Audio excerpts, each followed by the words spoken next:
in the next few minutes. Welcome to this morning's public hearings for the Joint Standing Committee on Health Coverage Insurance and Financial Services. We will start with introductions, starting with Representative Quinn. Hello, my name is Quinn. I represent House District 144, which includes Amity, Bancroft, Benedicta, Cary, Glenwood, Haynesville, Hodgdon, Fulton, Macwahock, Orient, Reed, Weston, Moluncas, Silver Ridge, and South Aroostook. Good morning, everyone. Good morning. Next, we'll go to Representative Melrano. Good morning. My name is Gina Melrano. I represent House District 62, which is part of Auburn. Representative Matheson, good morning. Go ahead. Good morning, everybody. My name is Christy Matheson. I'm from District 1, Kittery. Representative Blyer. Thank you, Madam Chair. Good morning, everyone. I'm Representative Mark Blyer. I represent District 22, which is Leamington and part of Buxton, Standish, and Limerick. Representative Brooks. Good morning. My name is Heidi Brooks. I represent House District 61, which is part of Lewiston. Representative Morris. Good morning. I'm Representative Joshua Morris. I represent House District 75, which is Turner, Leeds, and part of Livermore. I skipped over Representative Arford. I'm sorry. Go ahead, Representative Arford. Thank you, Madam Chair. I am Poppy Arford. I represent House District 49, which is the western part of Brunswick. And Representative Tepler. Good morning. Thank you for calling me. And I am Representative Denise Tepler, House District number 54, which is all of the town of Topsom. And I'm Heather Sanborn. I represent Senate District 28. That's Calypso. And there's a yellow dog right behind me named Loki. So you may see them periodically on the video as well. I have the great privilege of representing half of Portland and half of Westbrook in the Senate, as well as co-chairing this committee with Representative Tepler. So today we do have 3 public hearings scheduled. We will be proceeding as follows as I wait for the website to load so I can read off the LDs. We will first have a hearing on LD 1463, sponsored by Representative Tepler. Then we will have a hearing on LD 1390, sponsored by Representative Evans. And then we will have a combined hearing on LD 1045 and 738. Those are sponsored by Representative Brooks and Representative Warren. So that's the plan for today. We will be using a 3-minute time limit for folks who testify other than our legislative sponsors of the bills. And that's to ensure that everyone gets a chance to speak and that we can also get through these hearings in a reasonable amount of time for the committee. When it is your turn to speak, we will pull you from the attendee space where you currently are in our Zoom through what our committee calls the wormhole. And you will appear on the panel with ability to turn on your microphone and your camera in the lower left corner of your Zoom window on your computer or your tablet or your phone. Just a word of warning that while you're in the wormhole, it looks mostly like your computer just died and is having an aneurysm all at the same time. So just leave it alone. It'll spin and you'll get a pinwheel for a little while, and then you'll be put back into our Zoom meeting as a panelist. You don't need to touch anything until that happens. And then you can unmute yourself and turn on your camera in order to speak. And then when you're done answering our questions and giving your testimony, we'll send you back through the wormhole into the attendee space, and you're welcome to stay there and watch the rest of the hearing if you like in the attendee space on the Zoom, or you can also find us on our YouTube channel, which can be connected to through the committee information page on the Maine legislature's website. So with that information, I will ask my co-chair if I've missed anything in the basic opening information, since we do have a number of folks today to testify who aren't typically those who testify in front of our committee. Representative Tepler, have I missed anything? The only thing I will say is that many members of the committee will be coming and going during the day. They have responsibilities in other committees, and in terms of other bills, they will need to present or work on in other committees. I myself have to be in 3 places at once today. So if I disappear briefly, I will be back. Thank you. Yep. And I will also just note for those who might be watching either in our Zoom or in the YouTube channel, that we also are sometimes here even when our camera's not on, but we don't appear to be here in terms of the streaming broadcast. So for example, Representative Morse's camera is off right now, but he's still in the meeting and he's still listening. But those who are watching on YouTube wouldn't be able to see that he is still in the meeting, but I can see that he's still in the meeting. So in any case, some little tips and tricks about our Zoom legislature format, and it actually works, I think, usually surprisingly smoothly. So just bear with us and we will get through these hearings this morning and hear all of the great testimony that you have prepared. So, with that, I will open a public hearing on LD 1463. And I will invite Representative Tepler to present her sponsor testimony. Thank you very much, Senator Sanborn, and esteemed members of my favorite committee. I am Denise Tepler still, and wish everyone good morning. I represent House District number 54, which is all of the sweet town of Topsom. I'm excited to introduce to you LD 1463, an act to make health care coverage more affordable for working families and small businesses. This bill has the potential to make a real difference in health care affordability for Maine families. Until January of this year, the federal government has been collecting an assessment from health insurance carriers to help pay for coverage provided in the Affordable Care Act. Our current insurance rates in Maine, which overall went down last year, included the carrier's payment of this assessment. Some states have already made the decision to continue this assessment at the state level, and this bill provides Maine with the opportunity to do so. The funds this assessment would generate present us with a great opportunity to do more to make health insurance affordable for Maine's hardworking individuals and families. The Affordable Care Act, the ACA, made great strides in improving the availability of health insurance for many, but it is far from providing universal coverage or guaranteeing affordability for all. One of the most concerning gaps in ACA coverage for Maine families is known as the family glitch. If an individual is offered coverage for their family members by their employer, regardless of the cost of that insurance, they are not eligible for subsidies on the ACA exchange.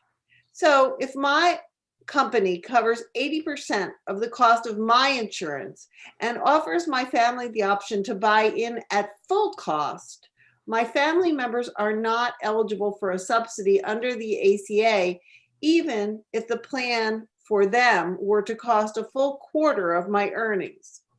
It is the intention of this bill to fix the family glitch if the state continues the former federal assessment. Imposing this assessment should not increase health insurance rates, as carriers were paying it when they set rates last year. It does, however, provide Maine with a unique opportunity to create a fund to expand on coverage under Maine's new state-run ACA platform. Many of the bills that we hear in this committee to address affordability are extremely costly. MECEP's estimate, the Maine Center for Economic Policy's estimates of the cost of a state-based single-payer plan landed in the area of $6 billion. With this bill, we can create a fund to increase affordability and access with an assessment on insurance companies that should not affect rates in Maine. I am happy to answer any questions that I can. Thank you, Representative Tepler. Are there questions for Representative Tepler? Representative Bleier. Thank you, Madam Chair. Thank you, Representative Tepler. My question, Representative Tepler, is the 2.85 premium that they're going to be keeping. What does that equate to at the end of the year? How much money is that? I believe it's around $30 million, Representative Bleier, but you can ask some folks who will be following me for the exact figure. Anyone else? All right. Seeing none, thank you, Representative Tepler. And next we'll hear from Kate Endy.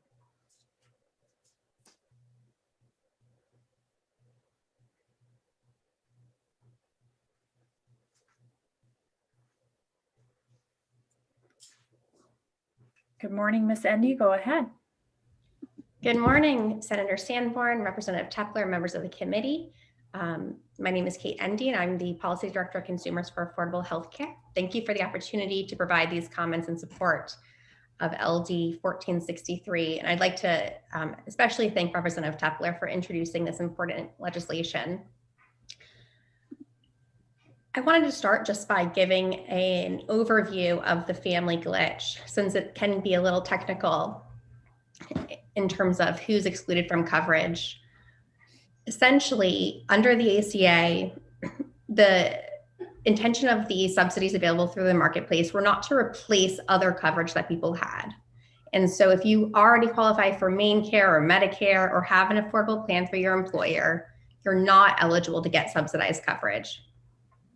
However, what that definition of affordable is where the issue arises with the family glitch. Under the ACA, coverage is considered affordable if it costs less than roughly 9.5% of your household income. But the amount used to determine eligibility is based off of how much it covers just to cost the employee. It's very common for people who have employer coverage that their employer might contribute some or most of the share of the premium to cover the employee, but does not contribute as much to cover the employee's spouse or their dependents. We hear from people through our helpline very frequently who fall into this family glitch and have no offer of affordable coverage either through an employer and are barred from getting subsidies on the marketplace. Kaiser Family Foundation recently released an estimating that 34,000 people in Maine are falling into the family glitch. This bill would create an assessment that would continue the federal health insurer assessment that expired at the end of last year, as Representative Tepler mentioned. That assessment,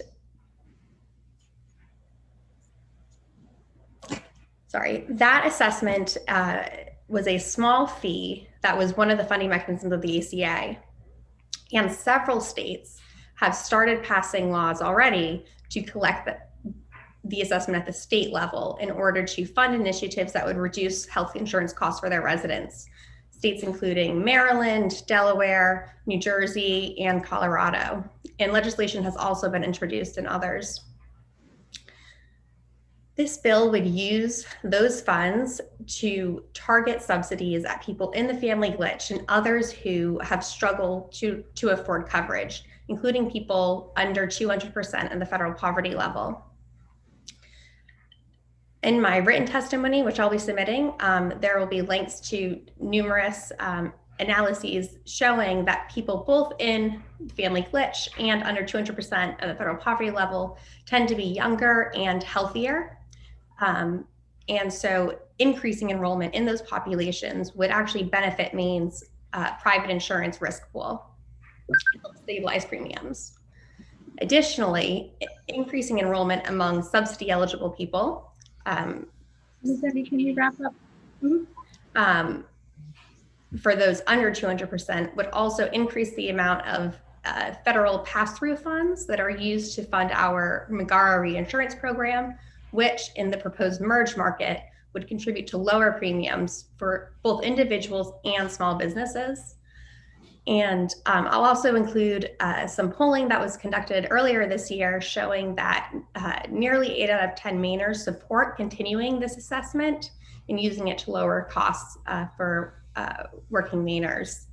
And I'm happy to answer any questions. And again, we'll be providing written testimony, including much more detail. Thank you, Ms. Endy. Are there questions from Ms. Endy? Representative Bleier, go ahead. Thank you, Ms. Undy. I'll ask you the same question, Ms. Undy. Do you know what the amount would be, what we collected with the 2.85% fee on current members? Well, so to clarify, the fee is not on members, it is on insurance companies. And so it's based off of their profits. So it's not a per member per month fee the way the reinsurance fee is funded. But it is expected to generate roughly $35.5 million. And so explain to me where that 35.5, if you say it's a fee on their profits, so 2.85% of insurance companies' profits, is that correct? And so is it my understanding that insurance companies can only use 20% of their collected resources for administration and 80% needs to go towards premiums or towards coverage? As a general rule, that is correct. I'd say there is some, buffering that's allowed to be included in those loss ratios. It's also spanning a 3-year average. And so, we're seeing now insurance companies had to pay back millions of dollars last year because their premiums were in excess of that amount. And throughout the pandemic, insurance companies have continued to see record profits as well. Right, but wouldn't you say that if the $35.5 million was not assessed from insurance companies, they could then lower premiums for people that are already existingly paying for premiums? Would that be a fair analogy? Conceivably, I will say for individuals who purchase their coverage not through an employer, if you qualify for a subsidy, then whether or not premiums go up or down or carriers are able to lower their rates doesn't really impact the amount you pay if you qualify for a subsidy. And during open enrollment of last year, I believe 86% of Mainers with marketplace coverage qualified for a subsidy. And now under the American Rescue Plan Act has dramatically increased eligibility for subsidies, including eliminating the subsidy cliff for people over 400% of income who previously were not eligible, but now are. And so there are very few people who don't qualify for a subsidy at this point. Okay, so I hear that the federal government is trying to work on the family glitch. Is that an accurate statement? I would say there have been proposals for years to do something about the family glitch, and it has not been resolved. And I'd argue that, we really shouldn't be waiting to see what happens in case it might possibly be fixed, because, Mainers really need help now. And following me, you'll hear from several people impacted by the family glitch to share their stories. But also, the family glitch, even if it were to be fixed, possibly, there's still a number of affordability challenges and barriers that people face that these funds could be used to help address.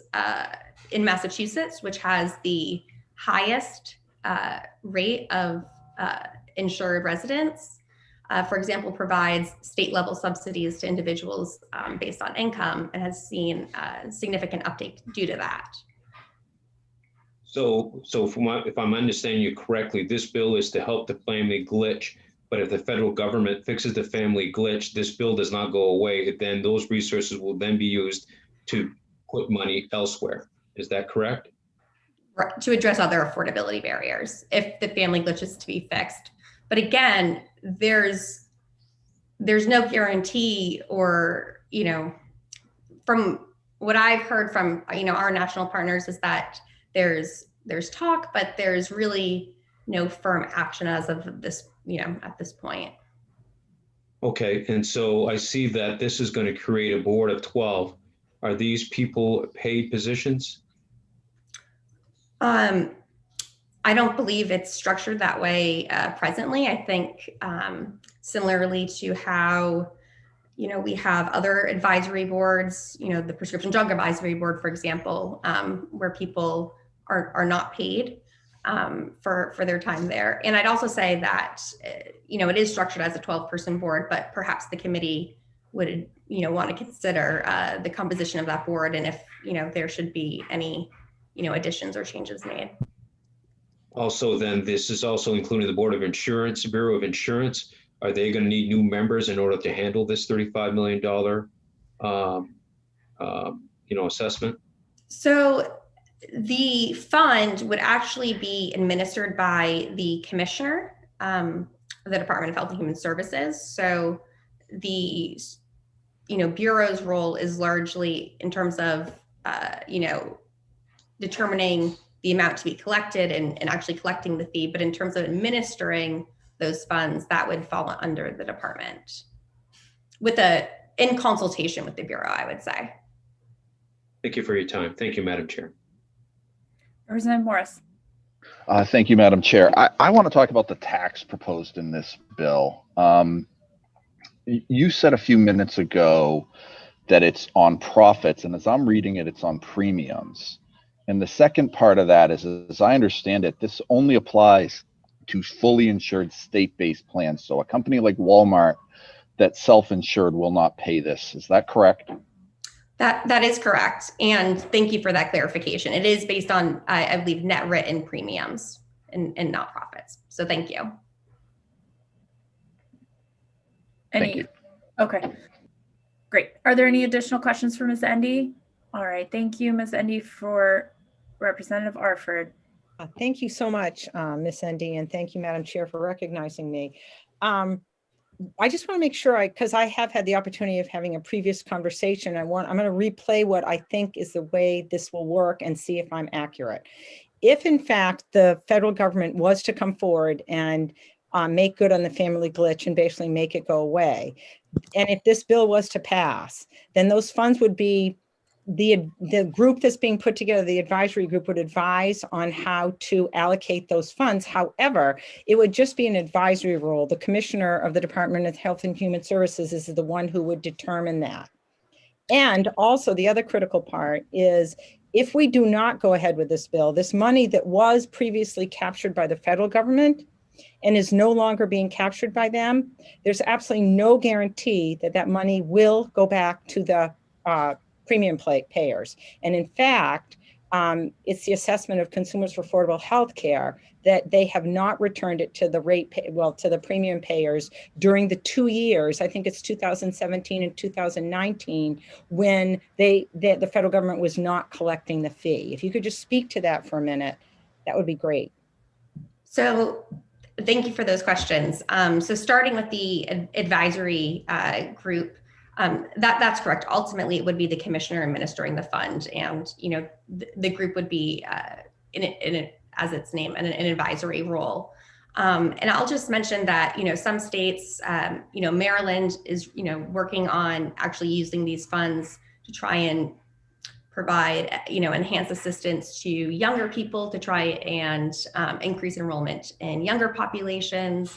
New Jersey and Colorado are both, looking at how to lower, premiums through subsidies for various populations. And so I think there's a lot of work being done in other states too, that, in the event that we would have I think that's a good problem to solve, right? So now the main focus for these funds, if it's no longer needed, there's still so many affordability challenges. And I know, all of, your committee, hears about them every day, that could be addressed. And so this is just really I think a really exciting opportunity to be able to capture these funds that were previously going to the federal government anyways, and use them to ensure that they're really going to lower costs for individuals and are really being targeted in an effective way. Because like I said, if carriers lower rates in the individual market, most people aren't going to benefit from that, since if they qualify for a subsidy, their subsidy will just decrease if rates decrease. So to really address those affordability challenges, you kind of have to work in another way. Going to your second question in terms of passing down the rates, you're correct. So there were 2 years in 2017 and 2019 where the assessment was temporarily suspended. And there are so many factors that go into rate filings. It can be difficult to pinpoint precisely how much of that is truly getting passed on, or if it is, to consumers. And I'll say, in those years, rates still increased even, without this fee in place. And, in some instances, carriers, while increasing rates, also, increased other voluntary type administrative expenses, like executive compensation or lobbying and things like that as well. So I'll also mention that for for-profit carriers, a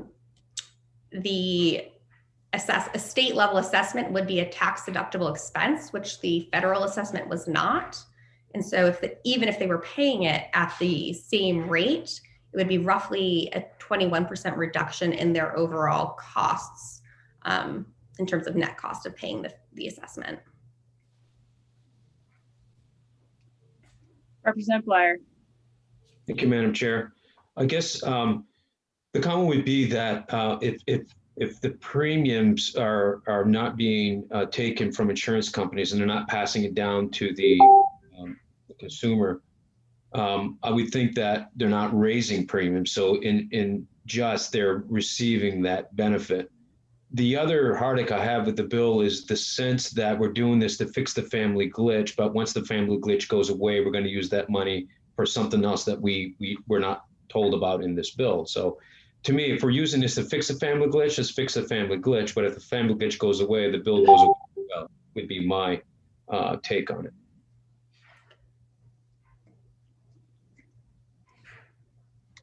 Are there any additional questions? Thank you, Ms. Endy. Next, we'll hear from John Farr.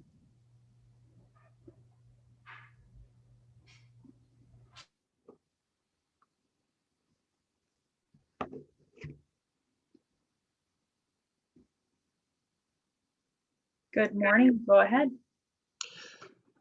Senator Sanborn, Representative Tepler, and distinguished members of the Committee on Health Coverage, Insurance, and Financial Services. Good morning.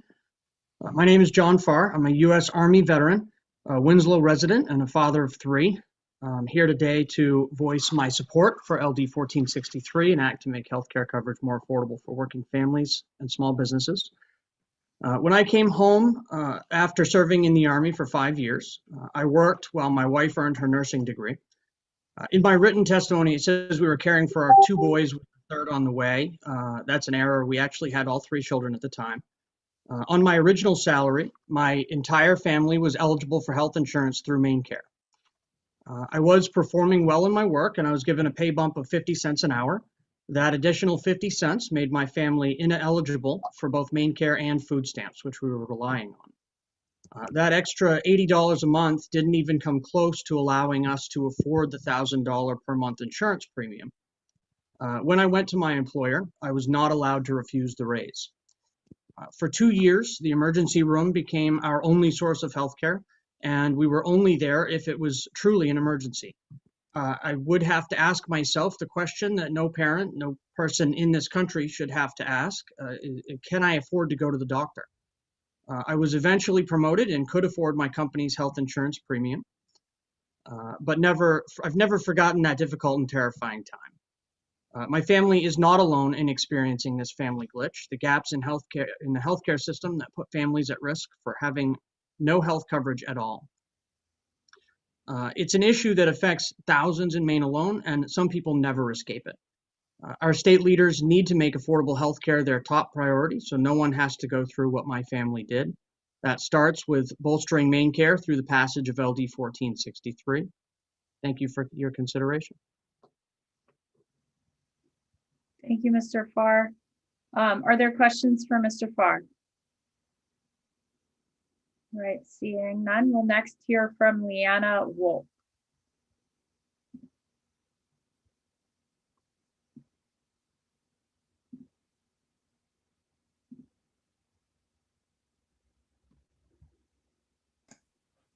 Good morning, Ms. Wolf. Go ahead.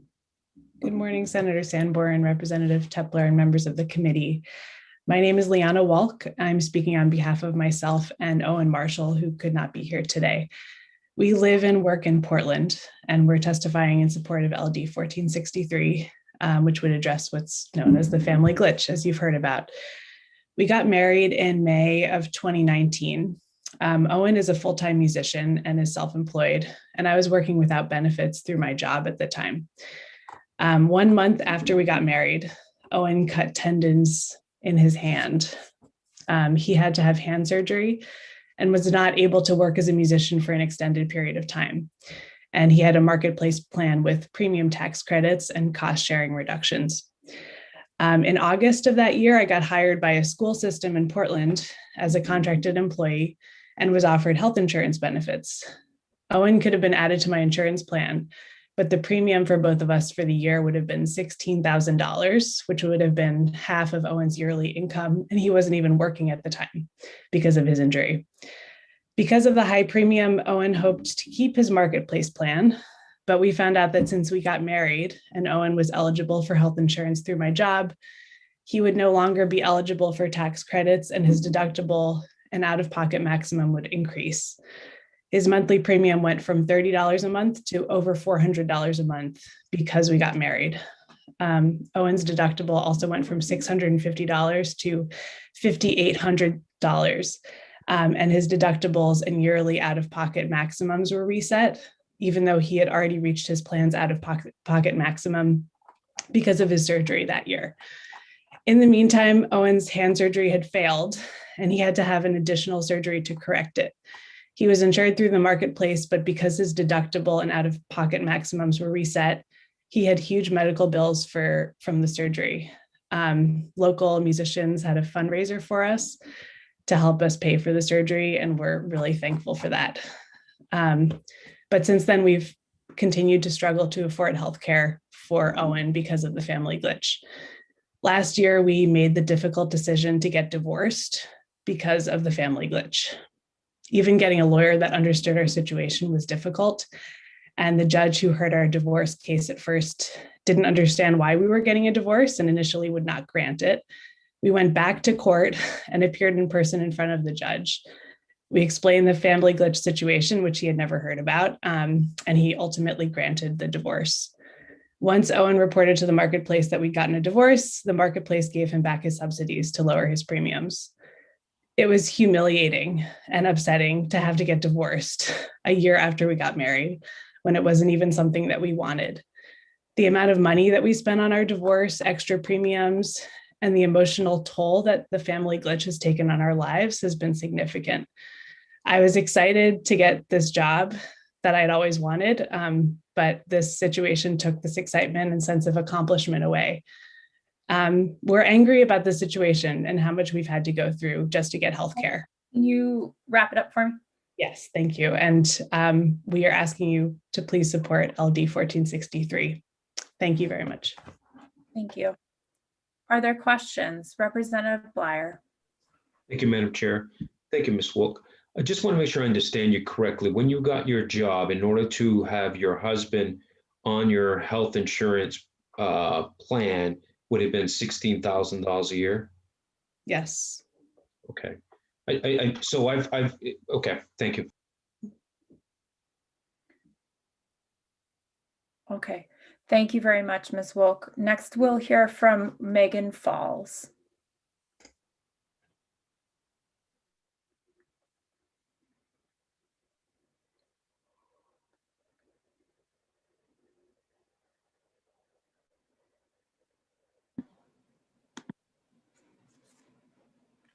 Welcome, Ms. Falls, go ahead.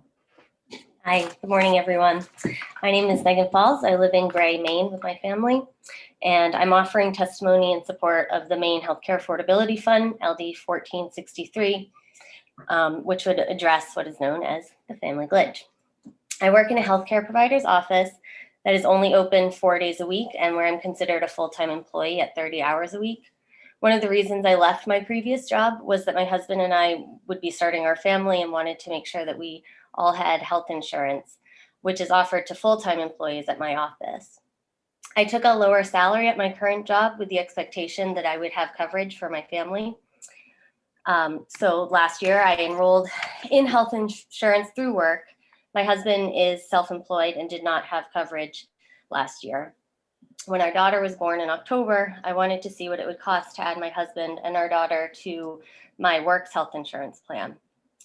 We found out that it would cost us $1,590 a month for the three of us just for the health insurance premium.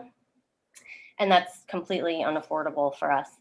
We're still paying off medical debt from my daughter's birth, and we have student loans and childcare expenses that are pretty significant. With that nearly $1,600 a month premium, I would be taking home around $400 a paycheck. My employer tried to work hard on my behalf to find another option for us, but there just aren't any. We've applied for Maine Care, but we didn't qualify. We've tried to buy a health insurance plan through the ACA marketplace, but because job-based health insurance was offered to one of us, we didn't qualify for a premium tax credit or cost sharing reductions. And without that, the cheapest bronze plan on the marketplace offered to us was over $800 a month. So the only way that we can get health insurance that's even remotely affordable is for me to reduce my hours at work, become a part-time employee, so I'm no longer eligible for health benefits through work, but we're able to use the tax credit on the marketplace. This obviously reduces our income and makes health insurance that much less affordable. I have spent hours of time trying to find a way for my family to get health insurance that we can afford. It's caused unbelievable amount of stress and turmoil, and at this point, I'm pretty furious about it. We've tried everything and nothing is really feasible. The family glitch is a major flaw in our healthcare system, and it's getting completely overlooked. I ask you to please support the Maine Healthcare Affordability Fund, LD 1463, and act to make healthcare coverage more affordable for working families and small businesses. This bill will help our family and thousands of other Mainers who fall through the cracks of the family glitch. Thank you for your time and your support of LD 1463. Thank you, Ms. Falls. Are there any questions for Ms. Falls? All right, seeing none, we thank you for your testimony. And next we'll hear from Tammy Dinsmore.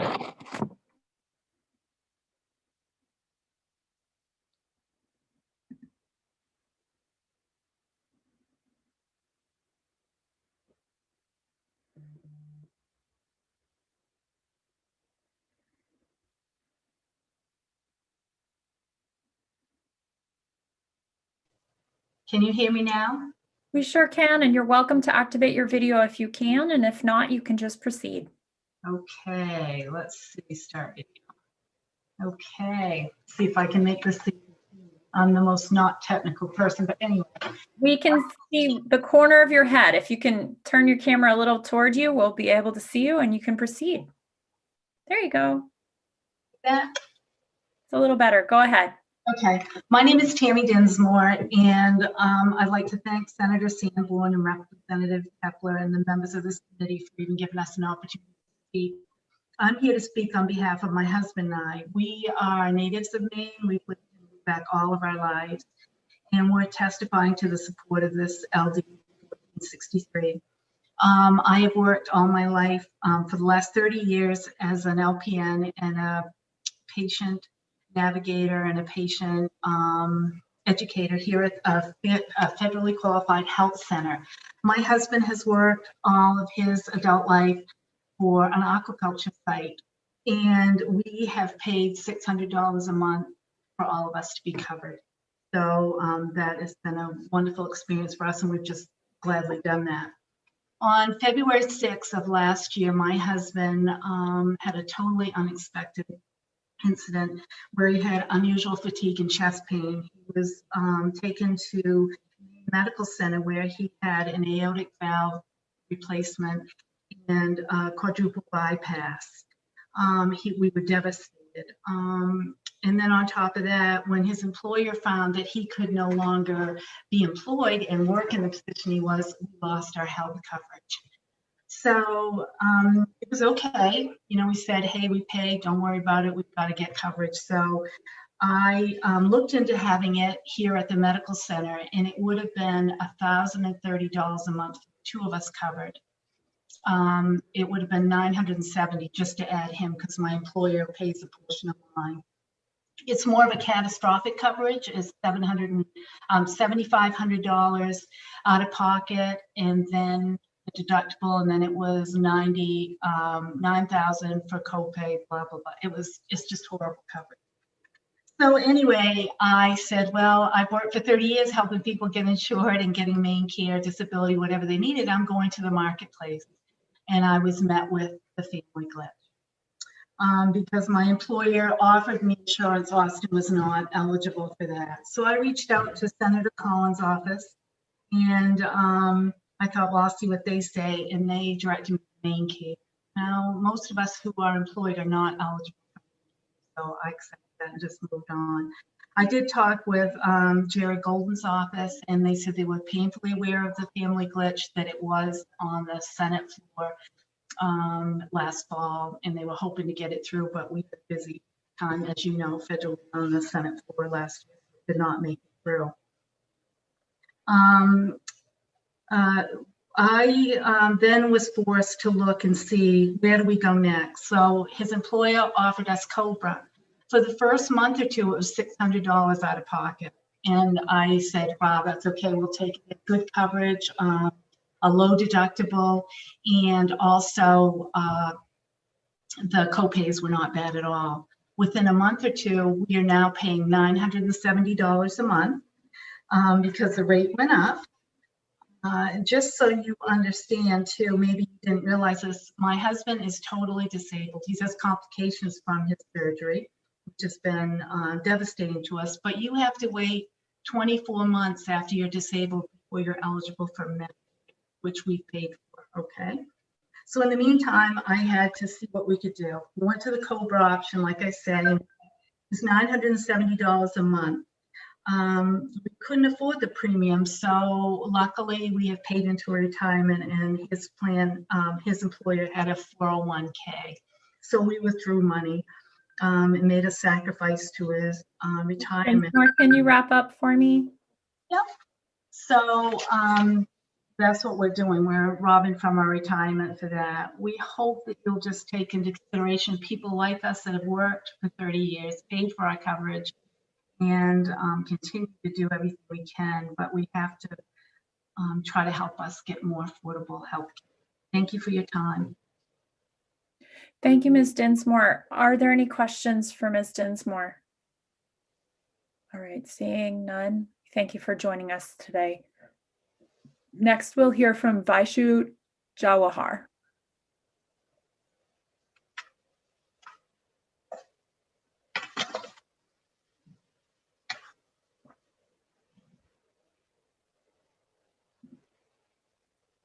Good morning. Go ahead. Good morning. It's such a pleasure to be here today. Thank you, Senator Sanborn, Representative Tepler, and other distinguished members of the community. My name is Vaishu Jawahar, and I'm a pre-medical student working with Smart Solutions for Healthy Communities. I'm taking time off today from my medical school journey to help patients have access to care because my first day shadowing doctors, I saw something no one should have to see. I saw a man getting his lower leg amputated simply because he didn't have insurance and couldn't afford his diabetes medication. So I'm here today to read the written testimony of a physician I had the pleasure of working with, Dr. James Lee, who's an emergency physician in Damariscotta, Maine. My name is James Lee, and I'm an emergency physician in Damariscotta, Maine. As a healthcare provider practicing in Maine, I'm encouraged at the potential of the Healthcare Affordability Fund under LD 1463 to make healthcare more affordable for thousands of our fellow Mainers. I have practiced medicine in our state for 20 years. Every year, I see too many people struggle to overcome one barrier, the barrier of cost to affordable healthcare. Because of this barrier, many people don't see a doctor when they should. From my perspective on the front line of medicine, too many Maine families are struggling to pay for their health care. Out-of-pocket costs continue to go up, premiums rise faster than the rate of inflation every year, prescription medication prices force many of our patients to skip their medications, meaning they are not taking their medications as prescribed. As a result, they don't address a chronic condition such as diabetes or COPD or heart disease until the disease has advanced and their health is at risk. They delay care. They avoid preventive diagnostic tests. They split pills to save money. As an emergency room physician, I would like to unequivocally say that when people ration healthcare like this, they put their health and well-being at risk and potentially their lives as well. On the flip side, when people can see a doctor or a healthcare provider when they need to without having to worry about costs, they are healthier and they do better. By creating the Healthcare Affordability Fund through LD 1463, Maine can provide real relief to families and individuals struggling with high healthcare costs. By empowering people to be healthier, we're also supporting Mainers to support their families and be productive members of their communities. For a stronger, healthier, and more prosperous future for Maine families, I encourage you to pass LD 1463. Thank you. Signed, James Lee, MD, Damariscotta, Maine. Thank you. Thank you, Ms. Jarohar. Are there any questions? All right, thanks for joining us. Next, we'll hear from Betsy Sweet.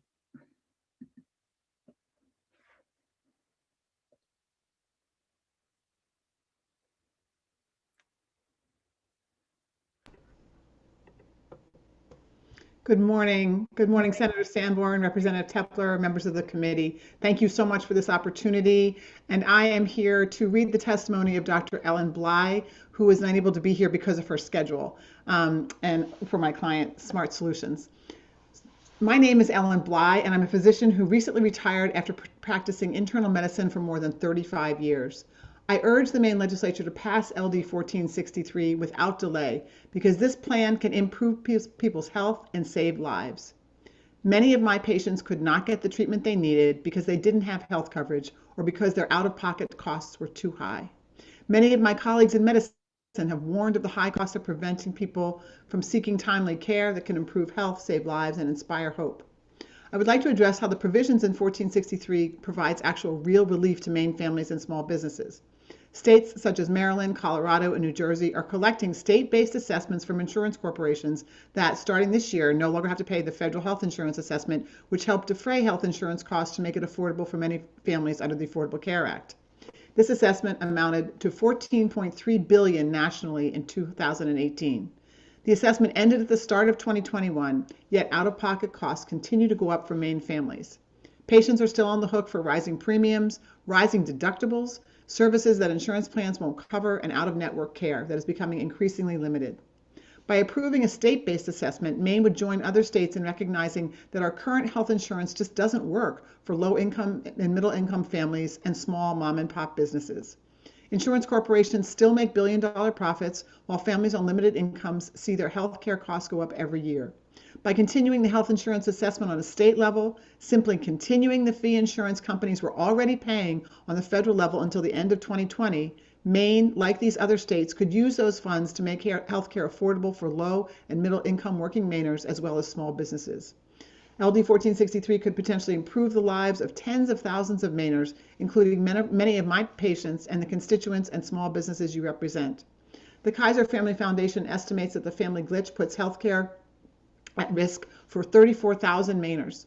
When an employee has affordable health care through a job, the spouse and children aren't eligible for premium subsidies. National estimates indicate that half the people who don't have health care because of the family glitch are children. Maine's fund could be used to provide greater access to health insurance to ensure uninsured people and reduce disparities in health coverage in addition to the family glitch. 1463 is a reasonable and responsible solution that can make healthcare affordable for families and businesses across Maine. I want to applaud and thank the legislators who sponsored LD 1463 to push for more affordable healthcare, and I urge this committee to vote to pass. Thank you, thank you, Ms. Sweet. Are there any questions for Ms. Sweet? Can I just add one thing of my own, which is in Representative Blyer's question about what else we would do with this money. One of the things that's being done, and one of the huge issues that we've been unable to address, is the high cost of deductibles. I know that just for myself, a relatively healthy person, my deductible is $8,700 a year. I don't have that kind of money. And so $8,700, so that some states are using this to help with deductibles. And as Kate Endy said, they're using it to help young people who aren't in the market to get in the market. That will help all of our rates go down. So there are other important creative things that must be done to help with affordability as we wait for solving this problem on a national level. Thank you, Ms. Sweet. Are there any questions? All right, seeing none, thank you for being with us. Thank you so much. Next, we'll hear from Dan Moran.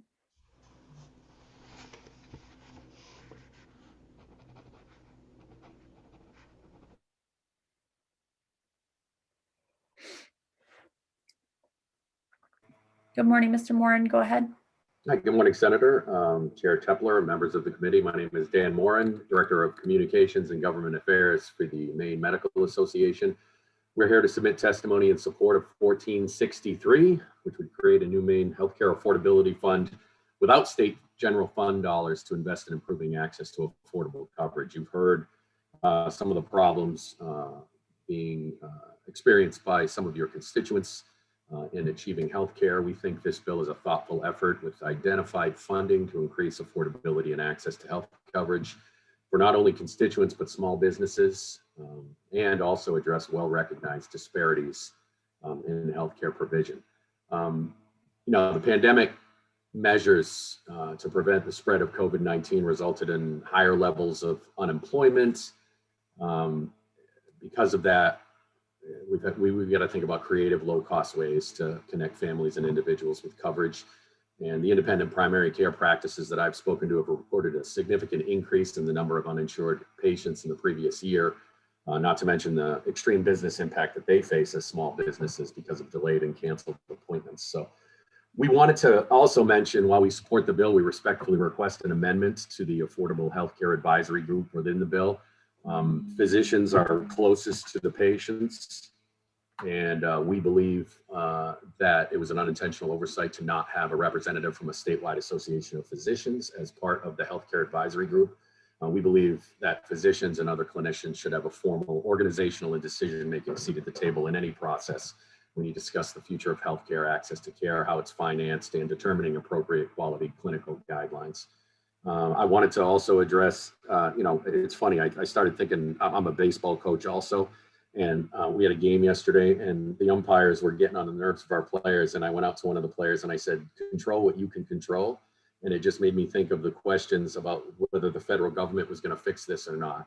This committee and this legislature has control over this bill. We don't have control over what the federal government does. So much like I tell my players on the team, control what you can control, and this committee can control this bill, not what happens at the federal level. Thanks for considering our comments in support of the bill. We hope you'll add the amendment, and we urge you ought to pass as amended.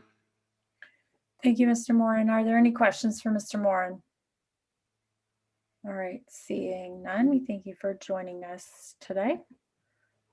Next, we will hear from James Mile.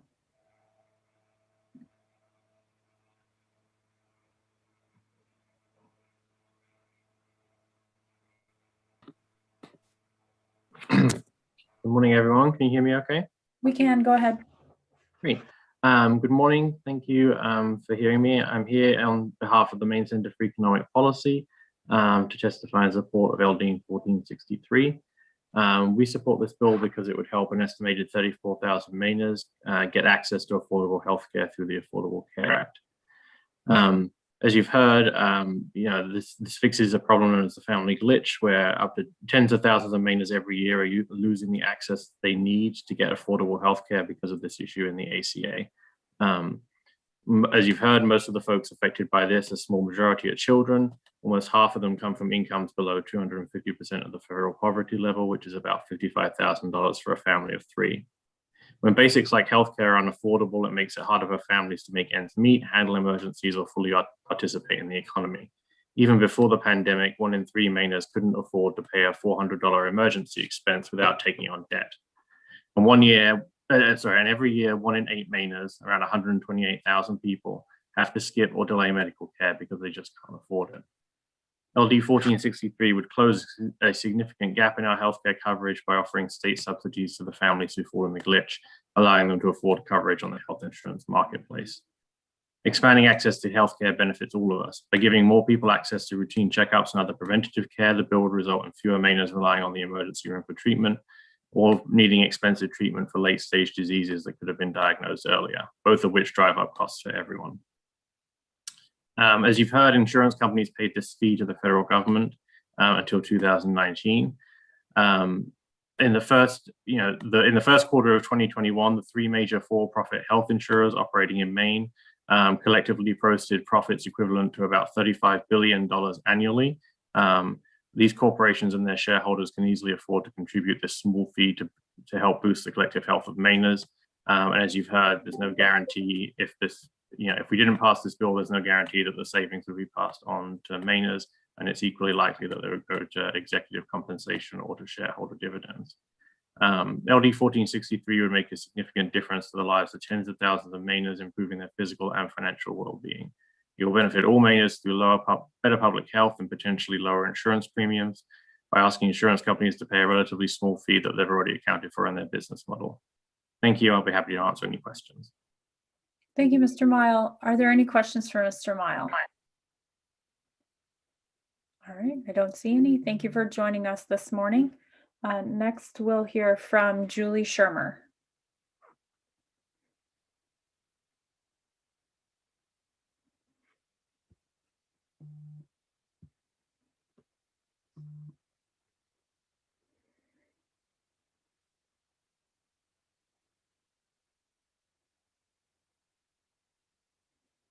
Good morning, Ms. Shermer. Please go ahead. Good morning. I'm going to take these out.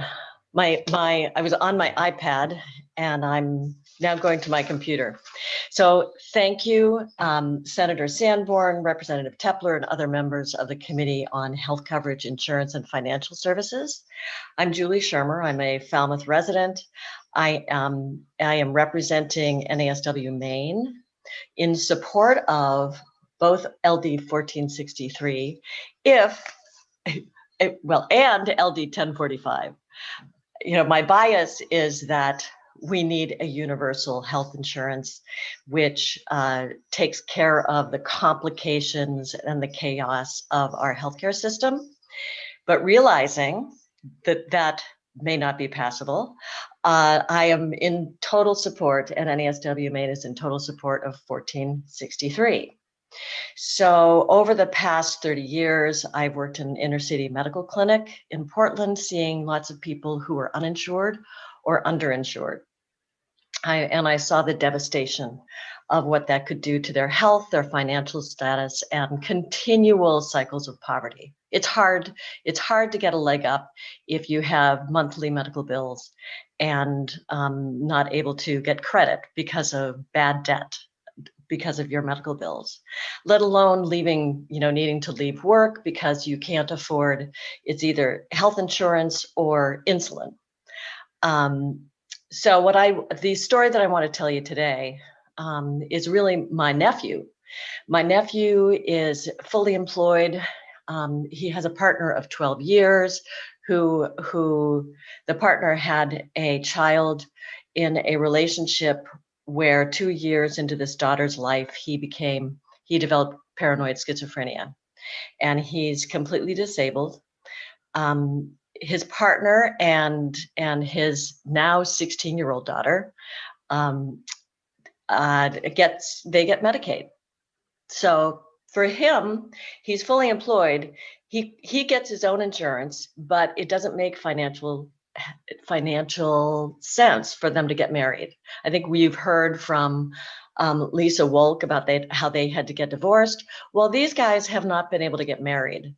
They could, but at real financial cost. So I urge you, I think LD 1463 seems like a reasonable, fundable, doable bill. And so we strongly urge you to vote yes on LD 1463. Thank you. Thank you, Ms. Shermer. Are there questions for Ms. Shermer? Representative Bleier. Thank you, Madam Chair. Thank you, Ms. Schumer, for being here. So I would like to go on the comment that you said that, we need universal health care here in the United States. But really, all you need to do is go to Canada and they have universal health care there. And although health care is great in Canada, it's basically, you have to wait for appointments. And that's why most Canadians come to the American side. So my question is, why would you want that type of health care like Canada when we have the best health care here in the United States? You know what? That's a really good question. And I have consulted in healthcare education and systems in Germany, in Laos, and in Vietnam. And I have done extensive reading around universal healthcare. Canada is not the only model. T.R. Reid has an excellent book on the different types of universal healthcare. And, they aren't all alike, just like our system isn't alike. We do have universal healthcare for some of our populations, for say, Medicare for our elderly. We have universal healthcare for the VA, our military. So we do have a system that works. And I don't hear many complaints from folks who are getting Medicare. I actually am a proud Medicare card holding member.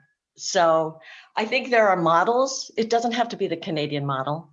I think it's hard because of our history, why we don't have health insurance, universal health insurance. But I think that's something that I'd love to see in my lifetime. And thank you for your question. And look at T.R. Reid's book, because he is a journalist and an historian, and he says that there's basically 3 types of universal health insurances in terms of how they are funded, and he gives the historical perspective in great humorous detail. So that it's a great book. It's a great book and a great read. Thank you, Ms. Shermer. Representative Bleier. Thank you for allowing me to follow up. And thank you for that. I will read that book, but I will make a comment. The reason Medicare is so successful is because it's subsidized by the insurance market, right? They get everything for 80 cents on the dollar, and the other 20 cents comes from the insurance premium payers. So I guess if you can get a 20% discount, I think it's a good way to go.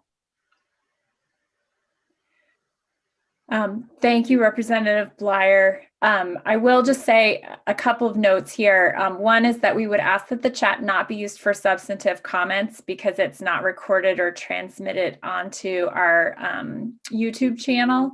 But I think it is helpful to say the book is called The Healing of America by T.R. Reid, and that was the only note that was just dropped into our chat. So I'll just read that out into the record for everyone. Thank you, Ms. Shermer. That was helpful. And next, we'll hear from Caitlin Morse.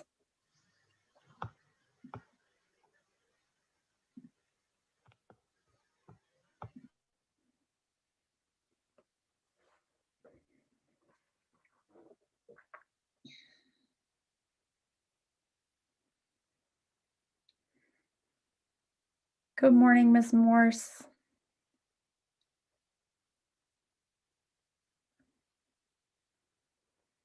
Some people have a very long wormhole and some people have a very short wormhole. It's a bit random. Ms. Morse, if you can hear us, you can unmute your microphone and turn on your video. There she is. All right, welcome, Ms. Morse. You can, there you go. Go ahead. Good morning, Senator Sanborn, Representative Tepler, and members of the Joint Standing Committee on Health Coverage, Insurance, and Financial Services. My name is Caitlin Morse. I am a resident of Westbrook and the Policy Associate of the Alliance for Addiction and Mental Health Services. I am here to submit testimony for myself and the Alliance in support of LD 1463, an act to make healthcare coverage more affordable for working families and small businesses. At the Alliance, our members represent the full continuum of behavioral health services and peer recovery supports. The most pivotal efforts we make are toward more equitable care. At home, my husband and I are parents of a 3- and 5-year-old. We believe in making a difference for our community and in following the rules. He is on City Council, and in addition to my work with the Alliance, I advocate for causes around aging and older people. There are a lot of glitches in that realm too. Changes to insurance under the last 10 years through the Affordable Care Act and Main Care expansion have made healthcare insurance more readily available for people who were previously uncovered. And we've learned that when people have the opportunity to access healthcare services, and in the case of the Alliance in particular, behavioral healthcare services they need, they will. For my husband and I, following the rules has meant paying more than $1,600 a month for student loans. He is a public service attorney who does not qualify for repayment programs, a glitch I could also talk to you about for days. We have taken health insurance for our family, even when premiums have exceeded $1,200 a month. We fall into the family glitch, which keeps people with above poverty incomes from accessing affordable health coverage. The rules only measure income. They don't consider other factors like student loans, which is actually non-dischargeable debt. And we've never missed a payment, but we are prime examples of the family glitch while also dealing with substantial debt. My own interactions with the behavioral health world have actually been to access a therapist who has shown me that the glitches we fall into were crippling me, and that breaking the rules when they do not serve myself and my family may be necessary.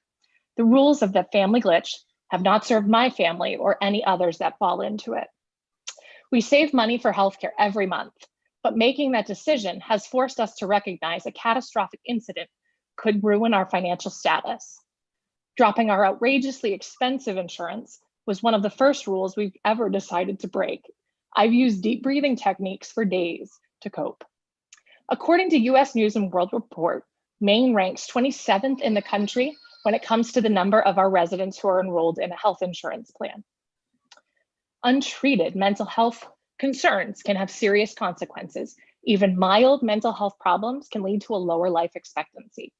According to the World Health Organization, people with severe mental health disorders have a 10 to 25-year reduction in life expectancy. The consequences of neglecting mental health needs can also be costly and dire. I pay my therapist out of pocket each month because I refuse to sacrifice my own well-being. Investing in healthcare for Mainers within their home communities is essential to covering the unmet need. Please do something for families like ours. Thank you. Thank you, Ms. Morse. Are there questions for Ms. Morse? All right, seeing none, we thank you for joining us today. Ms. Calrain Del Rio is next.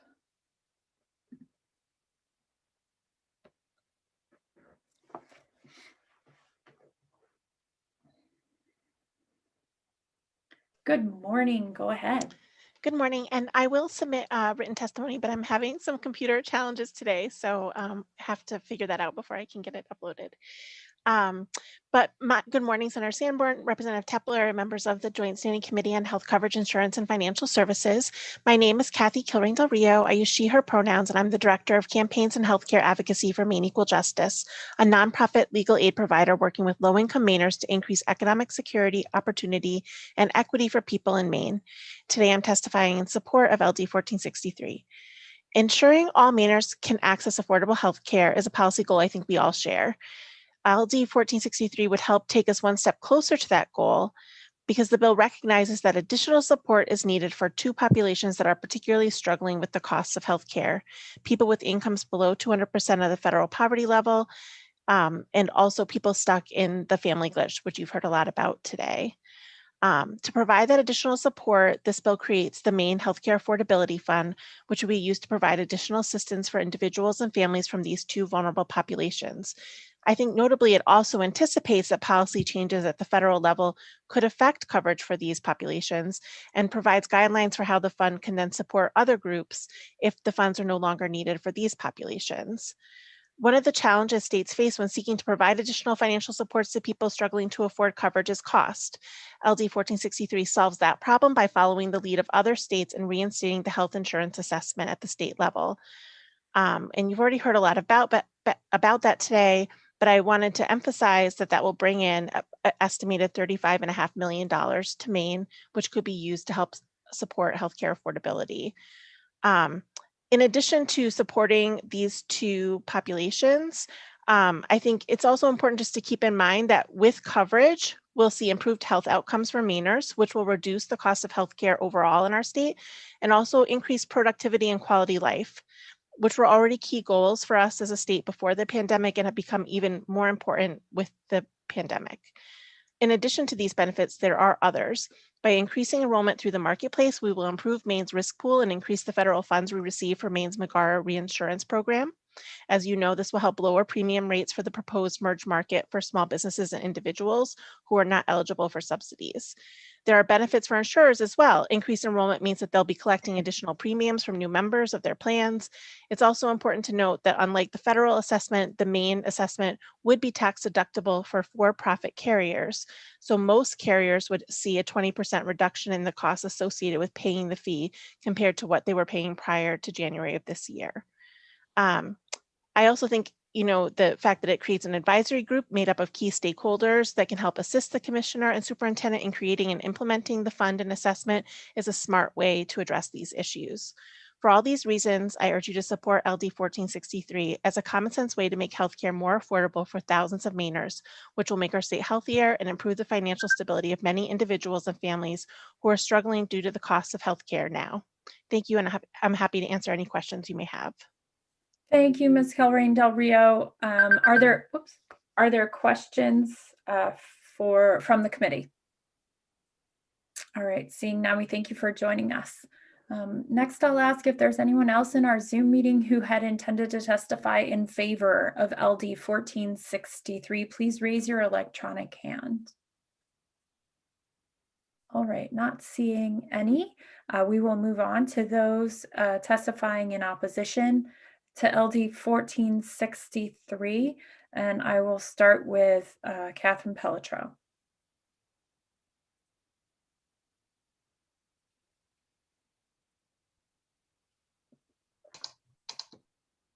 Good morning, Ms. Pelletreau, go ahead.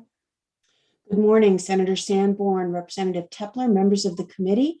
My name is Catherine Pelletreau. I'm speaking today for the Maine Association of Health Plans in opposition to this bill. You have written testimony from me, so I'm not going to just stick to that, but I hope you will consult it. There are a few points that I want to pull out, as well as some responses to questions that were asked previously. The first is, as you've heard, there is a history of the health insurance tax, and it has been on again, off again, but it's currently off, meaning that the health insurance premiums that people are paying in Maine right now do not include the health insurance tax. So this bill would turn it back on to the tune of 2.85%. So that's the first. In terms of the family glitch, you've heard a lot about it. I think it's known, and there's been a lot of research and widespread complaint about the family glitch. There is some activity at the federal level to address it, and more promised by President Biden in an executive order on healthcare. So we think that the right place to fix that problem is at the federal level. It's a problem that exists across the entire country. The Biden administration, since the bills were passed in other states, has also announced $200 billion of investment over 10 years to help affordability and provide expanded subsidies. So some of what this bill is attempting to create is already being created at the federal level.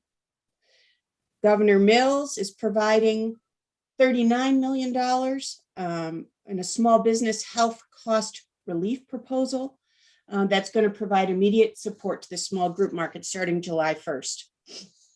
So while individuals may be protected somewhat from taxes or increases in premium because of subsidies, small groups are not. This will flow directly through to their premiums. And let me give you a few numbers on that.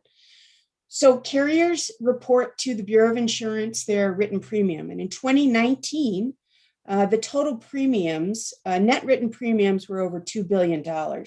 So quick math shows that the impact of a 2.85% assessment would be $58.8 million on the main market.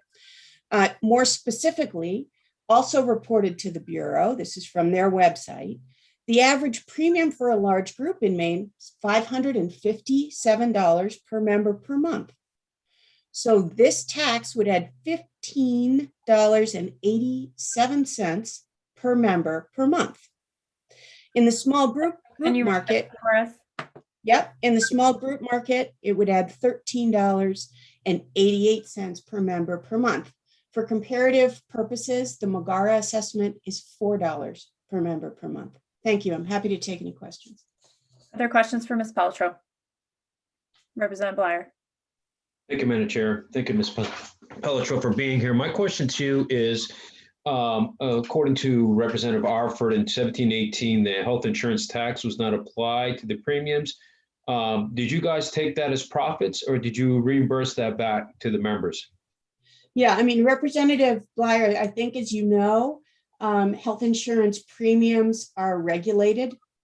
So health plans cannot spend more than 20 or 15% on anything other than direct medical expense. So those costs would have flowed back to benefit premiums. What I cannot say is if it's a dollar to dollar flow through, but I can say that they would have been used to decrease premiums, yes, if they were not present for those years. Representative Bleier, do you have a follow-up? Yes, I do have a follow-up. So I guess, Ms. Pelletreau, I don't understand why you would not be in favor of this bill, because this would add a lot of members to the pool and increase your profit, because it would add more money to insurance. Why are you not in favor? Why are you not in favor because of that? No, we do not favor this bill because we see it as raising costs for premium payers. And the logic of raising premiums to lower costs, it just doesn't make sense. So our concern is, yes, it will increase premiums, and by raising premiums, you actually reduce the number of people who can purchase insurance. Are there any additional questions for Ms. Pelletreau? Seeing none, Representative Arford. Thank you so much for being here with us, Ms. Pelletreau, and thank you for acknowledging my question, Chairperson Sanborn. Quick question.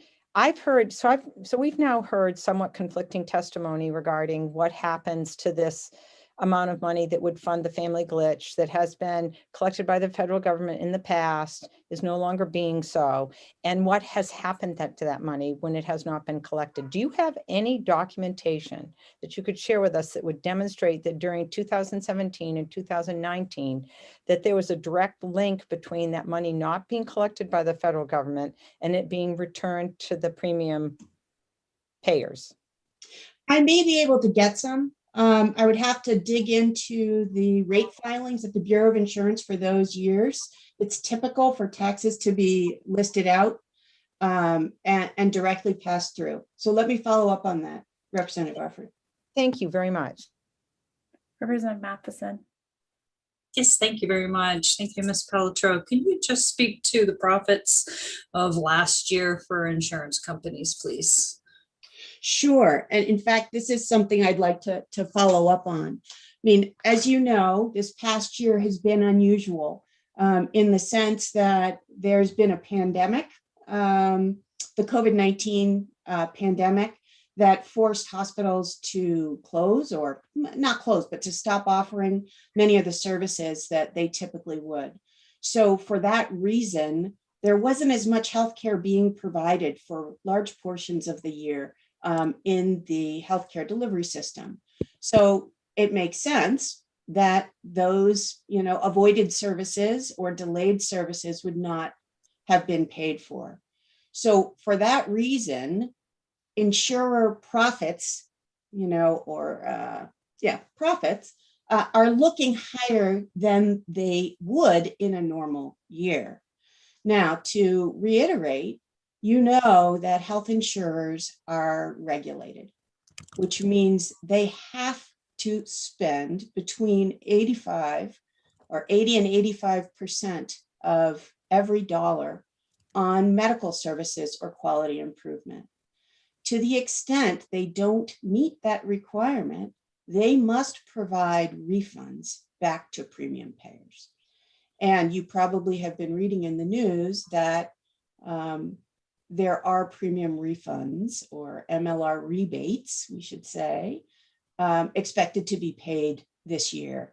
And I do have a document that explains that some more that I'll send to the committee.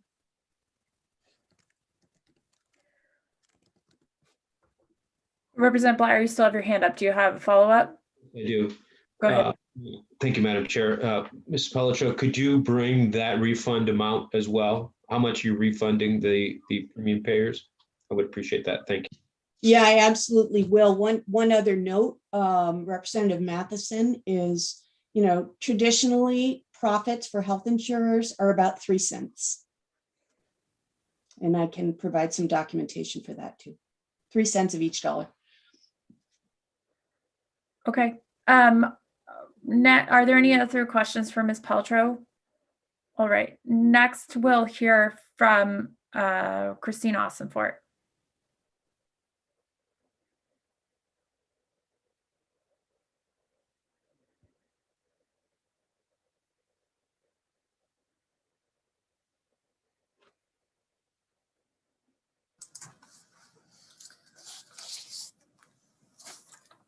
Good morning, Senator Sanborn, Representative Tepler, and members of the Health Coverage Insurance and Financial Services Committee. My name is Christine Ossenfort. I am Director of Government Relations for Anthem Blue Cross and Blue Shield in South Portland, and I appear before you this morning to testify in opposition to LD 1463. As the committee is aware, LD 1463 proposes to bring back the health insurance tax, or the HIT tax, at 2.85% of net written premium. We certainly understand the goals and the issues associated with the family glitch. But as Ms. Pelletreau noted, this is being looked at the federal level. It is a federal problem in need of a federal solution. It is important to note that this tax is not included in 2021 rates. It is part of the reason that you saw a reduction in individual premium rates was not only the additional experience we have with McGarrah, but also the elimination of the HIT tax. It's worth about 3% of premiums. Oliver Wyman did a study on the cost of the HIT tax on a state-by-state basis, and they estimated the cost for Maine in 2020 to be $53.3 million. It's important to remember that this tax applies to all fully insured lines of business, including dental, vision, and Medicare Advantage. There are unintended consequences associated with the imposition of such a tax. It will drive younger, healthier people from the market and increase costs for individuals and small businesses, exacerbating the exact situation that LD 2007 is trying to address. You also run the risk of driving more businesses to self-insure to avoid payment of the tax. Taxing individuals and employers who are already struggling with the cost of healthcare does not make sense, and it will only serve to increase premiums. In fact, Maine already has some of the highest healthcare costs in the nation. With respect to a couple of the issues that were raised, I can assure you that the Bureau of Insurance looks very closely at our rates and makes sure that we reflect an elimination of that tax in the rates that we are charging to our customers. I would also note that proponents indicated that the tax would be deductible for for-profit insurance companies. I do not see anything in the legislation that provides for such a deduction. I would also note that insurance carriers are already subject to a 2% premium tax, and this will be an additional tax on top of that. Finally, it's not clear how the superintendent will calculate the cap based on a non-existent tax that uses calculations that are no longer being performed by the federal government. So with that, I'd be happy to answer any questions that you might have, and I will of course be present at your work session as well. Thank you, Ms. Ossenfort. Representative Bleier. Thank you, Madam Chair. Thank you, Mrs. Ossenfort. Ms. Pelletreau made a comment that your profits are at 3 cents on every dollar. Do you agree with that statement? So on an industry-wide basis, I think that's accurate. I think that ours are certainly single digits. It might be closer to 5 cents right now, but yes, it is very small. May I follow up, Madam Chair? Yeah. So Ms. Pelletreau, I will ask you the same question I asked, excuse me, Ms. Ossenfort, I will ask you the same question I asked Ms. Pelletreau.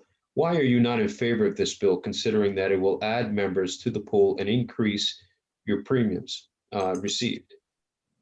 Because we don't believe that will occur, because it will make coverage more expensive. And when coverage is more expensive, people drop out of the market. It will assist some individuals, certainly, but it will also impede affordability for many, many others and make it more difficult for small businesses in particular to purchase coverage for their employees. Representative Matheson. Yes, thank you very much, Ms. Ossenfort. I guess I'm a little confused about some of the things you're saying. The BOI rate filings show that in 2017, a year that the carriers did not have to pay the assessment, the filings show for one carrier in particular that it tripled its lobbying expenses and gave its CEO a 20% raise. The company also raised small business rates. Given these and other non-mandatory costs, isn't it true that this assessment doesn't necessarily contribute to increased costs or could be offset by reducing those unnecessary expenses? So Representative Matheson, I'm not familiar with the rate filing that you are referring to, or which year. You mentioned 2017. Is it the 2018 rate filing? 2017. 2017 rate filing. It's a matter of perspective as to whether lobbying is an unnecessary expense or not. And I think that these are expenses. And as we've previously noted, our rates are regulated. They are overseen by the Bureau of Insurance. We are subject to loss ratio requirements, which we have met. We paid a refund for the first time last year since the imposition of the ACA and in my time that I can recall. So we try very hard to manage to make sure that our products are affordable and that we pass through those types of savings in our rates. Could I follow up, Madam Chair? I understand that this was the first year that you gave back rebates, but also it's my understanding that the profits were significantly greater this year as well. So I don't really understand that connection, but I appreciate the answer. Well, we took a number of steps. We also refunded individual and small and large group also received premium rebates or credits because of the experience associated with COVID-19.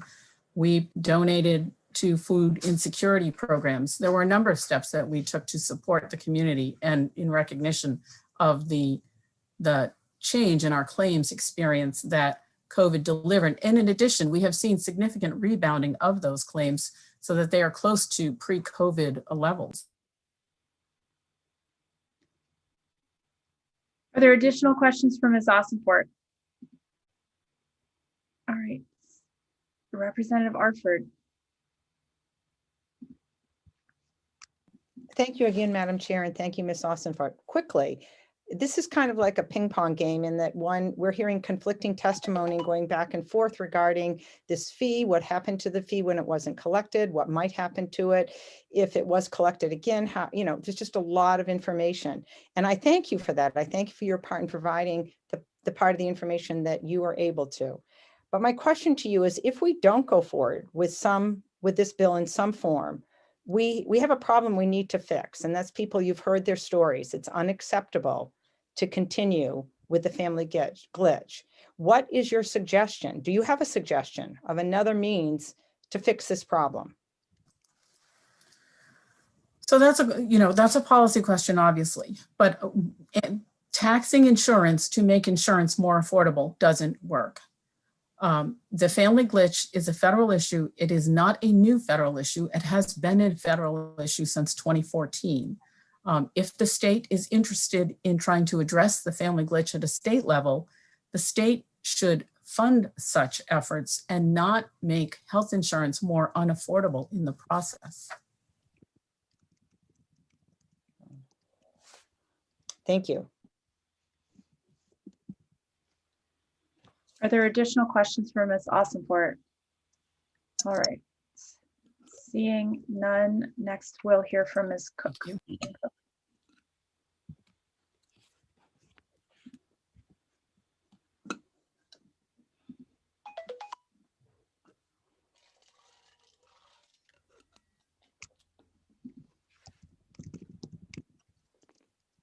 Good morning, Senator Sanborn, Representative Tepler, and members of the committee.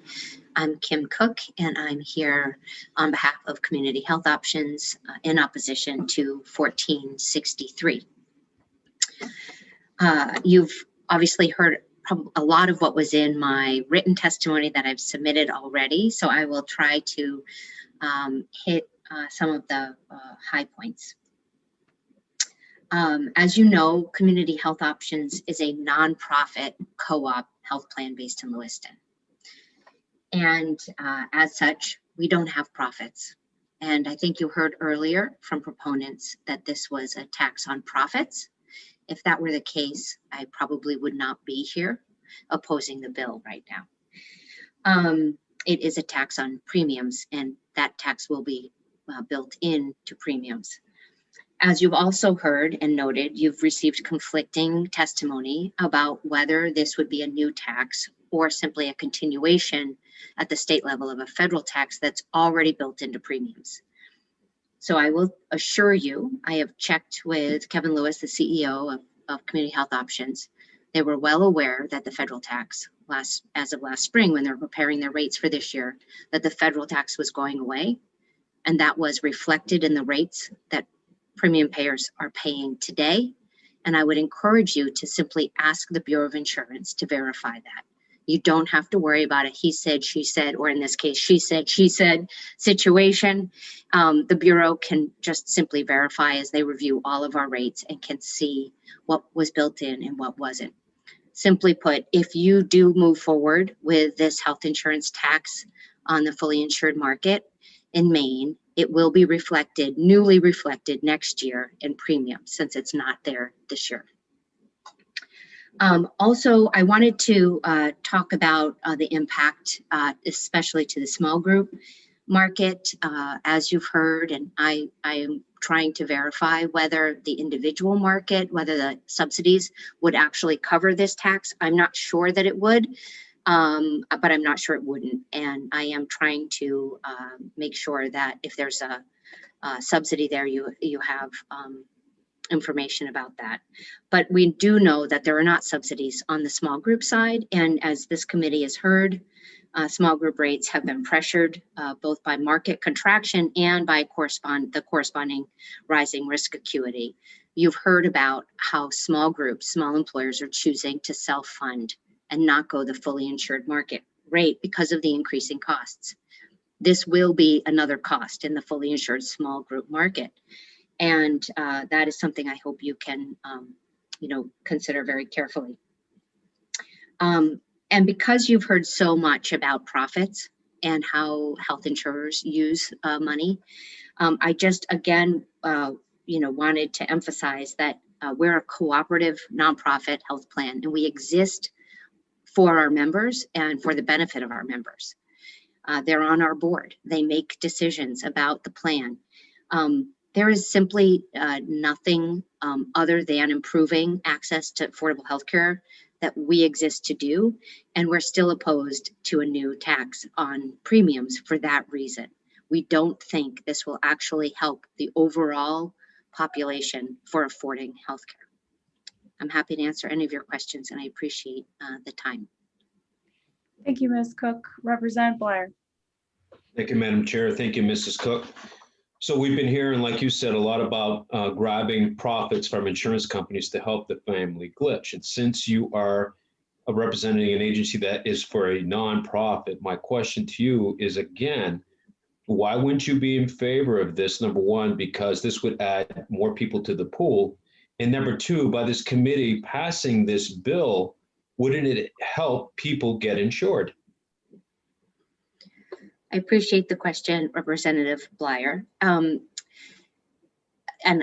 my answer is really in line with what you've heard, I think, from others in the health insurance business, which is we don't believe that this would, although it would help some people certainly. And I have to say that my written testimony starts off with the sympathy and understanding that we have for the family glitch. It's absolutely a problem. And that we all agree on, I think.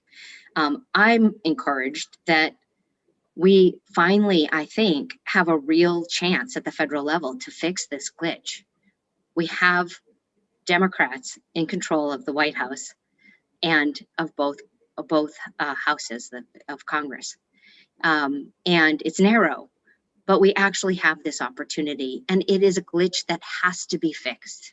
We all recognize that, and we all want everybody to have access to affordable coverage. I'm really hopeful that that is going to happen. I understand that we can't always just sit back and wait. And certainly, but this, unfortunately, we just think that this is the wrong solution to ensuring that more people will be in the market. You'll see me again a little bit later today on the next bill, supporting that bill, because that actually will get not only more people in the private market, but more people in main care. And for us, we have been supportive of main care expansion as well, because our mission is to ensure that everyone has access to affordable coverage, whether that's main care or it's through a private plan that we offer. So I guess that's how I would answer the question. May I follow up, Madam Chair? So then, Mrs. Cook, if I'm hearing you correctly, by passing this bill would not help the citizens of Maine with health coverage, but hurt them. That is our opinion, that it would do more harm than good, right? That's how we come down on looking at this, of the way that the money was raised. I'm not saying that if the state decided to fund $35 million to help those who don't have access to affordable health care, that wouldn't be a positive benefit. I'm just saying that for health options, when we look at this bill, we don't think that this solution is the right solution to the problem. Thank you. Are there additional questions for Ms. Cook? All right, seeing none, we'll next hear from Matthew Rhodes.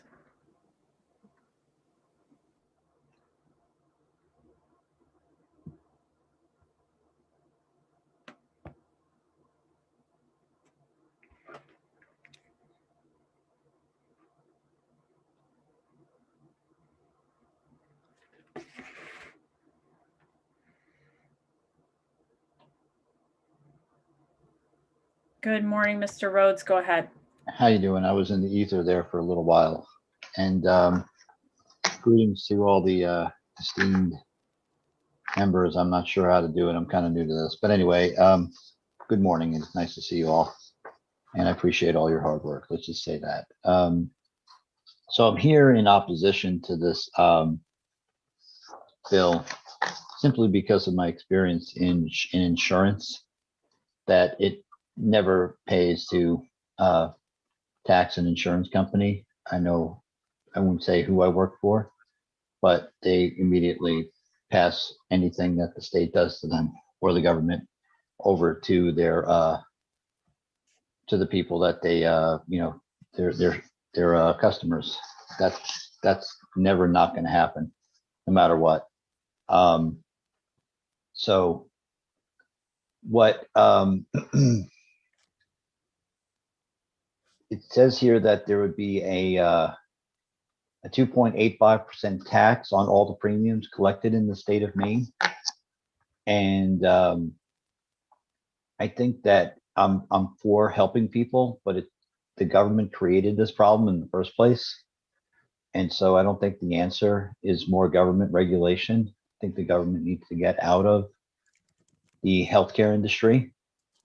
And I also think that maybe we should spend more time looking at how healthcare has cost so much. I, for instance, pay, I have a $5,000 deductible on my insurance, and no matter what kind of insurance I have, and it doesn't seem like there's any way to get around that. Like, so if I'm normally healthy all year long, I have to pay just to go to regular doctor visits for, like, say, my ears or my back, which I have chronic problems with. I'm paying all year long $5,000. I think that's the stuff that we should be focusing, is why, like, somebody that's working class like myself, I spend all year, just for regular maintenance. I mean, I'm not even using my insurance. I mean, I am technically, but $5,000 is a lot of money for people like myself to have to come up with, on a yearly basis. So I think maybe we should be focusing on why people,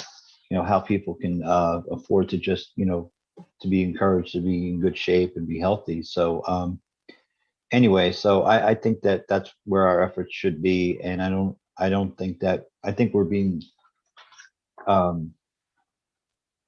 think we're not being, realistic if we think that more, another tax is going to help people.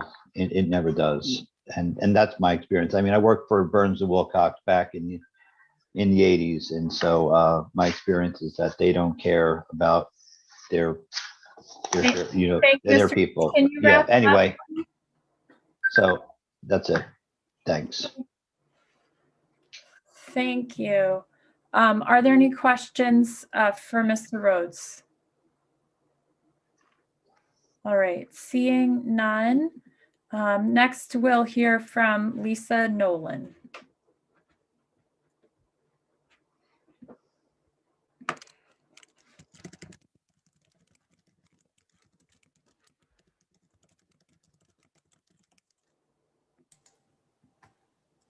Good morning, Senator Sanborn, Representative Tepler, and members of the Joint Standing Committee on Health Coverage, Insurance, and Financial Services. My name is Lisa Nolan. I'm the Director of Value-Based Purchasing at the Healthcare Purchaser Alliance of Maine, and I'm here today to testify in opposition to LD 1463. Our CEO, Peter Hayes, submitted a letter to the committee, but unfortunately he has a conflict this morning, so asked me to summarize HPA's position. The HPA is a nonprofit that represents the purchasers of employer-sponsored healthcare in Maine. Our mission is to advance healthcare value and promote solutions that improve quality, outcomes, and affordability. We have over 50 members, including some of the largest public and private employers and health trusts in Maine. Collectively, our members provide health coverage to approximately 150,000 employees and dependents, or nearly 1/4 of the commercially insured population in the state. Today, Maine employers and consumers are facing unsustainable healthcare costs that are leaving Maine businesses and consumers increasingly unable to afford care. Many who've gone before me today have eloquently spoken to that. So we strongly support Representative Tepler's goal of improving healthcare affordability. But the premium assessment included in LD 1463 merely shifts costs from one group of healthcare purchasers to another. improving affordability for some while making healthcare even more expensive for many Maine businesses and their employees. The dollars needed to cover that 2.85% assessment will have to come from somewhere, whether it's deferred wage increases, increased employee contributions to insurance premiums, or higher healthcare deductibles for employees and their families. Maine employees already have the 6th highest deductibles in the nation for single coverage. We don't want those deductibles to go any higher. We'd welcome the opportunity to engage with Representative Tepler, members of the committee, and other stakeholders on ways to meaningfully improve affordability for Maine businesses and consumers, including strategies to reduce unnecessary and inappropriate services and to better manage healthcare prices. We believe that the way to address healthcare affordability is to reduce the total amount spent on healthcare, not to redistribute who pays those ever-rising costs. As you deliberate on this bill, we hope that you'll consider the impact that this assessment would have on Maine businesses who are already struggling to provide health insurance for their employees, as well as on employees themselves, who continue to see their premium contributions, deductibles, and copays rise. Further increasing their costs is not the solution to healthcare affordability in Maine. Thank you for the opportunity to share HPA's feedback. I'd be happy to answer any questions. Are there questions for Ms. Nolan? All right, seeing none.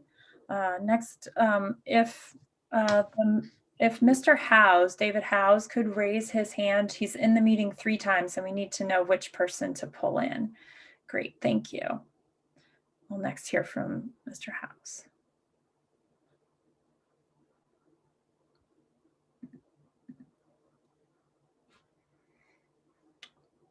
Good afternoon or morning still, Mr. Howes. If you can hear me, please go ahead and activate your camera and unmute yourself. Thank you. Thank you, Madam Chair, and thank you, members of the community. I'm Dr. David Howes, and I'm the president of Martins Point Healthcare, and really appreciate a chance to talk with you today about our concerns about this bill. As you all know, Martins Point is a small, local, not-for-profit healthcare organization. We offer primary care, and we offer health plan services, including a 5-star Medicare Advantage plan.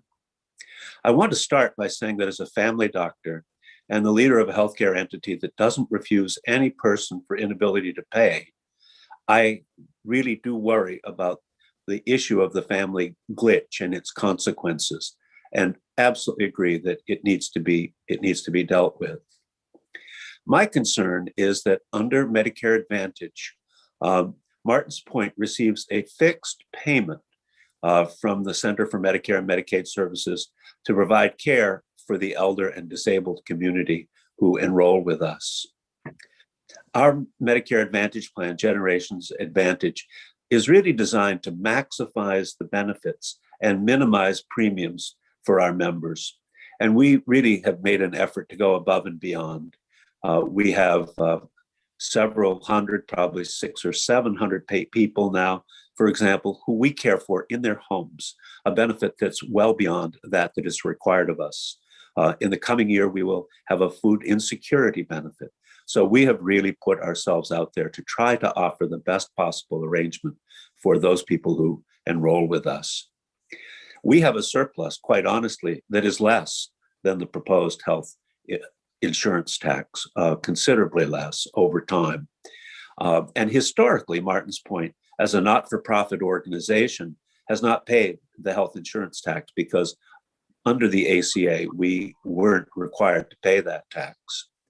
Our concern is that this tax will force us to raise premiums or reduce benefits, hurting elders, many of whom are poor and on fixed incomes, and their communities, and would really urge you to reconsider the consequences of this act. Thank you.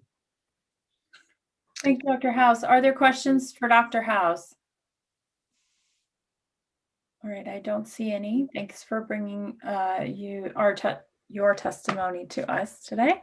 Next, we'll hear from David Clough.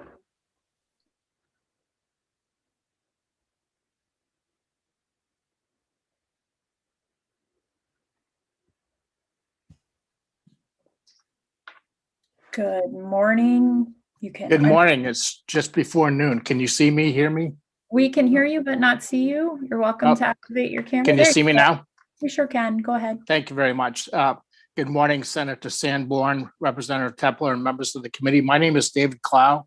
I'm State Director of NFIB, a small business group with thousands of small business members here in the state of Maine.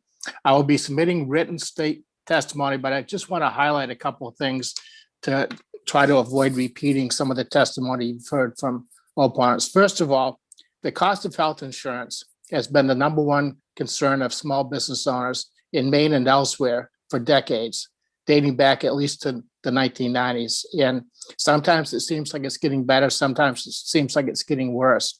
In Maine, you've seen data from the Bureau of Insurance just recently. For example, from 2017 to 2020, enrollment in the small group market has dropped by 18%. If you extend it to earlier in the decade, you will see an even more precipitous drop. The superintendent has talked about the small group market being in a potential death spiral. This tax would not help it. In fact, this tax would hurt that situation.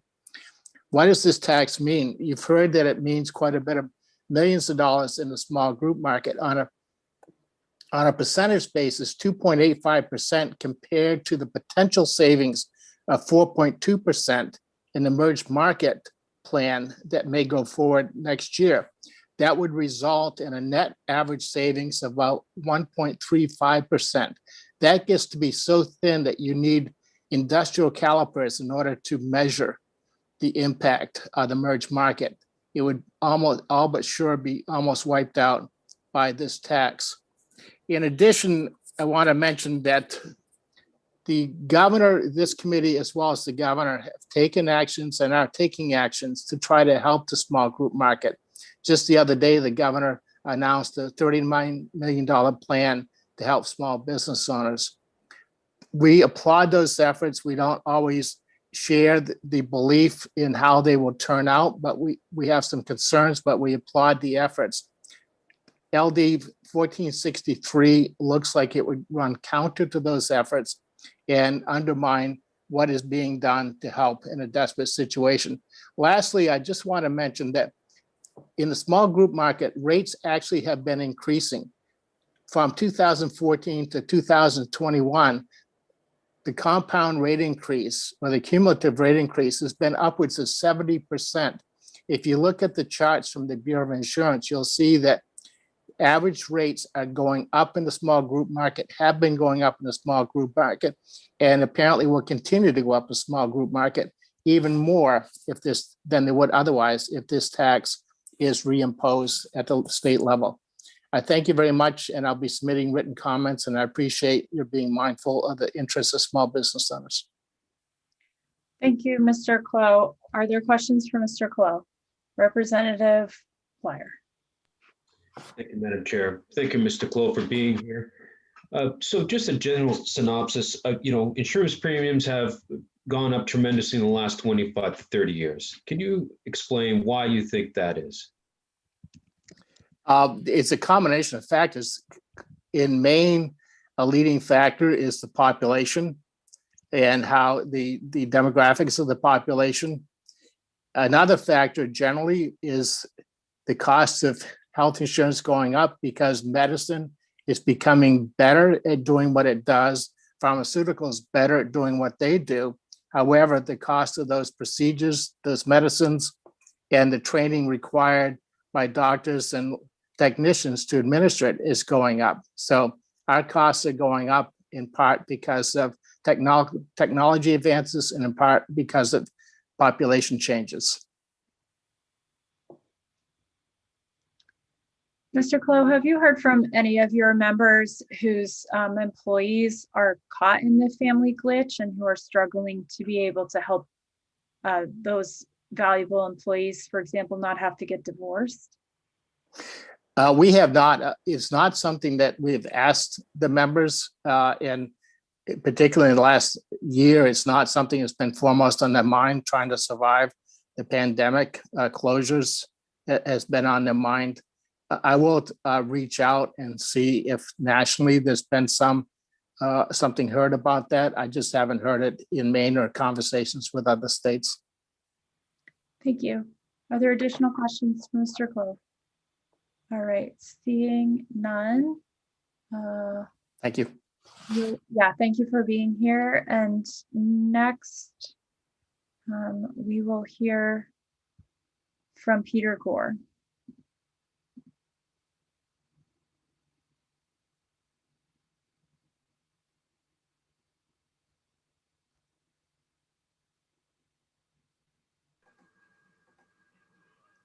Good afternoon, Mr. Gore. Almost afternoon. Good One news, minute. sir. Go ahead.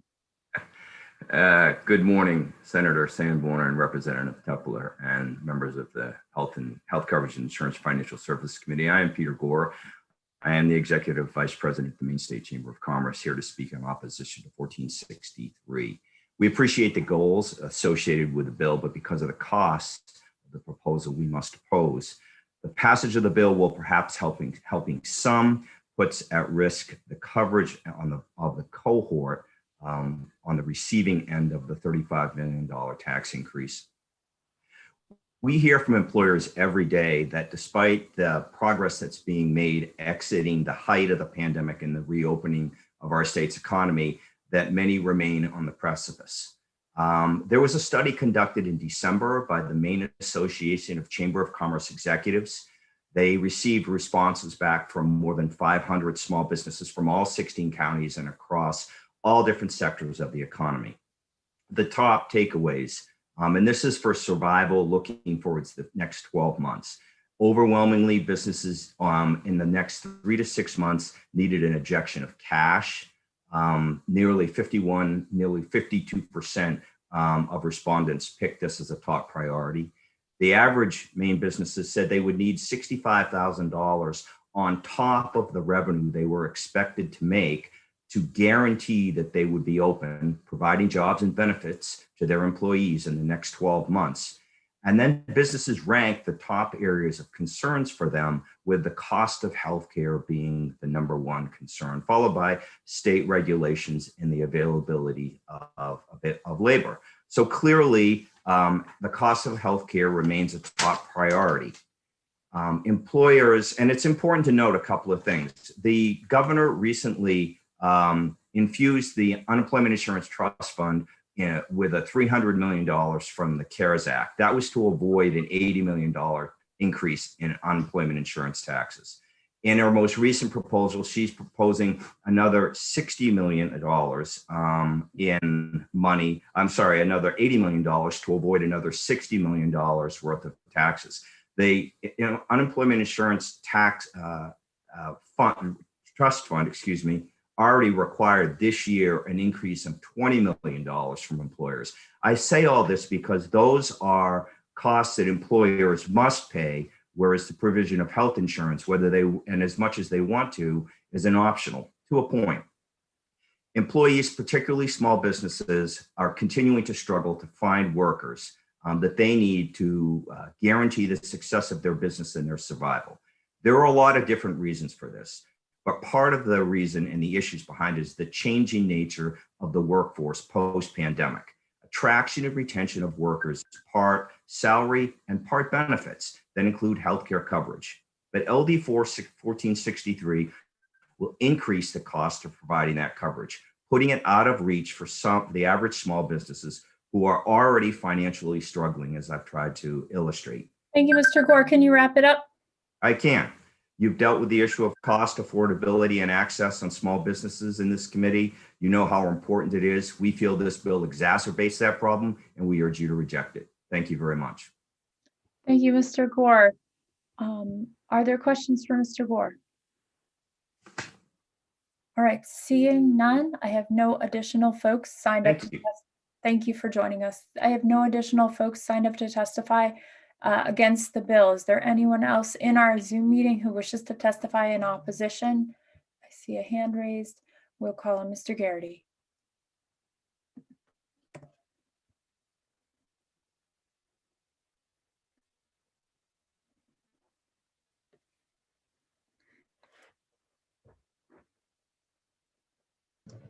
Good afternoon, Mr. Garrity. Go ahead. Good afternoon. I apologize for not having signed up for this.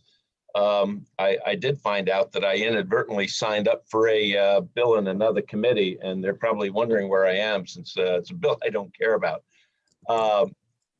Senator Sanborn, Representative Tepler, members of the committee, my name is Bruce Garrity. I'm here today on behalf of the Maine Automobile Dealers Association, which operates its own multiple employer welfare arrangement. MEWAs pay for themselves. They don't get subsidies from anywhere. The premiums have no profit element. It's based exclusively on the experience of the plan. Their expense ratio is extremely low. And this will serve only to increase their premiums or decrease the benefits that are provided. We respectfully suggest that that's not a necessary or appropriate step, at least in relation to a multiple employer welfare arrangement. If the committee does move ahead with this legislation, since we are unique in the healthcare field, we would suggest that we be given a seat at the table in the commissioner that's being proposed. But we are strongly opposed to the bill, and I appreciate you recognizing me, Senator. Thank you. Sure. Are there any questions for Mr. Garrity? All right. Seeing none, we thank you for joining us. And next, I'll do a last call if there's anyone who wishes to testify in any capacity with regard to LD 1463 before I close the hearing. Please raise your electronic hand. All right. Seeing none, we will close the hearing on LD 1463. And we've been going for 2 hours now. It is 12:05. I'm going to recommend, although the committee usually takes a bit later lunch break, I'm going to recommend that we take a lunch break. We do have 2 rather lengthy hearings ahead of us, although I think each one will be about 2 hours long or potentially a little bit shorter. So we should be able to get through them in a reasonable amount of time this afternoon. Why don't we take a 40-minute lunch at this point and come back at 12:45 and get started. And then we'll take a break after our second hearing as well. That'll be a bit shorter. And then we'll conclude. Okay, so we'll see you back here at 12:45 for our second hearing. Thanks, everybody. Have a good lunch.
Hello, Dr. Evans. Can you hear me?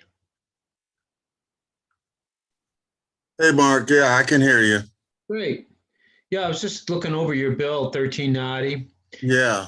Did you ever, I mean, I like the concept. I'm questioning, is there a way that we could, is possible to expand that in the sense that there's a lot of people that don't file their taxes that are in need of healthcare? Is there, what do you think of that? Mark, can I just ask, we are streaming live, but we're not in a public hearing yet. And Representative Evans is going to present his bill in a minute, and then he'll get a chance to testify. Would you mind holding your question just until we're kind of more on the record? Yes, I'm sorry. No, that's totally fine. And I get it. We would probably be having these conversations potentially over lunch or whatever. And we have a really collegial committee. So thank you. But we are going to get the opportunity to hear all of us to hear his answer to that in just a couple of minutes if you'll ask it again. Is that all right? Thanks.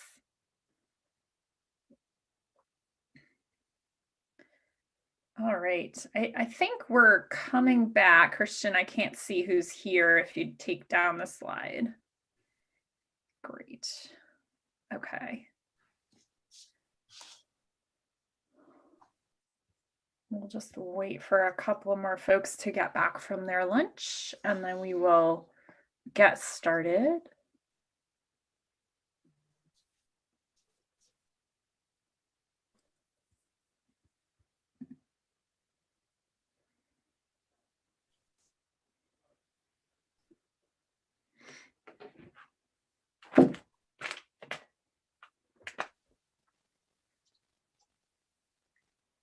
Senator Sanborn, I'll just quickly say I do have two bills that you could do language review on at the end that I think would be quick, or you could hold off till tomorrow when I might have more to add. Okay, let's see what time it is when we get to the end of our hearings for today, and sure, go from there. Thanks. Sounds good. Okay. Yep. Okay, I see 7 members of the committee back, and so we will get started with our public hearing on LD 1390, an act to maximize healthcare coverage for the uninsured through easy enrollment in the main care program or in a qualified health plan in the marketplace. Still not the longest title that we've heard this year. And it is sponsored by our own Representative Evans. So Representative Evans, please go ahead. And then I know there will be questions for you after your presentation. Okay. Thank you, Madam Chair. I know we've had a long and arduous morning, so I will be as brief as possible. So I'll just start. Good afternoon. It is now afternoon, Senator Sanborn and Representative Tepler, and fellow members of the Health Coverage Insurance and Financial Services Committee. I am Representative Richard Evans, and I represent 7 communities in Piscataquis County. I am here today to speak in favor of LD 1390, an act to maximize healthcare coverage for the uninsured through easy enrollment in the main care program or in a qualified health plan in the marketplace.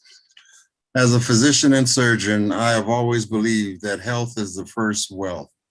To begin the process of attaining that goal, the first and most important step involves access to healthcare. In 2018, 27.9 million, or 10.4% of the national population was uninsured, up from 10.2% in the previous year. In 2018, 8% or more than 100,000 Maine residents were uninsured. As a result of a citizens' referendum in 2017, Maine was finally granted full authority by the Centers for Medicare and Medicaid Services to fully enact Medicaid expansion in 2019. This authority was retroactive to July of 2018, which was the date indicated in the 2017 ballot initiative. This Medicaid expansion allowed for approximately 70,000 uninsured Mainers to be eligible for direct access to health care coverage with an ensuing decrease in the number of uninsured to 8%. It is important for us to realize that these numbers reflect numbers from the pre-pandemic era. So according to the Kaiser Family Foundation, the most recent statistics reveal that the number of uninsured in Maine is now back up to 10.2%. As many of you may know, in 2019, the Mills administration announced that Maine is in the process of transitioning to becoming its own state-based marketplace. This decision will provide Mainers who currently purchase health insurance for themselves more flexibility in their decision-making and will enable Maine to invest resources otherwise going to the federal government in targeted efforts to enroll more Mainers in affordable healthcare programs. Having its own state-based exchange makes it much easier for a state to implement the process of easy enrollment. Maine's current program remains tethered to the federal program, limiting our flexibility in meeting the needs of those who are underinsured and uninsured. Other states that have pursued a state-based model have both enrolled more people and lowered health insurance costs. The goal of LD 1390 is to meet the people where they are. Too often, individuals and families find that trying to navigate the system by themselves becomes overwhelming and perplexing. They simply give up, postponing necessary preventative care because they cannot access the system or get the help that they so desperately need. Others do not have a computer, and many more do not have broadband access. Still, others simply cannot afford the associated cost of healthcare, and their primary source of care becomes the emergency room. This should not have to happen, but for many, it is their only recourse. This healthcare churn is not only burdensome, but it is also disruptive to patient care continuity and can lead to poorer health outcomes. The goal of LD 1390 is for Maine to be more innovative and more proactive in addressing the plight of the uninsured, a problem that has been made worse by the pandemic for those already uninsured, as well as those who have lost their jobs and job-related health insurance. This bill would also identify people who may qualify for low-cost or no-cost coverage of which they may be completely unaware. We had at one of our meetings last week, the farmer who was unaware of healthcare.gov and connectme.gov. It is my belief that we are at a point in time where we as a state have a tremendous opportunity to do the greatest good for the greatest number of Mainers. As I noted in my opening remarks, LD 1390 is about providing easy access to healthcare. That access should be as seamless, targeted, and streamlined as possible. Although there's much more to be done, the implementation of a state-based program with targeted and focused attention to those most in need is a good place to start. Thank you for your attention, and I would be happy to answer any questions. Thank you very much, Representative Evans. Representative Bleier, go ahead. Thank you, Madam Chair. I apologize for that. I'm not sure if this question would apply to this bill directly. That's why I want to have an informal conversation with Representative Evans, but I'll ask the question now. Representative Evans, the theory of putting the checkbox in the tax filing is a good idea. One of the questions I have is, you're correct. A lot of people just don't know, right? They hear health insurance is expensive and they just never look. And so I know there are people out there that, for whatever reason, don't file their income tax. And my question was, in this process of presenting or creating this bill, did any thought process come along to how do we reach out to that population that are not filing their taxes and inform them of the availability of health insurance? I don't know if that came about or not.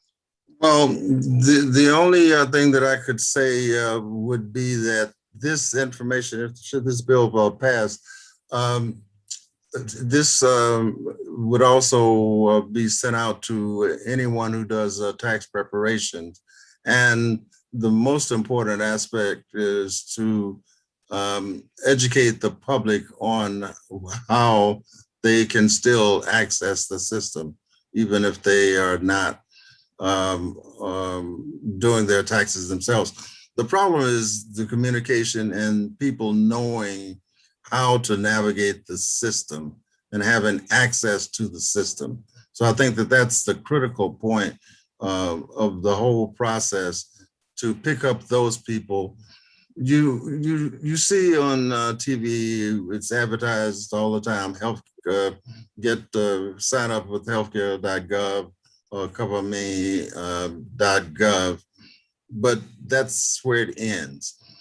This bill would put it in the hands of the department to reach out to anyone who indicates that they don't have insurance. So I think we need to be somewhat more aggressive in communicating how people can get into the system and see to get the help for them in deciding what is the best option for them. Are there any additional questions for Representative Evans? All right. Thank you, Representative Evans. Next, we'll hear from Representative Hymanson.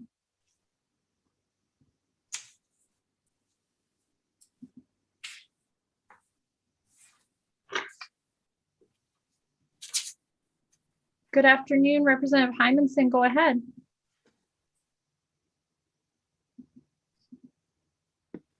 Getting there. There we go. What a time, what a time. Good day, Senator Sanborn, Representative Tepler, members of the Joint Standing Committee on Health Coverage, Insurance, and Financial Affairs. I'm Patty Hymanson, representing District 4, parts of York, Wells, Sanford, and all of Ogunquit. I'm here in support of LD 1390, an act to maximize healthcare coverage for the uninsured through easy enrollment in the main care program or in a qualified health plan in the marketplace. This bill creates a checkoff on the state income tax form to gain assistance in enrolling in health coverage. This is a bill to increase access to health care, and that is a valuable goal. The system for enrolling can be confusing and have barriers, so using a common tax form to get access can finally assist a person to be covered for their health care. Just yesterday, I was shopping in Kittery, and I overheard the young retail staff talking to each other. One said her brother had a $7,000 deductible on his health insurance, and he could never afford to pay that if he were in an accident or had some other severe health condition. The other said being in debt for $7,000 was better than being financially ruined for many, many years because he didn't have any health insurance. Her words made me think again about the financial burden of not being covered and being unlucky enough to be diagnosed with a major illness or have a significant accident. In my medical practice, diagnosing and treating neurologic diseases that most often affect a lifetime, I witnessed the severe stress and avoidance of needed care that being uninsured brings. This is a bill, actually I was reminded of the importance of access when I was attending legislative Zoom meetings. Getting into the Zoom meeting on there are multiple access points for getting into Zoom meetings. There's a website URL, there's an invitation. I could call your clerk. I could use the several access sites on legislature.maine.gov. So there are many open doors to our legislative process now, as there could be many more open doors to sign up for health coverage. This bill provides one more open door. It's not all open doors, but it provides one more open door. This bill to give people a chance to put their hand up, say that they do not have health coverage, and get help to remedy that. I hope you can support this bill. Thank you for your attention, and I'm happy to answer questions as I'm able. Thank you, Representative Hymanson, for joining us today. Are there questions for Representative Hymanson? Don't see any. Thank you for joining us. Thank you. We'll hear from James Mile. I don't see James Mile on the call right now. Okay. Next, we'll hear from Kate Endy.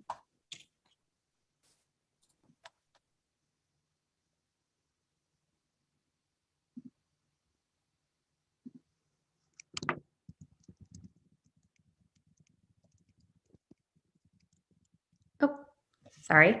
Good afternoon, Senator Sanborn, Representative Tepler, and members of the committee. Still Kate Endy, Policy Director for Consumers for Affordable Health Care. As you know, we serve as Maine's Health Insurance Consumer Assistance Program. And through that work, through our helpline, we hear from people every day who call us who are eligible for either a free or low-cost plan through Maine Care or the marketplace and had absolutely no idea. Oftentimes people who may have applied previously, even a few years ago, and if they were denied at the time, don't realize that if they've had a change in income, they might qualify now. Or others have just never gone to the marketplace and actually tried to run an estimate before, or gone through the process because they didn't think that affordable coverage was available to them. Which is why we are extremely supportive of this bill. As Representative Evans has eloquently said before, it will reduce barriers, not just for people becoming aware of coverage, but also making sure that they actually have that assistance to follow through with the application process, which for many can be extremely daunting. And I'll just add that to the question Representative Bleier had in terms of how could we potentially reach people who might not file taxes, since a lot of people might not. Perhaps the committee could consider other avenues for including checkboxes, such as if somebody's applying for unemployment, or a few years ago, we actually worked to get a similar checkbox on applications for school free and reduced lunch. And schools were able to forward contact information that are to us, and our helpline team would proactively reach out to them, and found that to be also an effective means of being able to reach people.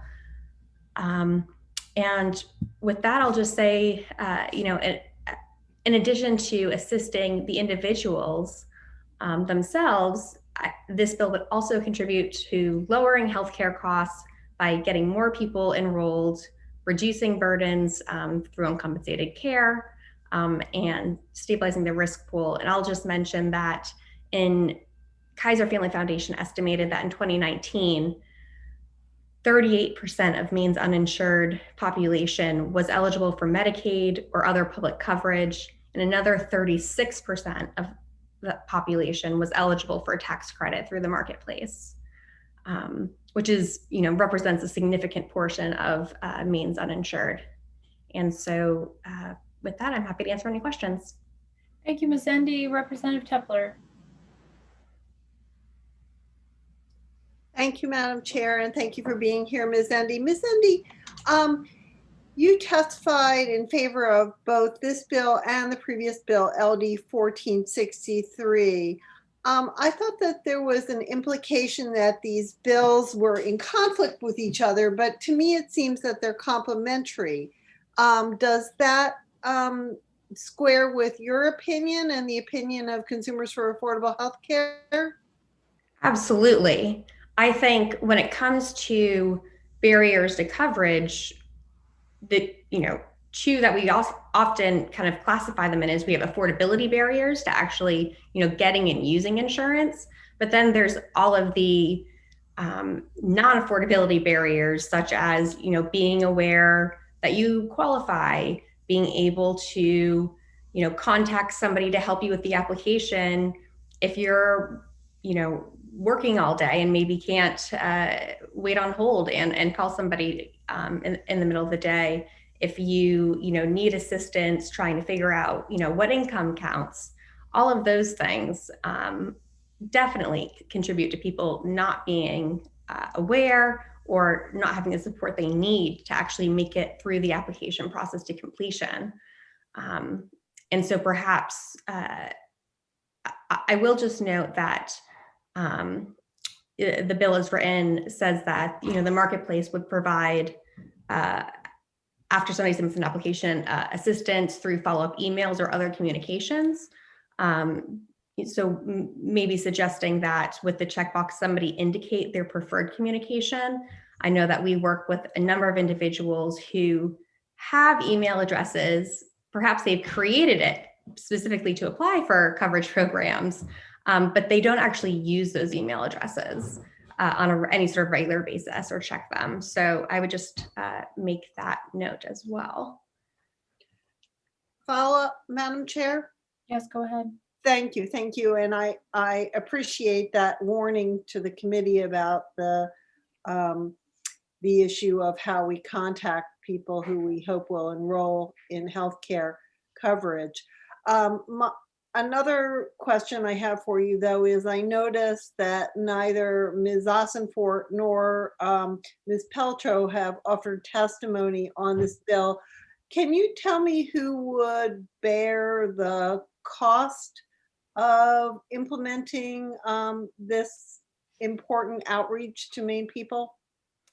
Well, my understanding of the bill is that it would fall to the state-based marketplace, which means in the process of, establishing.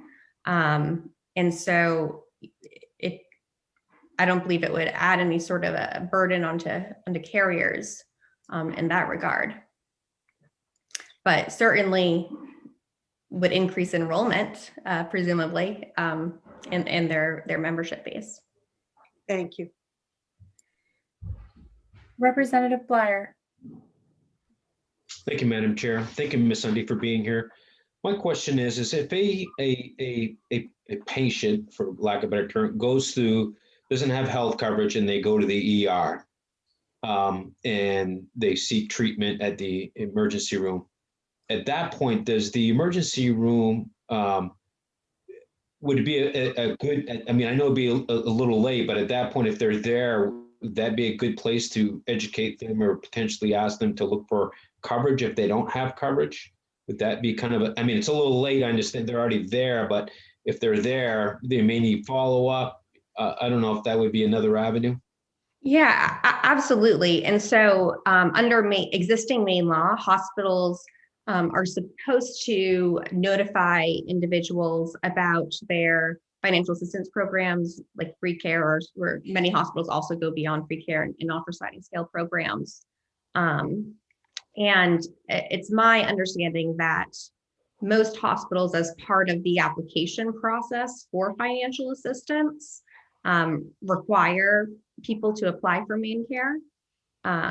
Although, hospitals, I'm sure the hospitalization could speak on that.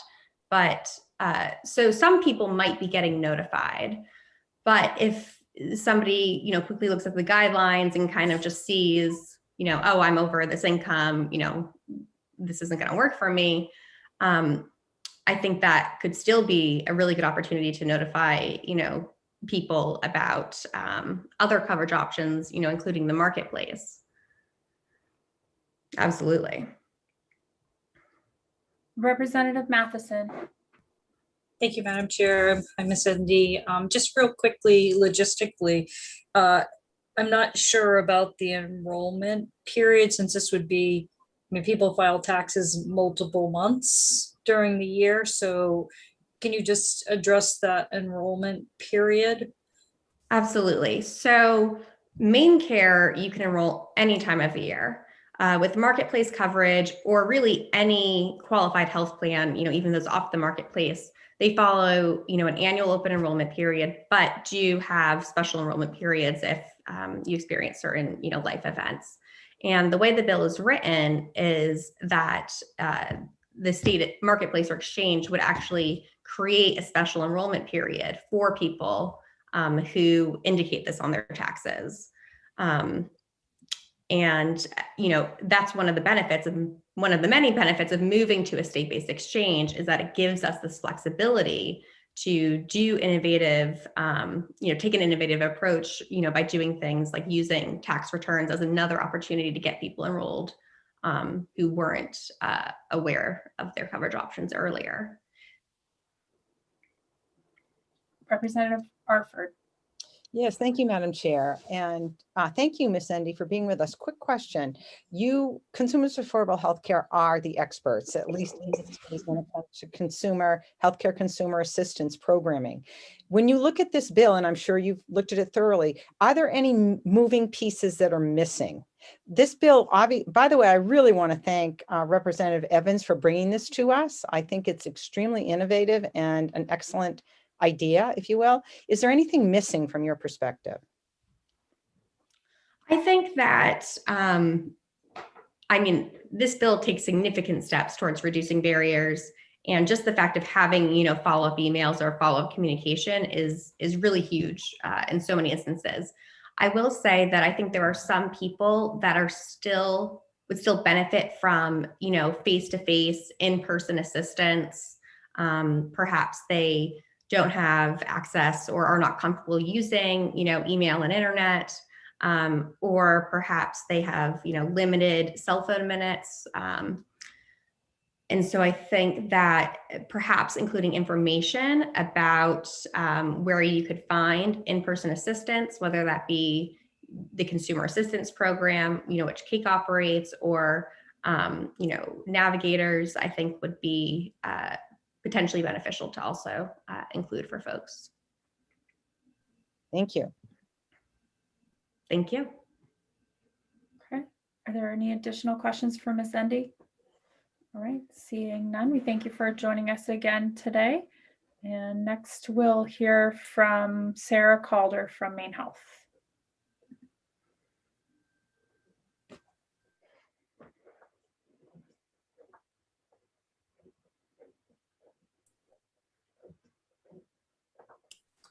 Senator Sanborn, Representative Tepler, and members of the committee. I'm Sarah Calder. I'm the Director of Government Affairs at Maine Health, and I'm here to testify in support of LD 1390. Some of you may be aware that Maine Health has developed the Access to Care program in the late 90s. And over the years, hundreds of thousands of Mainers have received free and discounted medications through the program. And then our Maine Health coverage team, which is part of Access to Care, specializes in helping uninsured patients enroll in Maine Care, and then also coverage through the marketplace. Our team is dedicated to assisting individuals in accessing affordable healthcare coverage. And because of that, we support public policies that seek to increase access to affordable coverage. And that is why we're very supportive of this legislation before you today, and thank Representative Evans for bringing it forward, as it does provide another opportunity to easily enroll in a health insurance plan or in Maine Care. And I would be happy to answer any questions that you may have. Thank you, Ms. Calder. Are there any questions for Ms. Calder? All right, thank you. Thanks. Next, we'll hear from Kimberly Cook.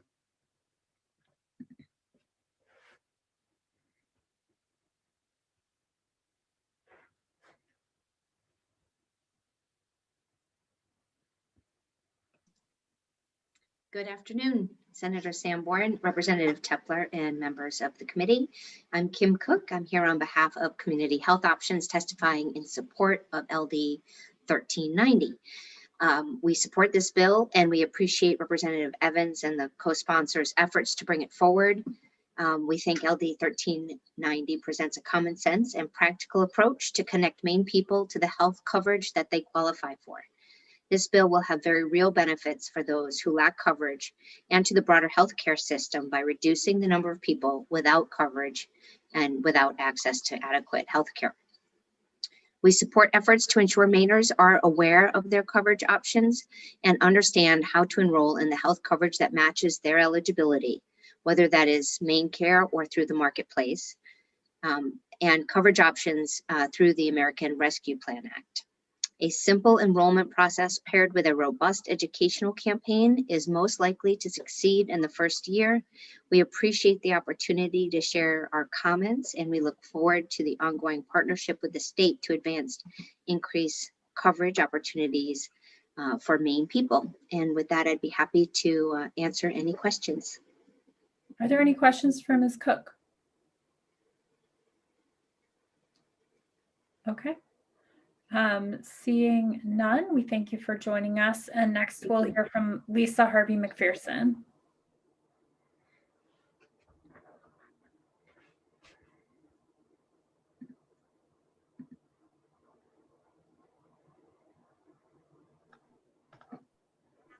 There. Good afternoon, Senator Sanborn, Representative Tepler, and committee members. My name is Lisa Harvey McPherson, and I'm here today to speak in support of this bill on behalf of Northern Light Health. Like those who spoke before me, I want to thank Representative Evans for sponsoring this bill, and we are in full support of the proposals to improve access to health care coverage. Northern Light Health continues to be challenged by charity care. Now, it is improving, but it's still a significant number. In 2019, charity care for Northern Light Health totaled $19.7 million. In 2020, the direction was improving. Charity care did go down to $14.7 million, but it's too soon to know if that's a real trend given the impact of COVID on our health system as well as other health systems in the state and the nation when we had to postpone services last spring.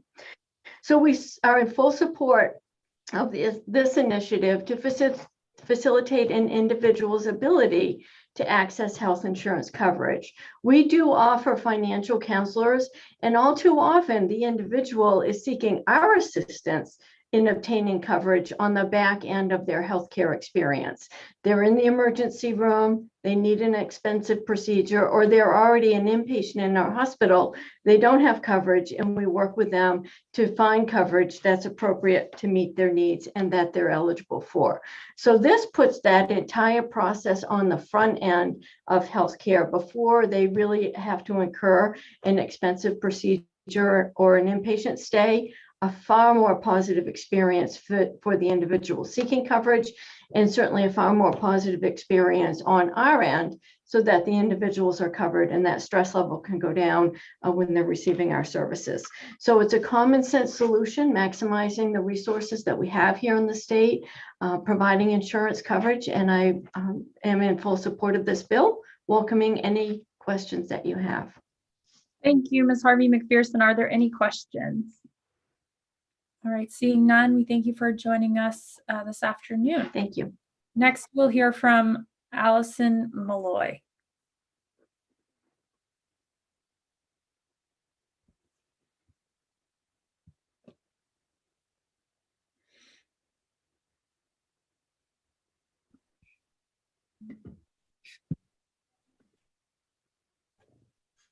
Hello, Madam Chair Sanborn and Tepler and members of the committee. My name is Allison Malloy, and I live in Portland, and I am in favor of LD 1390. Can you hear me okay? We sure can. Go ahead. In my work as a physician in private practice in Portland, I see many patients who would qualify for Maine Care, but they have not applied. I'm unable to create an effective treatment team for those patients until they actually get coverage. They may be able to afford a few visits with me, but for example, I specialize in traumatic brain injury, and those patients need not only a neurologist and a psychiatrist, but cognitive rehab, possibly speech, physical therapy, maybe vestibular rehab.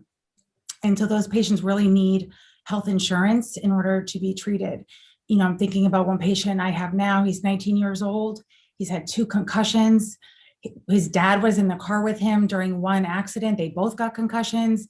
Neither one of them has the executive cognitive function to go through, you know, the insurance process. So I really have to put those patients' care on hold until they actually get through the main care process.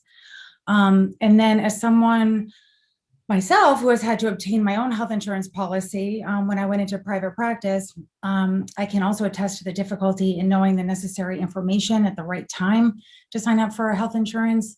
I had not heard any advertising on TV or radio about the marketplace. And I just happened to see on a friend's Facebook post about the deadline for signing up for a marketplace plan. I was on Cobra. And it took me 8 hours on the marketplace with numerous calculations to try to figure out the best plan for me and my family. And I ultimately got one with a $14,000 deductible. That was the lowest deductible to be able to qualify for a health savings account. And my premiums are $700 a month. I could have gotten a $6,000 deductible with no HSA, and that would have been $1,200 a month. So, I know on my own, going through the process of having to get an insurance plan, it's confusing and it's a lot of work. And the patients that I work with are really in no state to do that. So I think the state of Maine can do a lot to make this process of getting an appropriate healthcare plan a whole lot easier for people by adopting LD 1390 and identifying uninsured people on tax forms and reaching out to them to help them navigate what can be a stressful and overwhelming process. If the government takes a passive stance, expecting patients to figure out the system for themselves, many people simply cannot do that. Those are most often the patients who need medical or psychiatric care the most, and sadly, most of them do without it when all they need to do is apply.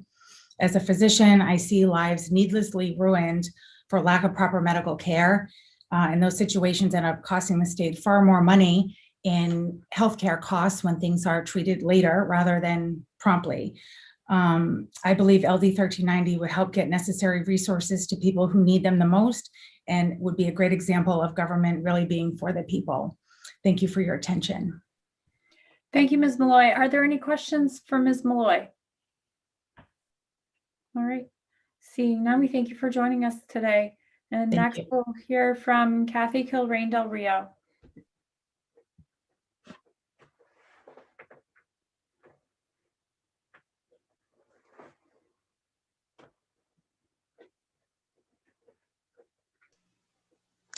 Thank you. Good afternoon, Senator Sanborn, Representative Tepler, and members of the committee. My name is Kathy Kilrain Del Rio. I use she, her pronouns. I'm the Director of Campaigns and Healthcare Advocacy for Maine Equal Justice, a nonprofit legal aid provider working with low-income Mainers to increase economic security, opportunity, and equity for people in Maine. And today I'm testifying in support of LD 1390, and I'll also submit written testimony, but I'm still having some technical challenges today. At Maine Equal Justice, we assist low-income Mainers in accessing programs like Maine Care, unemployment insurance, and food assistance, among many others. This past year, as you might imagine, we've received hundreds more calls and online requests for help than usual. Time and again, we hear from people who are struggling to figure out if they are eligible for Maine Care or other healthcare coverage through the marketplace. Our healthcare system is complicated and it can be challenging to navigate, and can be even more challenging for people with literacy or language barriers and for those with limited access to the internet or devices that allow them to easily get online. Many people don't know where to go for more information about what their options are. Others may have had Maine Care coverage at some point in their lives, or they applied and were denied in the past, and they don't realize that due to expansion or their own changed circumstances, they may be eligible again. Sometimes people don't know they're eligible for coverage until they have a health condition that becomes an emergency situation, and they find out when trying to figure out their options at the hospital that they may be eligible for some coverage. It would be so much better for them to get coverage before they have an emergency so that they can get preventive care and care for chronic conditions. National data from the Urban Institute highlighted by Health Affairs further illustrated this, that many uninsured people may not realize they're eligible for affordable coverage. They found that 25% of people who are uninsured qualified for Medicaid or children's health insurance coverage, and 25.1% qualify for premium tax credits on the marketplace. For all these reasons, we are always seeking ways to create more opportunities for Mainers to know their coverage options. That's why we're excited to see LD 1390. This is exactly the type of straightforward solution that can make our systems work better for people. By establishing a process for Mainers to self-identify that they are uninsured, we can more easily figure out who needs help getting coverage. And by sharing that information with the marketplace and directing the marketplace to determine eligibility based on that information, Mainers can easily find out if they have options through the marketplace or main care. The marketplace already identifies main care eligibility for people who apply and sends that information to DHHS. So this is a process that we already know works. LD 1390 provides an opportunity for us to make it easier for uninsured Mainers to get healthcare coverage, and I urge you to support it, and I'm happy to answer any questions you may have. Thank you, Ms. Calrain Del Rio. Are there any questions? All right, seeing none, we thank you for joining us again today and hope your computer woes resolve themselves soon. Next, we'll hear from Jeff McCabe.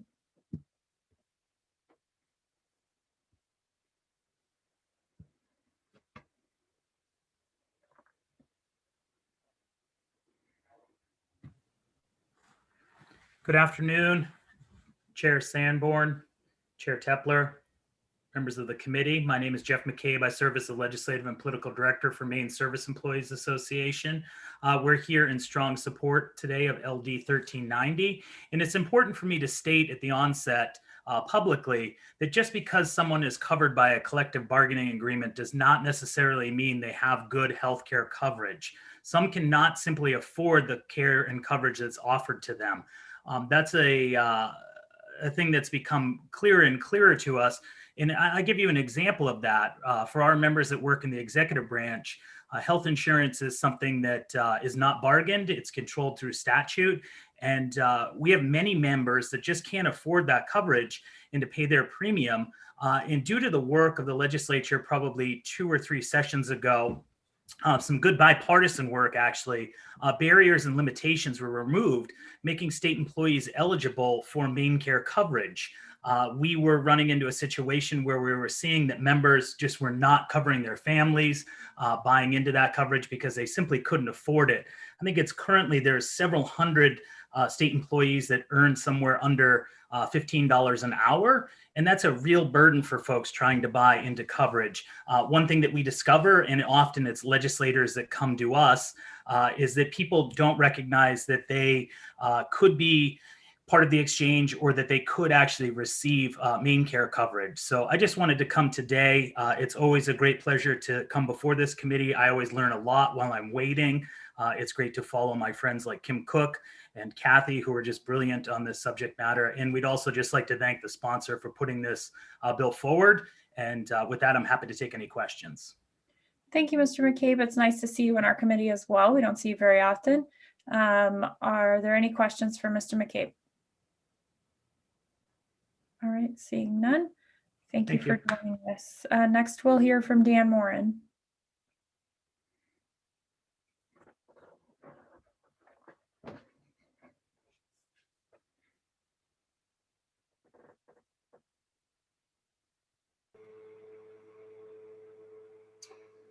Good afternoon, Senator Sanborn, Representative Tepler, members of the committee. My name is Dan Moran, Director of Communications and Government Affairs for the Maine Medical Association. We're located in Manchester. I reside in Gorham. You've heard from people before me, much of the nuts and bolts. The goal of the bill is to reduce the number of Mainers who are uninsured, particularly those who are currently eligible for financial help. Much of the points I made earlier this morning, COVID-19 has resulted in higher levels of unemployment. We need to look for creative, low-cost ways to connect families and individuals with coverage. Our independent primary care practices have reported significant increases in the number of uninsured patients that have lost coverage during the pandemic. The easy enrollment would make it easier for your constituents who have lost that coverage for additional coverage options. The tax filer chooses to do this, and then the state will be authorized to share the information with the marketplace, and then subsequently main care if marketplace coverages aren't available. It's completely voluntary, and the information will only be used to determine eligibility. So Maryland and Colorado are doing this.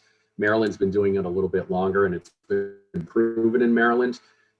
Through their numbers, their direct mail efforts prior to having easy enrollment reached about 1% of those contacted. They were able to enroll about 1% of those contacted through their direct mail. And through their easy enrollment, they've upped that by 7 times. So it's easy to do, it's low cost, and it's been very successful in Maryland. In my testimony, you'll see a screenshot from the actual Maryland form where you check off and it tells you what to do. And then there's a line for adjusted gross income from your federal return under there. And there's a link under that screenshot that'll take you to the page for Maryland's Easy Enrollment Health Insurance Program to learn more about their program, in case you wanted to consider that before the work session. Thanks for considering our comments. We were going to have testimony from our president and our incoming president on this issue, but our president had an emergent family health issue outside of the state. We were unable to put that together before the hearing, but they stand in full support. And hi to your dog, Senator Sanborn, absolutely adorable. Thank you. A dog in the neighborhood just started barking, so that's why one of them got up and ran out of the room. Thank you for being here, Mr. Moran. Is there anyone who has a question for Mr. Moran? All right, seeing none, we thank you for joining us. And next we'll hear from James Mile.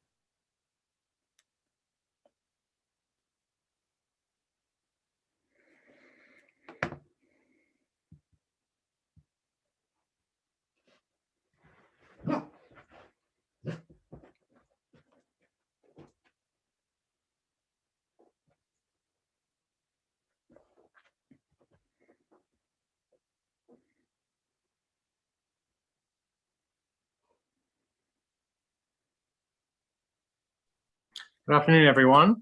Thank you for having me again. My name is James Mile. I'm a policy analyst at the Maine Center for Economic Policy, and I'm testifying in support of the bill. Access to affordable healthcare is critically important, not only for Mainers' physical and mental well-being, but also for their economic stability and their ability to thrive. The Affordable Care Act, including the expansion of Maine Care, have opened up very affordable options for healthcare for low and middle income Mainers, yet many of these individuals have not enrolled, perhaps because they're unaware of their options.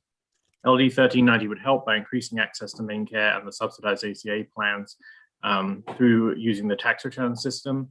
And as of 2019, almost 90,000 Mainers with incomes below 400% of the federal poverty level were uninsured. And many of these individuals will be eligible either for no-cost Maine Care coverage or low-cost subsidized plans through the marketplace. That number is likely to be slightly lower with the rollout of Maine Care expansion, but there's still likely to be tens of thousands who would benefit from the bill.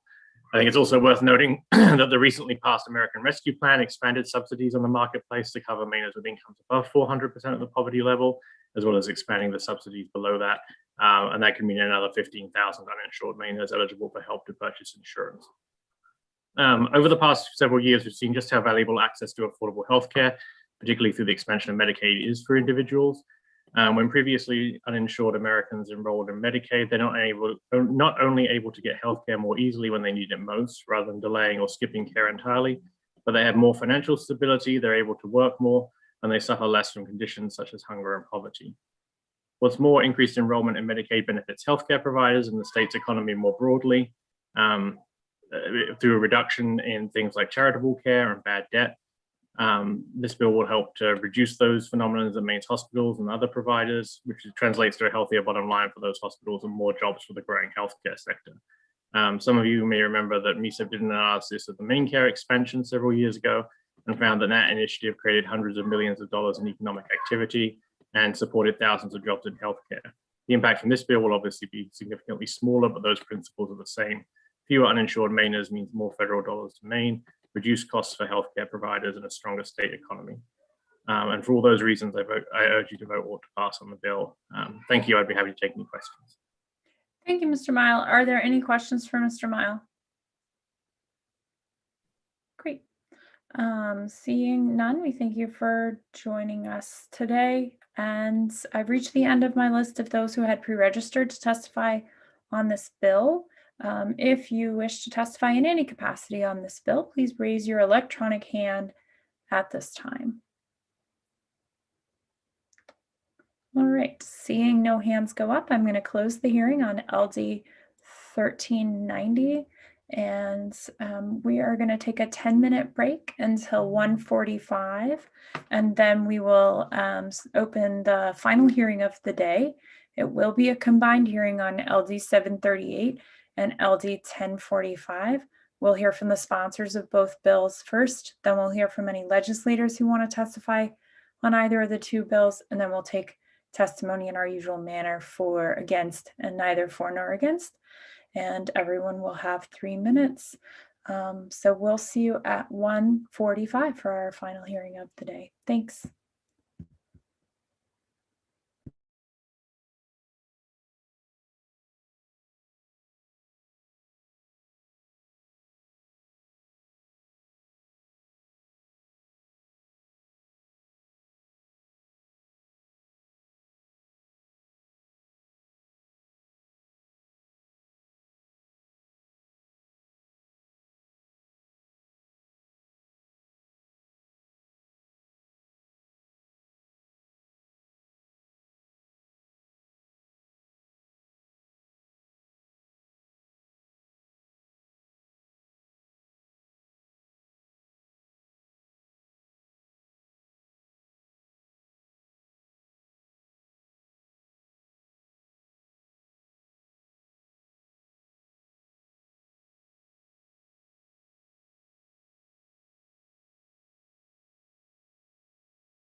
Okay. It is 1:46. If folks could turn on their video on the committee so that I know that we have a quorum. And we will get started on our final hearing of the afternoon.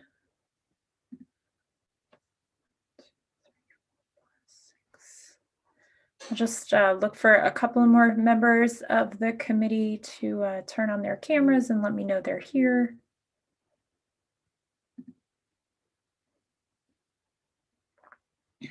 Thanks. Okay, great. Thank you. So we will now open a public hearing on LD 738 and 1045. And we will start by hearing from our own Heidi Representative Brooks, and who's the sponsor of LD 1045. And Representative Brooks, go ahead. Good afternoon, Senator Sanborn, Representative Tepler, and members of the Health Coverage, Insurance, and Financial Services Committee. My name is Heidi Brooks. I represent House District 61, which is part of Lewiston, and serve with my colleagues on this committee. I'm introducing LD 1045, an act to support universal health care. The bill is modeled after a bill introduced in Minnesota by State Senator John Marty. It was adapted to Maine and received a lot of support last session during the public hearing. This session, I worked with Maine All Care to make improvements in the bill. When I refer to universal health care, the goal is to have every Maine resident covered. Our current healthcare system leaves too many people uninsured or underinsured. One of the most common causes of bankruptcy is medical debt. Even before our current global pandemic, too many Americans were suffering unnecessary consequences of inadequate medical care. As a primary care physician, our goal was to prevent disease, to diagnose illnesses at the earliest possible encounter, and to coordinate care. We are trained to follow evidence-based medicine. As a patient, family member, and advocate, I have experienced my health deteriorate as a result of losing healthcare coverage. I used to think that medically necessary meant that a healthcare provider recommended a course of treatment to benefit a person's health. A provider and patient discuss possible medications to prevent and treat disease. Far too many of us face heartbreaking choices between needed healthcare expenses, food, shelter, and utilities. During the COVID-19 global health crisis, it has never been clearer that we need to acknowledge that healthcare is a human right instead of a market-based exclusive privilege. Deadly, highly contagious pandemics demonstrate how much we need to have equitable access to healthcare. Millions of Americans lost their employer-sponsored insurance. Millions of others didn't have coverage or were underinsured before the global pandemic. With high deductible plans, many are unable to afford medical care. While serving on this committee, I learned about the profits in medicine. During my first term, I was able to sponsor a bill that opened my eyes regarding pharmacy benefit managers. Small independent pharmacies actually lose money when they fill certain prescriptions. Pharmacy benefit managers get rebates from some of the more expensive brand name medications. I learned that formularies are largely based on the most profitable rebate system. There are virtual monopolies with pharmacy benefit managers. There are other abuses in our market-based system. People are turned away due to not being able to afford the medical care. Some providers don't accept Maine care. Prior authorizations and denials of coverage are common. Navigating our current system is very challenging, and far too many of us are left behind. LD 1045 seeks to provide comprehensive coverage for all Maine residents. This is accomplished by developing the Maine Healthcare Plan. This includes several areas that are siloed all too often and often are not affordable for Mainers, such as dental, vision, hearing, and other critical healthcare treatments. The Maine Healthcare Board would be established as outlined on page 10 of the bill, section 7510. The board would establish a Maine Healthcare Fund to implement the Maine Healthcare Plan. Premiums will be based on ability to pay. Other sources of income would be pursued, such as premium subsidies under the Affordable Care Act. The governor, the commissioner of the Department of Health and Human Services, and the commissioner of Economic and Community Development will seek all necessary waivers, exemptions, agreements, and legislation required that all applicable federal payments to the state will be paid directly to the Maine Healthcare Fund. The Maine Healthcare Plan is secondary to federal government programs unless the funding for these programs is transferred to the Maine Healthcare Fund. Cost sharing is not allowed except with room and board at long-term care facilities where income and assets are over the amount to qualify for assistance. Balanced billing is not allowed for providers accepting the Maine Healthcare Plan. It is time to acknowledge that the fatal flaws in our current healthcare system. Medicine was never intended to be an exclusive privilege reserved for only the wealthiest Americans. With our global pandemic, we need to come together and to address the healthcare inequities that are getting worse. Thank you for your serious consideration of this overdue transformative measure.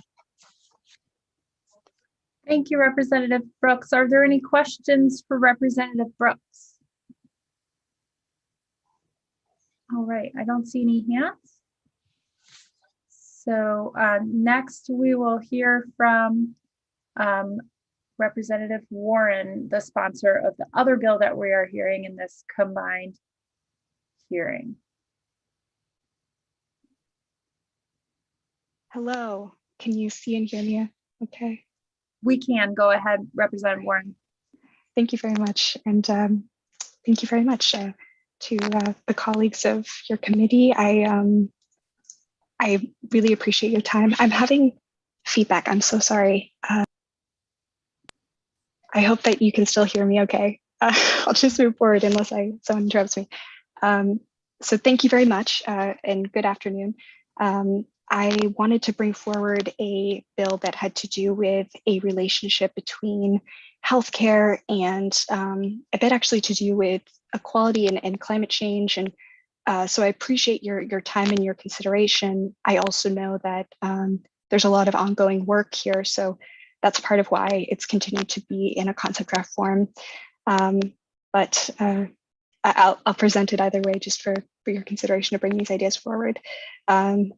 And I hope that you got my testimony and amendment through the analytic system. I hope it's up at this point, just for members of the public as well. But there are inequalities exacerbated by the COVID-19 pandemic, but that we all know have existed for a very long time. In April of this year, and in an incredible move, at least in my view, HHS announced that it would be establishing the Office of Population Health Equity as a way of advancing the health of Maine people who have long faced unacceptable inequalities. At the time, this is a quote by Dr. Shah, and there are three problems this concept draft seeks to address that I think are in part addressed by that move by HHS and want to be supportive of ongoing work. So number one is that there had been a previous administration who had dissolved this office addressing health inequalities, or this part of the department. I think that this office being reinstated at this time during a pandemic highlights longstanding and certainly troubling disparities. And I think that this office at this point should be as well put into statute and given a specific budget line to affirm these principles that I think many of us do hold and want to see stabilized maybe going forward. Number two is a problem that I had found around efficiencies in data sharing and replication of different services. And this bill would intend to promote coordination, particularly at the county level, particularly community action agencies and associated DHHS programs and groups in order to develop stronger efficiencies and other interventions that have a lot to do with health inequalities between departments and agencies that might lower state funding needs ultimately in addressing root causes or more preventative interventions that achieve health equity. And some of those I think could include housing, fuel poverty, transportation issues, many of those addressed by the Mitchell report of the Maine Climate Council, which was released in September 2020. then number 3 is transparency and accountability in health disparity data and policy from the state highlighted throughout this pandemic.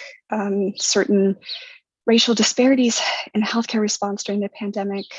And then on the other hand, I think the board of directors at Maine Health being given priority in their own distribution of state proffered vaccination supplies. And then on another hand, I think DHHS, their main kind of homepage on this healthcare data via their own website is extremely out of date and or otherwise inaccessible. The latest reports are 2002 or 2008 or 2010 at the most recent.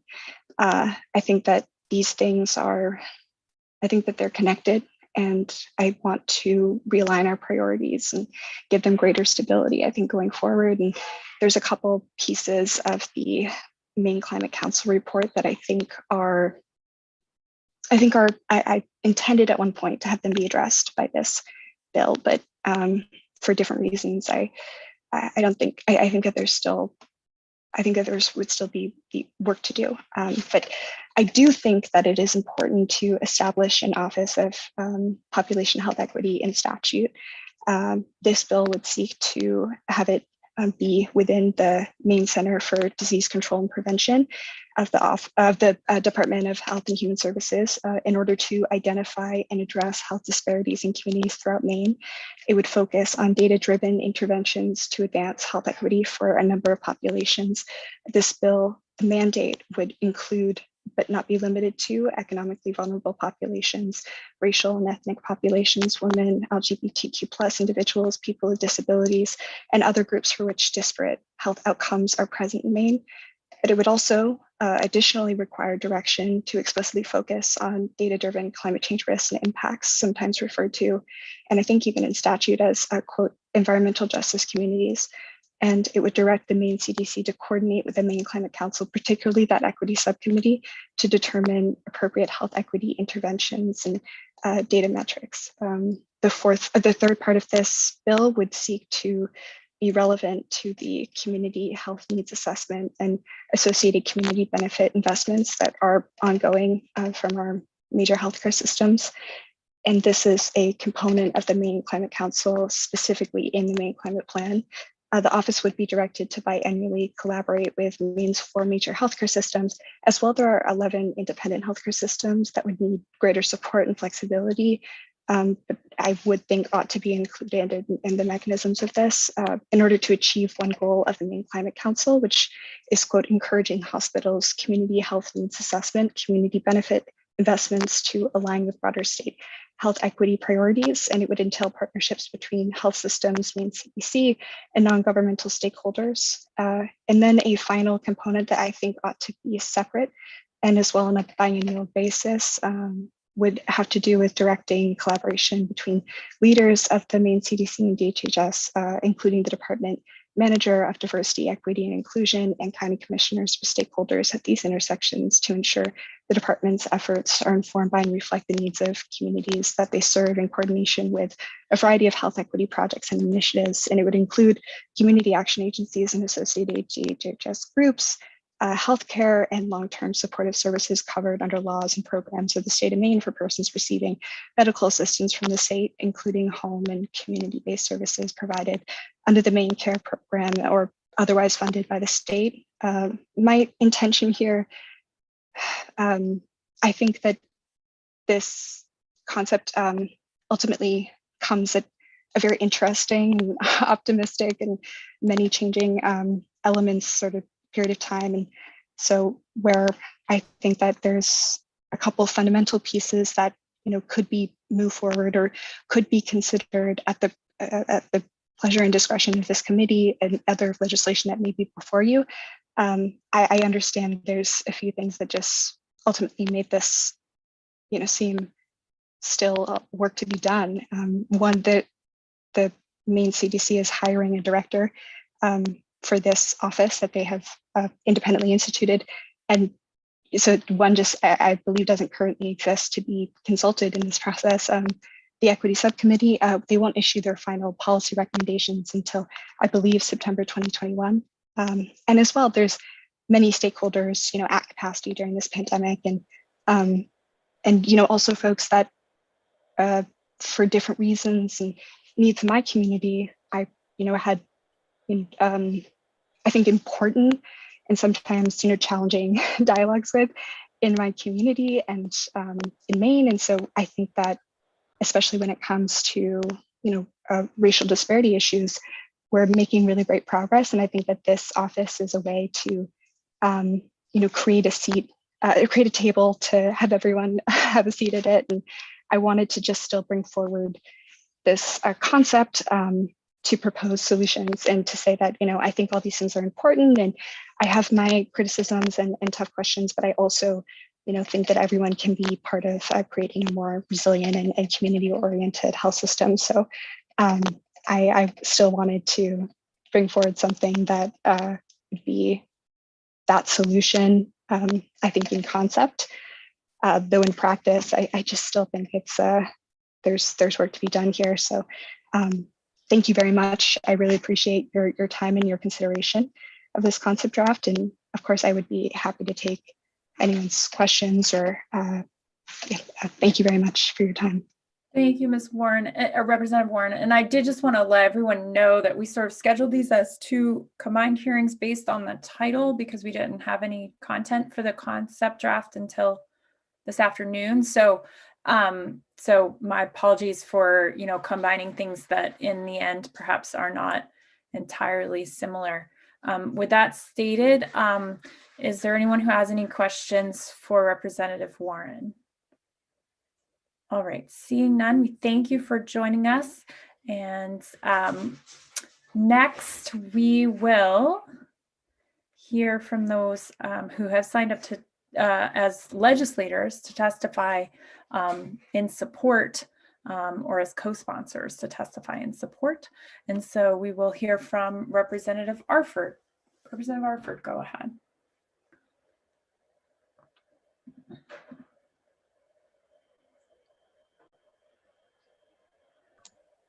Are you muted? Okay. Thank you very much for considering my testimony. In light of the length of testimonies we have following me, I am going to cut off a bit of my testimony because you can go back and read it and because it's not the part that's more or less conversational. Good morning, Senator. Good afternoon, Senator Sanborn, Representative Tepler, and esteemed College of the Health Coverage Insurance and Financial Services Committee. I'm Poppy Arford, honored to represent House District 49, which embraces the western half of Brunswick.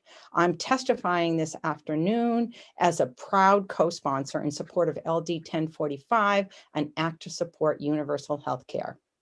I speak with you this afternoon trusting that what I say will adequately express how critical, how important the single payer policy of affordable, comprehensive, publicly funded healthcare for all Maine people put forward by LD 1045 is for our people and our state. How profoundly I believe that universal, publicly funded healthcare, commonly referred to as single payer, is the only just and equitable path forward to ensuring that every Mainer can afford the health care they need, be it medical, behavioral, dental, or eye care, outpatient, inpatient, or residential. LD 1045 requires the state to implement this everyone in, no one left out policy through the Maine Health Care Plan set to begin January 1st, 2024. I'd like to take a minute, just a couple seconds actually, to thank Representative Brooks for this bill and for her testimony, which lays out the background, plan description, and urgent need resulting from the pandemic for passage of this bill. Out of respect to the committee and my agreement with Representative Brooks' remarks, I will focus now on why I support LD 45 and not repeat what has already been so well stated. Since 2008, when my husband was diagnosed with cancer and I was catapulted into being a patient advocate for him, I have had the privilege of representing healthcare consumers and patient interests on many healthcare system improvement initiatives in Maine. This includes the statewide patient-centered medical home program, Aligning Forces for Quality, the State Innovation Model, and the Maine Choosing Wisely community campaign. I list these initiatives to give you an idea of the breadth and depth of what has been done already to improve the quality of care and address the ever-rising cost of healthcare in Maine. In one way or another, these programs have acted to identify how the current system falls short, then develop strategies and programs to fix it, to achieve the triple aim of improving patient experience of care, the health of populations, and to reduce the per capita cost of healthcare. Despite many committed people working very hard and millions of dollars spent by organizations, foundations, state and federal government on these efforts, in truth, we find ourselves today with incremental progress and a still fragmented, still unaffordable healthcare delivery and financing system. I have some resources listed in my testimony, which if you'd like further information, I ask you to refer to. The bottom line is this: even with all these improvements, the truth is that Maine people are still struggling, still suffering, as the healthcare they need is still financially beyond their reach, and they are either going into debt or going without. The solution is found in a publicly funded single-payer financing system, which will act to realize healthcare system improvement and affordability for all. Please support single-payer policy and LD 1045. Thank you. I am happy to answer questions. Thank you, Representative Arford. Are there any questions for Representative Arford? All right. Seeing none, next I'll call on Representative Pepworth.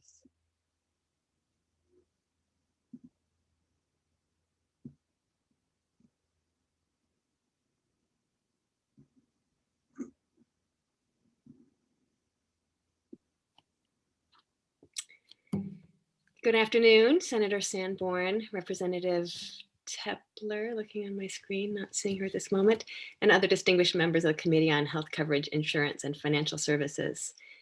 I am Sarah Pepworth. I represent District 133, which includes 6 towns on the Blue Hill Peninsula.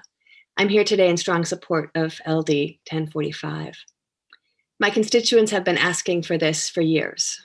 4 of the 6 towns I represent have approved healthcare resolutions in the past 2 years. Whereas every person in Blue Hill deserves healthcare, begins the resolve adopted in my town. From Brooklands, whereas eliminating high administrative costs and waste would be beneficial to families and businesses. The town of Brooksville requests that the Maine legislature create an equitable healthcare plan that provides every Maine resident with comprehensive medical care. Surrey strongly urges the Maine legislature to design and implement an equitable healthcare plan that provides every Maine resident with comprehensive medical care from birth to death. In giving testimony as a legislator, I've committed to myself to not being repetitive, to not bore the committee with information I know you already know. So deciding what I could say this afternoon in support of 1045 that will add to your knowledge or experience to assist you as you consider this legislation was a challenge. I know without asking that each of you has heard from constituents with healthcare concerns, even healthcare crises. Perhaps you are an elected representative today because you hoped you could do something to help. Perhaps you requested this very committee to be closer to this very problem. What if this bill were the answer? Maine's healthcare system is the product of World War II crisis management, 1960s federal reforms with Medicare, Medicaid, and profit-driven healthcare integration beginning in the 1980s. It's marked by uncontrollable costs. The US spends more on healthcare than any other country, yet we still lack or have inadequate coverage for tens of thousands of Mainers.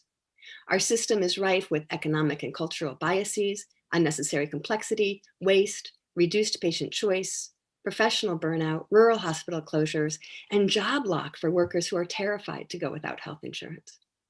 Over the years, legislators have introduced a variety of healthcare reforms to address some of these problems, but just like a new muffler and a spark plug won't fix a jalopy, these piecemeal efforts can't fix such a dysfunctional system. Representative Brooks' Maine Healthcare Act could. By creating a publicly funded and still privately provided universal healthcare system, LD 1045 would address every one of the problems listed above, every one. The US ranks #1 in so many categories. But how can we be the richest, most powerful country, yet rank so much lower in health outcomes?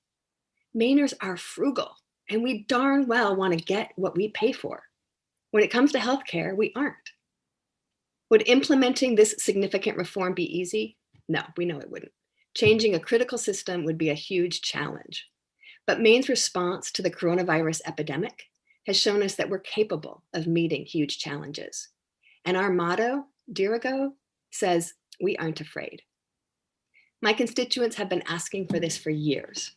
Maine has needed this for years. Please pass LD 1045. Thank you so much for your time this afternoon. Thank you, Representative Pebworth. Are there any questions for Representative Pebworth?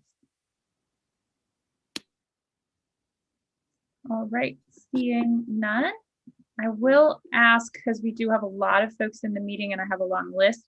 I don't see any other currently serving legislators who are signed up to testify. Are there any others in the room who wish, as currently serving legislators, to testify? If so, please raise your electronic hand. All right, not seeing any, then we will switch to those who wish to testify in favor of the bill. And I will call on Jeff Gratwick first.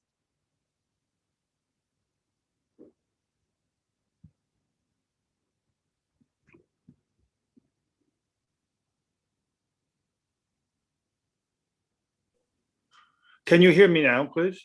We sure can. We can't see you at this point. But you can turn on your camera if you can. If not, go ahead. I think I'm going to go ahead because I sometimes have difficulty with that. But good afternoon, Senator Sanborn, Representative Tepler, honorable members of this committee, and also I have to mention esteemed member Colleen, because without Colleen, the world would collapse. And so I miss Colleen. I'm Jeff Gratwick. I live in Bangor. I'm a member of Maine All Care, and I am here in support of 1045. I practiced clinical medicine for 40 years and loved it. It's the best of professions, and I was very fortunate. However, with the passage of time, I became increasingly dismayed. Too many of my patients were unable to get the care they needed due to its cost and our increasingly confusing and complex insurance bureaucracy. So when I retired, I set off on a new adventure to practice a different kind of medicine here in the legislature, healthcare policy medicine. Again, I love the work here in Augusta, but again, I became dismayed because we didn't seem to be able to deal with the root cause of our dysfunctional medical care system. It's out of control profit underlayment. To be sure, there's been some progress. Several examples. Your committee used to be called the Insurance and Financial Services Committee, but is now the HCIFS in recognition of how much time you spend on healthcare. The Healthcare Task Force in 2018 brought together a remarkable group of experts, produced an excellent report, but this report now gathers dust on a library shelf. The task force lacked an essential ingredient, the mandate to make its recommendations operational. There have been many other bills which have plugged holes in our healthcare system that you're all very much aware of, but there are none that challenge the fundamental problem. Medicine is now all about money. You've heard our healthcare system is sick. You all know this. You're going to hear more about this today. The most important part of the bill before you today is the establishment of the Maine Healthcare Board. At the risk of being presumptuous, the specifics of this bill, many of which are really excellent and very well thought out, are not very important at this stage. The important thing is the board itself. The board itself, it will have expertise, the ability to make hard decisions, and have the time needed to come up with a good plan and then put that plan into operation. It will have a mandate. It will incorporate many feedback loops, be self-correcting. It'll be a work in progress. This bill can make a rational healthcare system a reality. It can save money, it can save lives. And actually, it'll make the HCIFS committee the most important committee for the people of Maine that's been around for years. Change will obviously be incremental. It will not occur magically on January 1st of a specific year. The new improved organization of healthcare will roll out step by step, changing as needed, taking advantage of the best thoughts of the time. I'm a big believer in evolution and feedback loops. The rollout will be similar to the marijuana legislative saga, a major conceptual leap forward, then years of work on a myriad of details by the board and by you, the legislature. As legislators, we're all used to criticism. You'll be criticized if you don't pass this bill because costs will continue to increase, resources will be diverted, and your grandkids will lack the education, roads, and bridges that they need. They'll ask you why you didn't do something when you could. Or you're going to be equally criticized if you do pass this bill because you'll be radicals, you'll be socialists, you'll upset the status quo. Each small glitch will be magnified and become fodder of ideological zealots. It'll all be your fault. I must admit, I'm glad I'm out of the legislature, but you're going to have to make a choice one way or the other. I personally recommend you think big and act big, acknowledging there will be bumps in the road, but the goal is worth it. I hope you'll vigorously debate this bill, pass it on to the legislature, and then work with the board that it will create to make a better, more functional, responsive healthcare system. Thanks very much. It's very nice to be here, and I'm happy to answer questions. Thank you, Dr. Gratwick. Are there any questions for Dr. Gratwick? All right, I don't see any. Thank you for joining us. As always, it's nice to have you back in our committee. All right, next we will hear from David Ball.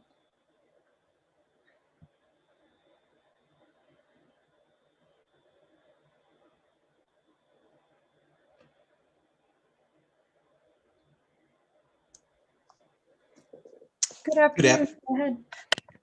There we are. I think I'm there. Good afternoon, Senator Sanborn, members of the committee. My name is David Ball, and I back LD 1045, and I'd like to share why. Single payer saved my life. For 26 years, I served as a flight nurse in the U.S. Air Force. I was injured on my last deployment and returned home to the States by aeromedical evacuation. As a veteran, it entitled me to receive care in the VA, a great example of the American single-payer system. During a routine annual checkup, something that those without insurance can't afford, I mentioned having trouble sleeping because of lower back pain. The provider chose to get an X-ray, and that small act saved my life. For-profit business would not have wanted the test. Providers pressured to keep costs low would have had a hard time justifying it. An insurance company would have declined it since the industry describes dollars used to provide medical care to patients as medical loss. Had I been asked whether I wished to pay hundreds of dollars for an X-ray or just forget it, I would have declined. Instead, the VA spent what probably cost them about $50 and did the test. A few days later, a doctor called. We found a curious spot on your kidney. To make a long story short, I had cancer. And not the good kind either, as if there is such a thing. It was stage 3B renal carcinoma. Did I want it monitored or did I want it removed surgically? Now, if I had been an essential worker, perhaps with a family to provide for, or scraping by from paycheck to paycheck and unable to pay an unexpected $400 bill, I might have just said, let's just watch it. In my case, the surgery was successful. There was no radiation or chemotherapy required. When I was recovering in the ICU, I asked how common it was to find this cancer on an unrelated X-ray. And they said, we see it all the time. That's how we find these things. And I said, so what you're telling me is that people who don't get regular medical care don't get the advantage of early detection. What if I had waited until I had symptoms? They said, well, you'd probably be dead. Our neighbors to the north attained publicly funded, privately delivered care in the province of Saskatchewan before it became available to all Canadians. It required leadership from a state like Maine to show that Medicare for all works. Medical bills are the most common reason for personal bankruptcy, and more often than not, those people have health insurance. Thank you. I could have been a drag on the state, but instead I returned back to work and become a productive member of the tax base. Keeping people well is so much cheaper than waiting until people are on death's door. The Congressional Budget Office concluded that Medicare for All can provide all the necessary care without deductions, copays, or other cost sharing without raising taxes. Maine can be American Saskatchewan. I urge you to support. Thank you. Thank you very much, Mr. Ball. Are there any questions for Mr. Ball? All right, seeing none, we thank you for joining us. Next, we'll hear from Alice Bolstridge.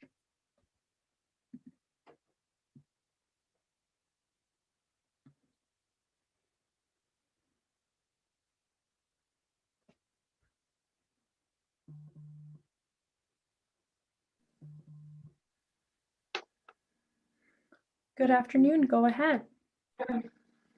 Hello? Senator Sanborn? Can you hear me? We can, go ahead. Senator Sanborn, Representative Tepler, members of this committee, thank you for this opportunity to testify in support of LD 1045. I'm Alice Bolstridge from Presque Isle, a consumer of health care insurance, specifically of a Medicare Advantage plan. And I want to be a consumer of a public insurance plan, cradle to grave, that does not involve private insurance. A plan that will not leave me worrying about a serious health crisis that will wipe out my meager life savings and leave me in serious debt trying to pay copays and deductibles. A plan that will not force me to choose to have treatment or not for medical crises. Last month, I was hospitalized for 2 days for IV treatment of acute diverticulitis. The bills have not started to come in yet, but I'm worrying that copays and deductibles will wipe out my savings account, which I use to pay property taxes on my home. I'm lucky this won't wipe out all of my savings. I have a small nest egg and a secure retirement that allows me to live comfortably as long as I continue my frugal habits and don't have a catastrophic illness or emergency. Millions are not so lucky. According to a 2020 analysis in the Ascent that reviews money issues, medical factor and bankruptcy filings for 58.5% of consumers, second only to loss of income. A 2018 CNBC report says 70% of Americans now support Medicare for All, according to a Reuters survey. That includes 85% of Democrats and 52% of Republicans. Only 20% of Americans say they outright oppose the idea. I urge you to join the enlightened world ought to pass on LD 1045. And if I have another 30 seconds, I'd like to address the Canadian care issue. My brother spent the last years of his life living in Canada to get better health care and that wouldn't bankrupt him. And as far as waiting lists go, 6 months for a knee replacement after I could no longer take my daily walks, which were an important part of my my health maintenance. Thank you so much for listening. Thank you very much, Ms. Bolstridge. Are there any questions for Ms. Bolstridge? All right, thank you for joining us today. Next, we'll hear from Daniel Bryant.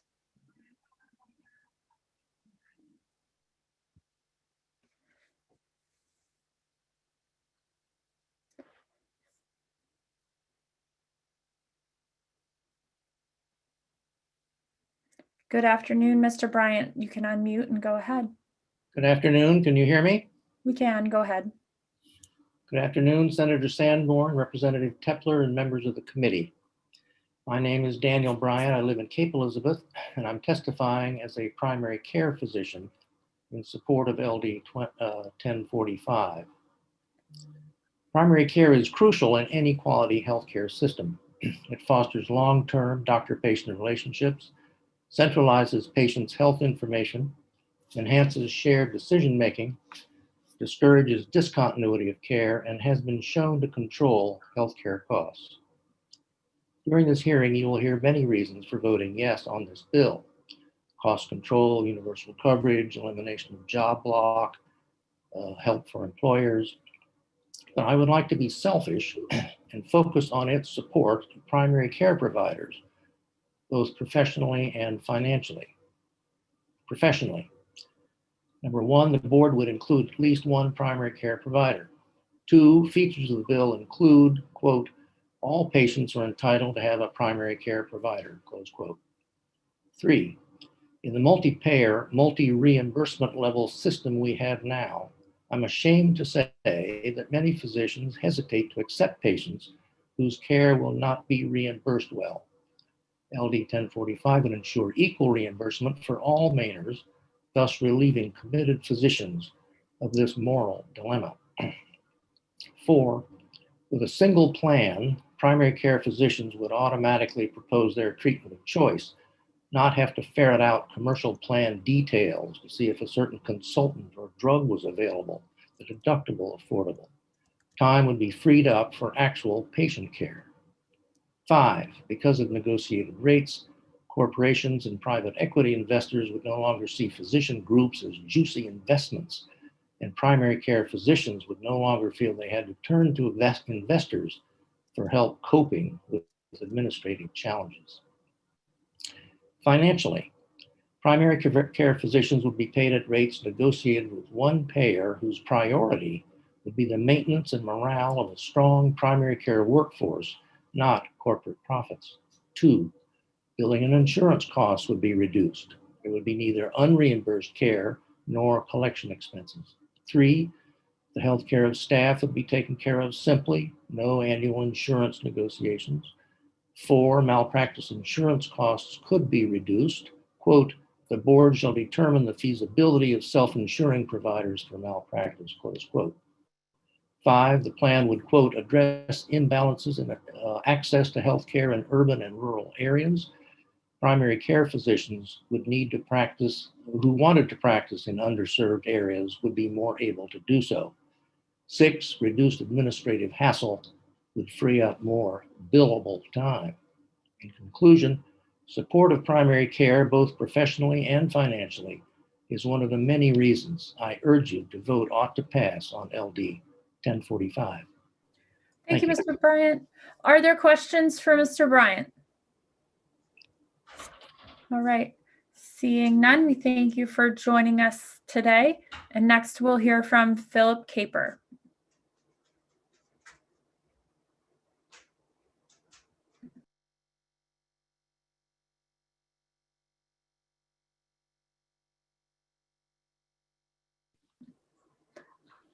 Good afternoon, Okay. Mr. Caper. Go ahead. Thank you. Thank you, Chairman Sanborn and Chairman Kepler and the members of the committee for letting us testify. I'm Phil Caper. I'm a retired internist and have spent most of my life, professional life, dealing with health policy. I'm a strong advocate for transformational change and comprehensive change in the American healthcare system. The ACA has undoubtedly helped many millions of people, and is certainly much better than what it replaces.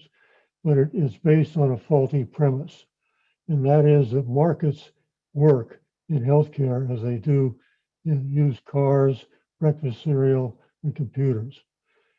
And the United States is leading the world in an experiment in the effects of using markets to control costs, to ensure access, and to ensure quality. That experiment has failed. You have no, you don't have to believe me, you can just believe your own eyes and the people who have testified before me. So we must move away from markets, away from competition, and toward a cooperative system of healthcare. We must eliminate medical underwriting, which is the practice of pricing to risk and is the core competence of all healthcare insurance companies. And that is something that is actually self-evident. The greatest, most notorious example of medical underwriting is the failure to cover pre-existing conditions, which is a very unpopular policy.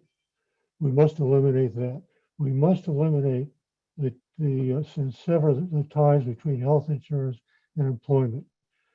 More than 12 million people lost their health insurance during the pandemic when they lost their employer. And that is a gross estimate of the number of people that were affected because it doesn't count the dependents of these employees. We have to generate a funding mechanism where everybody pays and everybody benefits from the same program. And in order to have everybody pay, they can only pay what's affordable to them. This is only a matter of fairness. We must simplify and stabilize health insurance coverage in this country. So what we're advocating is not about better insurance, but about something better than insurance. And we simply have to move away from the myths that have governed our policymaker. There's ample. Mr. Caper, could you wrap up for me? I'll wrap up, yes. There is ample policy evidence for this that has not yet trickled down to the political realm. My question for the committee is this. I've heard a parade of very articulate lobbyists defending the narrow interests of their clients. My question is, who defends the public interest, the broader interest of the public at large? Thank you, I Mr. hope it's this legislature. Thank you. All right. Thank you, Mr. Caper. Can you let our clerk know what town you reside in? Brooklyn. Yeah, that's fine. Okay, perfect. Thank you very much for joining us. Are there any questions for Mr. Caper? All right, seeing none, we thank you for your testimony. And next we'll hear from Lynn Cheney.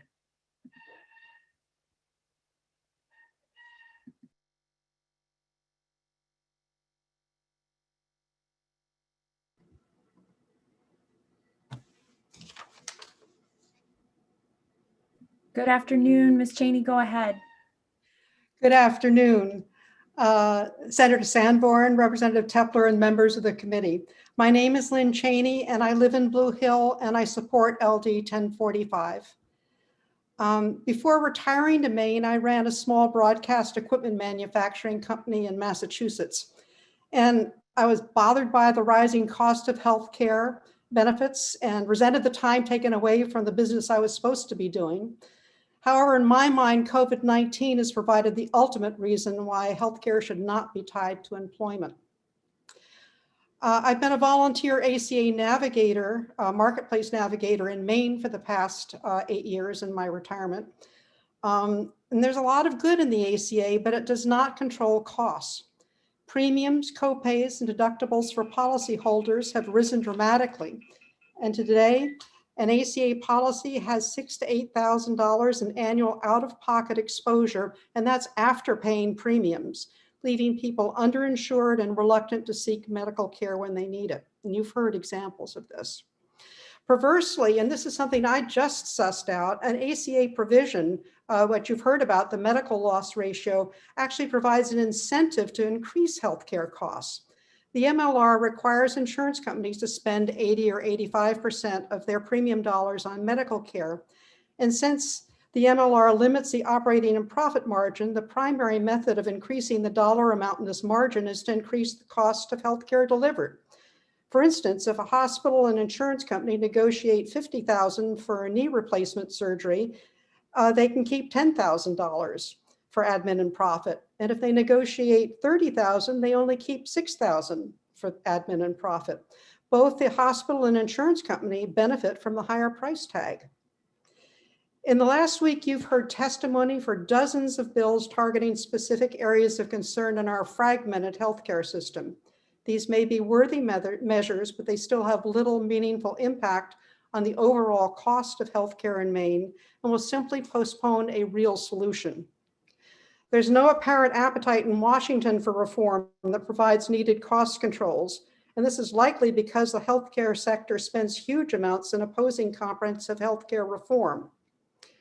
We have a better chance to get this job done at the state level in Maine, where our legislators are not held in the thrall of this massive lobbying group. LD 1045 establishes a plan that provides universal, publicly funded healthcare with cost constraint. Mainers cannot afford the escalating costs of healthcare, and they deserve a comprehensive solution.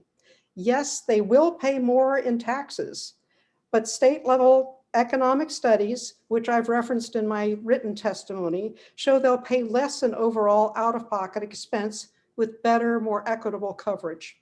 I urge you to vote ought to pass on LD 1045, and thank you. Thank you very much, Ms. Cheney. Are there any questions for Ms. Cheney? All right, seeing none, we thank you for joining us today. The next person we'll hear from is Rick Davis.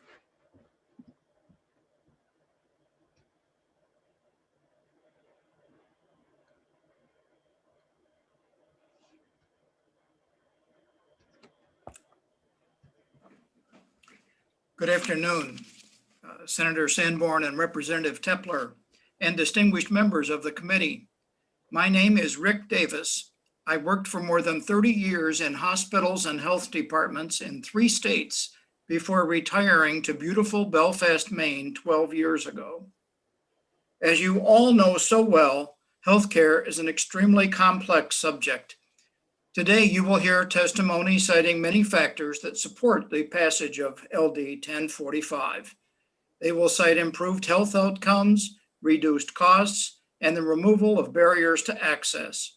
These are all valid reasons for passing this bill. But I am here today to address one other aspect of health, the moral imperative. Like many religions, the principles of my faith affirm and promote the entire inherent worth and dignity of every person and call for justice, equity, and compassion in human relations. These principles are embodied in the work of the Maine Unitarian Universalist State Advocacy Network, MUSON, of which I am a member and for which I speak today. MUSON has designated LD 1045 as a top priority for support. We believe this legislation is needed for all the reasons already and yet to be cited. But perhaps more importantly, we believe that this is the right thing to do. It will recognize the inherent worth and dignity of every person, not just those who have good insurance or qualify for one of the current public programs like MaineCare or Medicare. It will promote justice, equity, and compassion by creating a fair, equal, and compassionate system of healthcare for all the citizens of Maine. The COVID-19 pandemic has demonstrated to us all the need for improvements in our healthcare system. It has also revealed the inequities within that system that impact people of color and the poor disproportionately. We have the opportunity, no, the obligation to fulfill our moral imperative of caring for all of our citizens. By adopting LD 1045, Maine will once again live up to its motto, Dirigo, I lead. Thank you for the opportunity to speak and for your listening to my testimony, and I'm now ready to answer any questions that you might have. Thank you, Mr. Davis. Are there any questions for Mr. Davis? All right, seeing none, we thank you for being here, sir. Next, we'll hear from Valerie Dornan.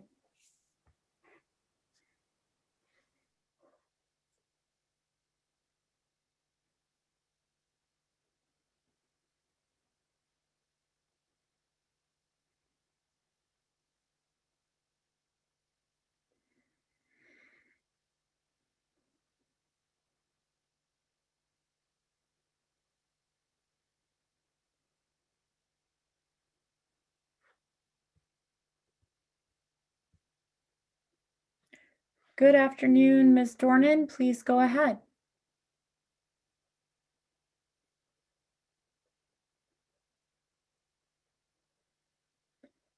Good afternoon, Ms. Dornan. Please unmute yourself and turn on your camera if you're able to, and go ahead.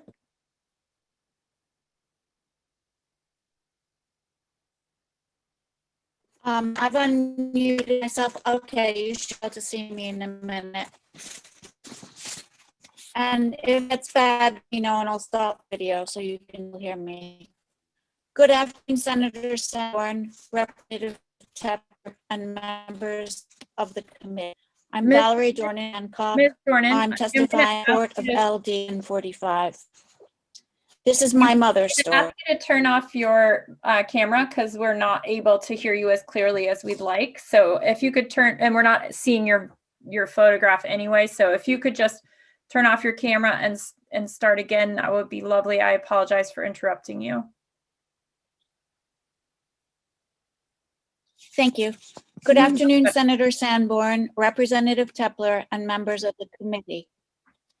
I'm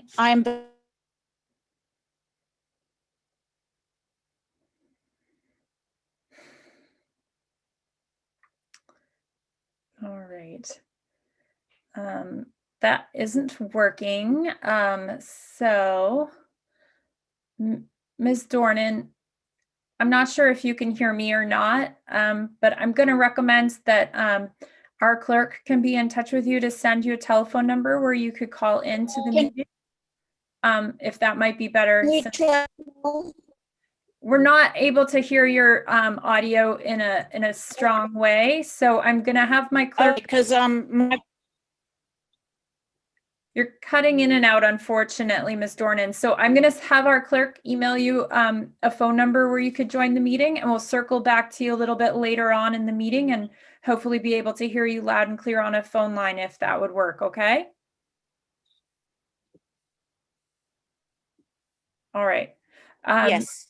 Great. All right. We look forward to hearing your testimony over the telephone since we're unable to have a good connection with you. And I see that you're from Hancock, so we need more broadbands down east for sure. All right. Next, we'll hear from Les Fossil.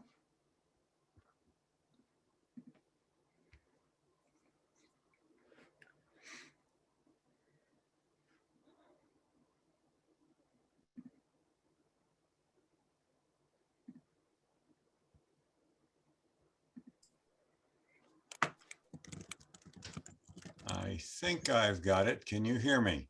We can. Go ahead. Yeah, I can't see you, but that's probably just as well. I'm an old fossil. Good afternoon, Senator Sanborn, Representative Tepler, and the honored members of the committee. My name is Les Fossil, and I had the honor of serving on this committee in the 124th legislature, and I'm speaking in favor of LD 1045. First, tell Colleen I miss her too. I owe you guys a double dose of dark chocolate candy kisses when we can appear in person. I have been a lifelong Republican. I run a business for 45 years, and I was annually cited as one of the most fiscally conservative members of the Maine House. I support this bill because it will cut costs, bring our broken healthcare system to health, and help businesses such as mine succeed.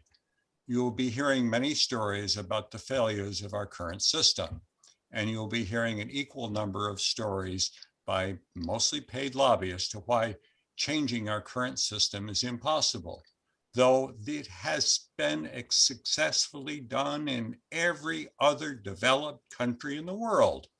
Why can't we do it? Are we stupid, corrupt, incompetent, lazy? I don't think so. Every other rich country pays half what we do in healthcare costs, and they live 5 years longer. Think what we could do if we had 12% more money to invest in the future of Maine rather than squandering it on inadequate healthcare. As you listen to testimony, I would ask you to consider whether the individuals who are testifying against the bill stand to gain financially from the maintenance of the status quo. That is, are they protecting the wealth of their employers or are they working to improve the health of regular Mainers? In reality, the current system is nothing more than a piggy bank for special interests. As for halfway measures, ask what became in my legislative career known as the fossil question from my legislative days. Has anybody else done this? Has it been successful? The answer is all these halfway measures have failed every place they've tried. When the systems have been changed, they've succeeded. The arguments you will hear include a new system will cost too much money. The answer, about half as much as our current system costs when it's fully implemented. Taxes will go up. Well, taxes will go up and healthcare premiums will go down and you'll pocket the difference, which is about 50%. The government never does anything right. I don't think so. Even as a Republican, Medicare is not perfect, but it has better value, more efficient, and is much simpler than virtually all the private insurance carriers. Bureaucrats will be making healthcare decisions for you. Wrong. The private bureaucrats are making those decisions for you now and are unresponsive. How about some responsive bureaucrats? They do exist. The current system is working okay and don't change it. Well, not true. I am on the board of Lincoln Health. We're considered the best hospital in the country, yet Lincoln County doesn't have the best health metrics because lots of people there can't afford to show up. That's obscene. The current system, we should wait for Washington to lead. Well, if you believe that one, I'll sell you a bridge. Change isn't politically feasible. You may be right, but we're in the business of trying, aren't we? Mr. Foster, can you wrap up for me? You need me to shut up? I just need you to wrap up. I wouldn't tell you to shut up, but we used to call this group the Anonymous group from my days. Change is is possible and we'll do it. The opposition is too well financed. You're right. They're using our money to kill us. That's what this gets down to. And I find that to be obscene. Business won't like a new system. Well, I've been a businessman for 45 years. I can't afford the healthcare premiums. I've got, as a responsible employer, I have to do this. I have to support this. And you'll throw medical clerks out of business. You're right, you will. It's an awful job. How about providing productive, creative employment for people rather than testing their ability to say no? And I'll be happy to answer any questions, as you know. Thank you, Mr. Fossil. Are there any questions for Mr. Fossil? All right, I have one, which was Representative Bleier asked a question earlier about the Canadian healthcare system, and he said that Canadians were all coming to the US for care because we have better care here. Can you respond to that, that claim? There are obviously people who have a lot of money who shop for healthcare, and they're called medical tourists, and they exist around the world. The question becomes, well, not what is one specific case, but in the case of Canadian healthcare, what is the implication of the system? The system costs half as much as ours, and people live 5 years longer on average. I think that's the answer to it, not the individual case. You can always find an individual case that'll disprove or prove almost anything you want. Welcome to politics. Thank you, Mr. Fossil. Are there any other questions? All right, seeing none, we thank you for joining us today and for coming back to your old committee next time with snacks. Not in person, hopefully. All right, next we'll hear from Karen Foster.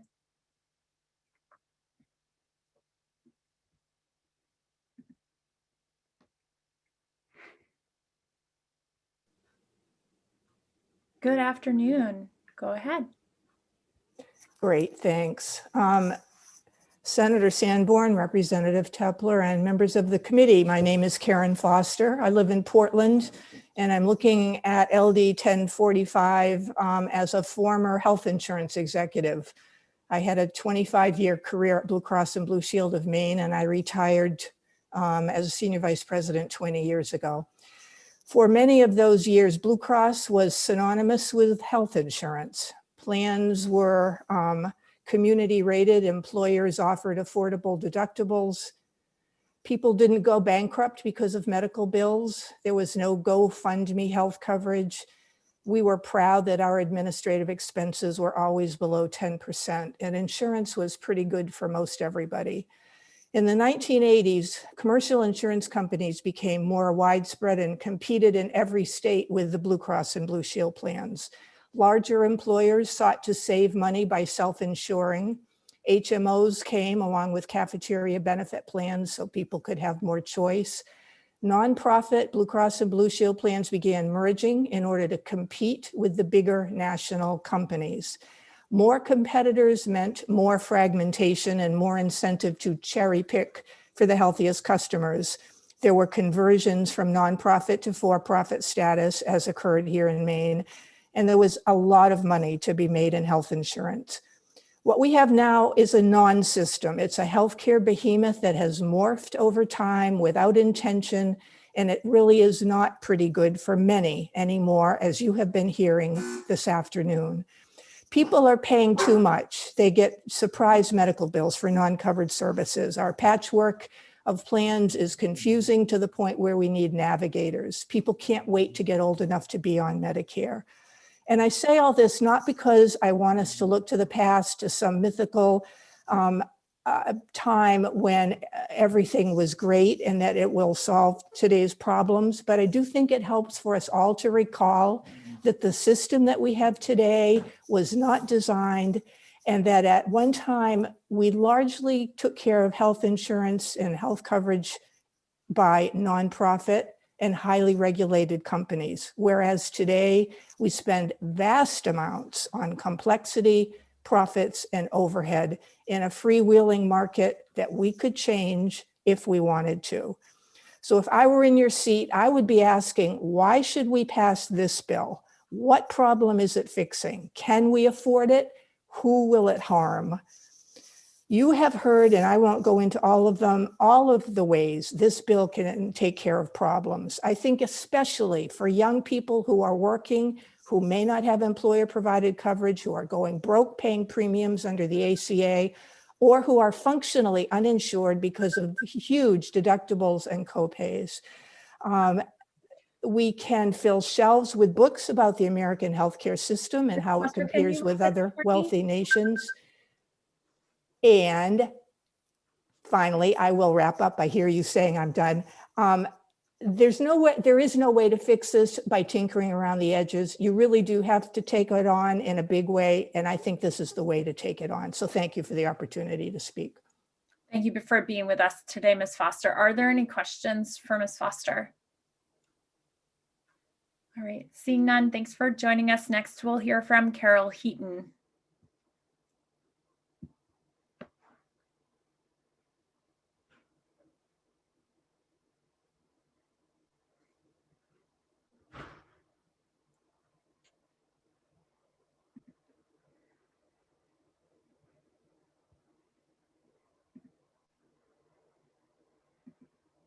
Unmute. Okay. We can hear you and you can go ahead. Thank you, Senator Sanborn, Representative Tepler, and the entire committee. I'm coming to you masked and in the airport lounge in Philadelphia. I thought it was important that I come and talk to you. My name is Carol Heaton. I have been a family physician for 37 years and I live in East Blue Hill. I support LD 1045. I retired to Maine in 2015 and I blessed the day, but I haven't stayed retired. There's too much work to do, too much need for medical care. I have a very small direct medical practice. I work part-time as a hospice physician, and I work 1 day a week at a free medical clinic in Ellsworth. I want to bring up 2 stories in support of LD 1045. I used to be the medical and financial director of 4 family medicine offices. During that time, we took approximately 27 different forms of insurance. We had 27 different forms for billing or authorizations. We had 27 different phone numbers if we had a question or complaint. The time wasted in paperwork was staggering. and we were losing money. I found we had not had a raise in payments from Aetna, that is, an increase in the amount paid to us as primary care physicians by Aetna Insurance in 9 years. And we could not cancel Aetna because in one form or another, it covered about 30% of our patients. We couldn't set 30% of our patients out on the street, and we couldn't take 30% less income. And I'm sure you understand that in that time, Aetna hadn't frozen premiums to the companies and their workers and the community. Those premiums went up every year. Physicians need to be able to understand why and how they are paid. That's impossible when you take 27 different payers. It would be so much simpler to have one payer that would responsibly compensate us for the work we do. If that one payer is accountable to the doctors and the people, and not to shareholders, I believe a fair system is possible. My second testimony comes from my experience as a physician for a free clinic in Ellsworth, Maine. We see only patients with no insurance. My patients work. They work full-time if they can. They are carpenters who get jobs that come and go. They are fishermen who don't own the boat but help out. They are short order cooks and sometimes school social workers who have been laid off. A school social worker came to my office to fill her prescriptions. She was new to me, so I did a complete history and physical. And I found a walnut-sized lump in her cheek in front of her ear. It was not supposed to be there. An ultrasound would cost $400. That was a lot of money, and at first she declined. I told her I worried it was cancer. I told her that if it was a simple cyst, we could relax. I told her that it was my best medical judgment that she get the test, so she got the test. I don't know how she got the money to get it together, but she probably used what small savings she had. And of course, it was not a cyst, but suggested cancer. And unfortunately, she refused treatment. She was 64 and would be eligible for Medicare in 8 months. She would wait. She left the state and moved with her daughter to New Mexico, and I have not heard from her since. Ms. Heaton, can you wrap it up for me? She worked all her life, and through no fault of her own, she had no insurance. She was delaying cancer treatment because she could not afford it on her own. No one can. The Maine Healthcare Act would have made all the difference. The Maine Healthcare Act can save lives, and we owe it to the people of this state. Thank you very much. Thank you, and thank you for appearing before us today. Are there any questions for Dr. Heaton? I apologize. All right, seeing none. Next, we'll hear from Nicole Ivins.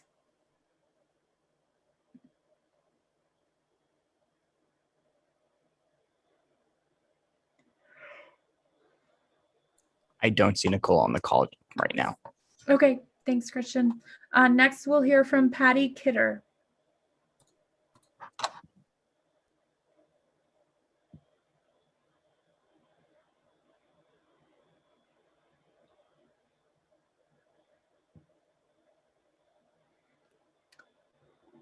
Good afternoon, Ms. Kidder. You can unmute yourself and go ahead.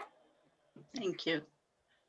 Thank you, Senator Sanborn, Representative Tepler, and honorable members of the committee. Thank you for the opportunity to speak to you today. My name is Patty Kidder, and I live in the village of Springvale, located in the city of Sanford.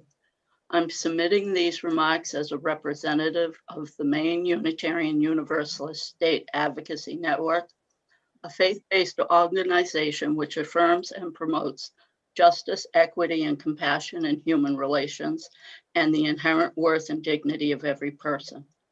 My faith moves me to speak in favor of LD 1045, an act to support universal health care. We believe that healthcare is a human right. The pandemic showed us again what I learned after the Great Recession of '08. Losing your job meant losing your health insurance and affordable health care, except this time it was during a global pandemic when you needed your health care coverage the most. My husband lost his job of over 20 years when Spencer Press closed in '09. He couldn't find another full-time job, and when our youngest child turned 18, we were kicked off MaineCare. We were 53 years old with many pre-existing conditions and no health insurance. We needed prescription medications to keep my husband out of the hospital and doctor visits and counseling appointments. And now we have healthcare bills and collections. When you are taking care of your loved one who is ill, you don't have the energy and the time to apply for financial assistance. In case you didn't know, being poor is a full-time job. Trying to survive takes all your time and energy. In 1995, while my husband had his living wage job with good benefits, he became critically ill and almost died. He was in the hospital on and off for 2 months and was out of work for 6. Because of the lack of income and the medical copays and the deductibles, we had to go bankrupt. No one should have to declare bankruptcy over medical bills. I have a friend who had a great living wage job until she developed cancer. She lost her job, her insurance, and her house because of medical expenses. But she is alive today and cancer-free. Survival shouldn't mean financial ruin. Healthcare is a human right, and yes, it would be wonderful and easier if the federal government would do this for all the states, but it hasn't. Maine people can't wait anymore for healthcare they can't afford. I remember my parents telling me, as go Maine, so goes the nation. Maine has been leading the way for a long time, and we can't stop now. I ask you, as a person of faith and a victim of this healthcare debacle, to please vote ought to pass on LD 1045. And I thank you so much for your time. Thank you, Ms. Kidder. Thank you for being with us. Are there questions? All right, I don't see any, so I thank you for joining us. I have some good news for the committee, which is that Ms. Dornan has been able to dial in on her phone, and so we'll bring her in now so that we can hear her testimony. I'm glad we were able to get a different way of connecting with her. Okay, Ms. Dornan, you can go ahead. Okay, can you hear me now? We sure can, loud and clear. Please go ahead. Good afternoon, Senator Sanborn, Representative Tepler, and members of the committee. I'm Valerie Dornan from Hancock, and I'm testifying in support of LD 1045. This is my mother's story. We were living in Europe. Our family had access to universal health care. The contrast between the health care we experienced and that which my mother experienced back here was stark. We went to the doctor whenever we felt unwell. My mother never went to the doctor. This came to a head when she was rushed to the ER with a broken hip, having fallen in the snow, and also got pneumonia. She was in ICU. She had never been able to afford health insurance. She had no relationship with any healthcare professionals. Her hip was repaired, and we were making arrangements for her recovery. Then came the 6 a.m. phone call telling us that our mother had just died. When I asked the nurse why we had not been told our mother was dying, she said that all her vital statistics were fine, and they didn't know she was dying. Our mother had no confidence in a healthcare system she never had access to. She dealt with this crisis the same way she had dealt with all her healthcare problems, alone. She could not relate to the medical staff. She was afraid of technology. She was overwhelmed in her terror, and she lost the will to live. Ever since, I have grieved the inhumanity of her healthcare deprivation. Under the universal healthcare system of LD 1045, she would have had a primary care physician who would have been her doctor. She would have had annual checkups. Instead, by the time she was eligible for Medicare, going to the doctor was as alien to her as it would be to a Martian. She was never diagnosed for osteoporosis, nor examined for her respiratory problems. I could go on. My mother is not the only one. And in my written testimony, which I've submitted, I've made notes on other people's stories. Please try to put yourself in the shoes of all the people in our state who have inadequate access to health care and their misery.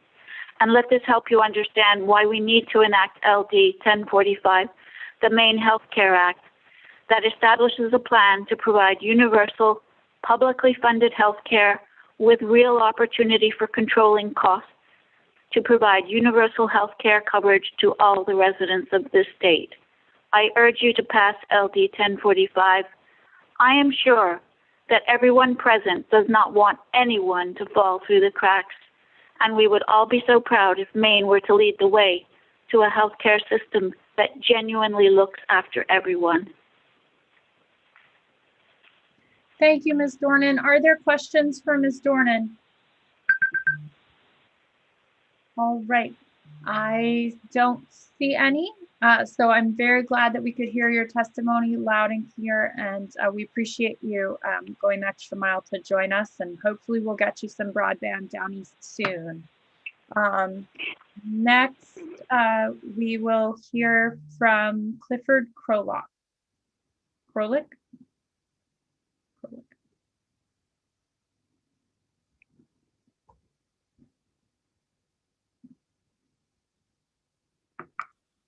Can you hear me okay? We sure can. Go ahead. And that's the real me.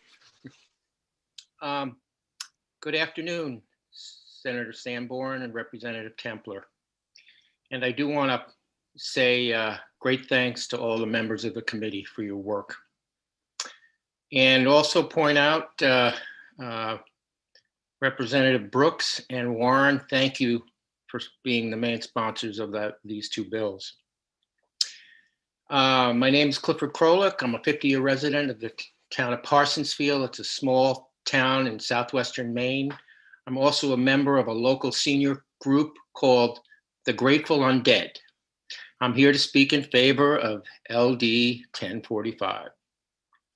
As a young man in my 20s coming to Maine, I struggled to support my family. Running a series of small businesses, I found it extremely challenging to carry affordable insurance and could barely afford a high deductible plan. I feel lucky now in my 70s and on Medicare, but it gets me ill every time I think about young people losing work during a pandemic and in many cases losing insurance. The pandemic, if it's done anything, it showed us how poor the little control we have of our healthcare in this country. We all know the reality that is the US. For years, we've ranked one of the lowest of the industrialized nations for supporting its citizens with lifelong healthcare. And why? I ask you why. We just went through a pandemic, but many of us realize that we have a real epidemic in our country and in our state, and have had it for a long time. It's an epidemic of greed. It hurt me to listen. It was very painful to listen to all the people against some of those great bills. Did we ask the question, oh, and how much do your CEOs make? Anyway, our privatized system puts profits above health of its citizens. So I ask you, do you really want to keep draining all our pockets in order to keep the hospitals and emergency rooms full of the sick and the dying? How many studies do you want to read from hundreds of nurses and physicians organizations? Preventative ongoing care for all citizens has real results and it keeps healthcare costs down. It's simple. Maine can lead this country. It's small enough to really be independent and lead. Let's be aiming high. As a bipartisan group of legislators, let's pave the road ahead to encourage people to raise families here, because healthcare coverage will be available and affordable for all Mainers. No longer will our citizens worry about their healthcare costs and avoid seeing doctors and specialists for fear of financial and ruin. Healthcare from birth to death will grow our economy for the long haul.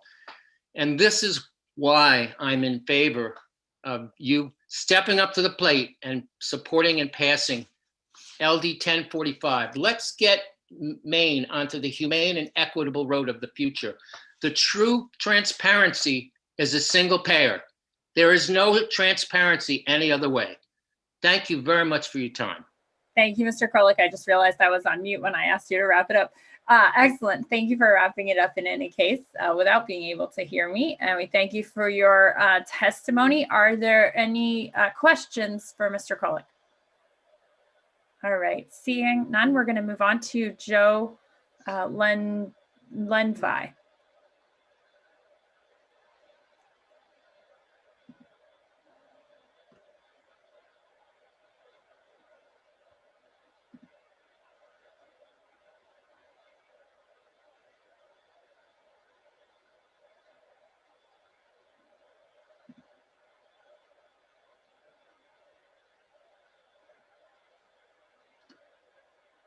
Mr. Lenvi, you can unmute yourself and then go ahead. We can hear you. Wonderful, thank you. Senator Sanborn, Representative Tepler, distinguished members of the Joint Standing Committee on Health Coverage, Insurance and Financial Services. Good afternoon to you. I am Joe Lenvi and I live in Bath. I support LD 1045 and I want to commend Representative Brooks for her commitment and her persistence in working to bring universal health care to every Maine resident. We need to pass this bill because it is transformational. Nothing else will do, nothing else has the same breadth and scope as LD 1045. Certainly nothing that's currently on your legislative horizon. For example,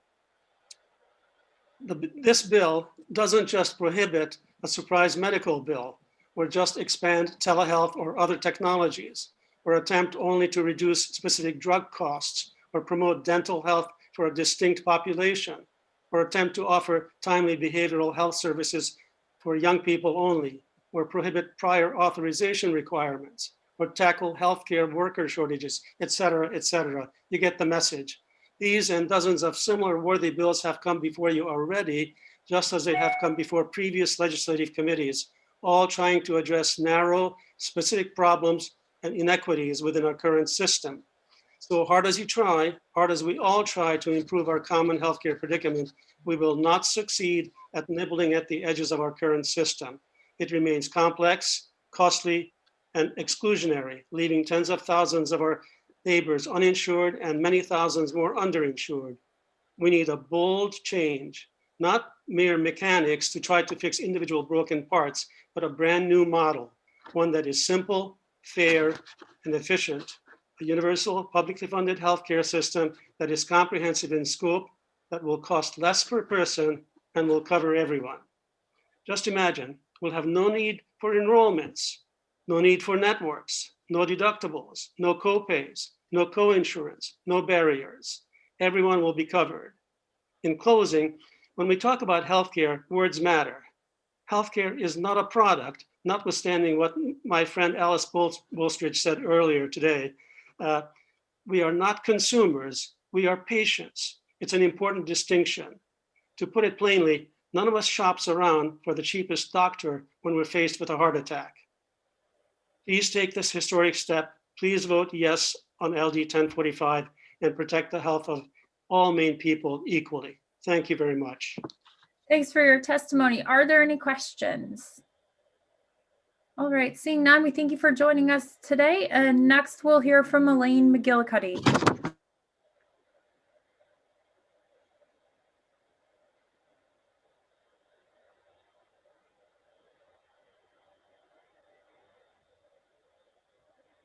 There's my unmute. Okay.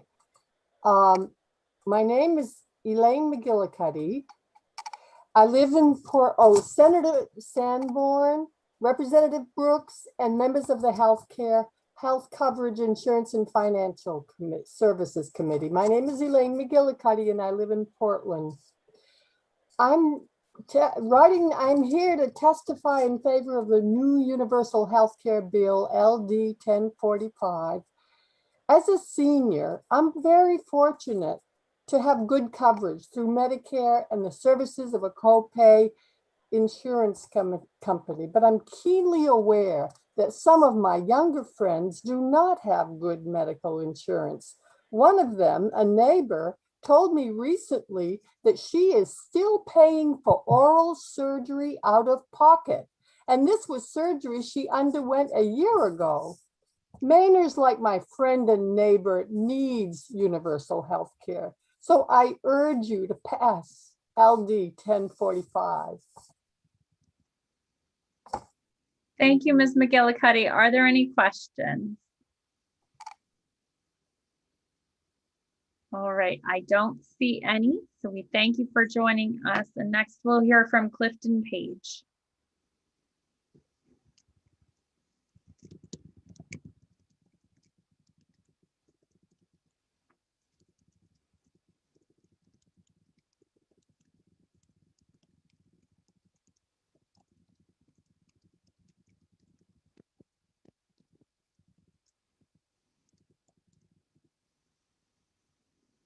You're on mute, Mr. Page, if you could unmute.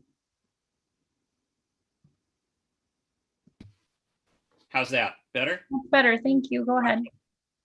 Thank you, committee members, for taking your time to hear testimony this afternoon on this important bill. My name is Clifton Page. I'm a resident of East Blue Hill, and I'd like to talk in support of LD 1045. In 2016, my wife and I were both running our own businesses. I had an architectural practice, and Lucy ran a food processing business. As a family of 5, we were struggling to stay ahead of costs, but we were just managing. In 2017, our Anthem self-employed family health plan insurance went up to $3,000 a month with a $15,000 family deductible. That's $51,000 a year for a family of 5. The ACA didn't help us. It was about the same cost. That was 2017. God knows what the cost would be today.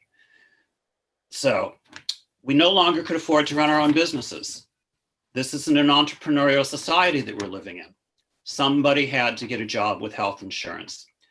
Lucy found one with a lower pay than what she was making on her own, but with great health insurance benefits that have provided for all of us. But her job's an hour away, so 2 hours commute, 8 hours in job, takes a lot of time. Instead of managing her growing business, which we had hoped to expand with more employees, we put expansion plans on hold as I tried to run my architectural practice and the food processing business. LD 1045 would release Mainers from employer-provided health insurance. What a crazy way to provide health insurance. It's a great way to tie people to their jobs.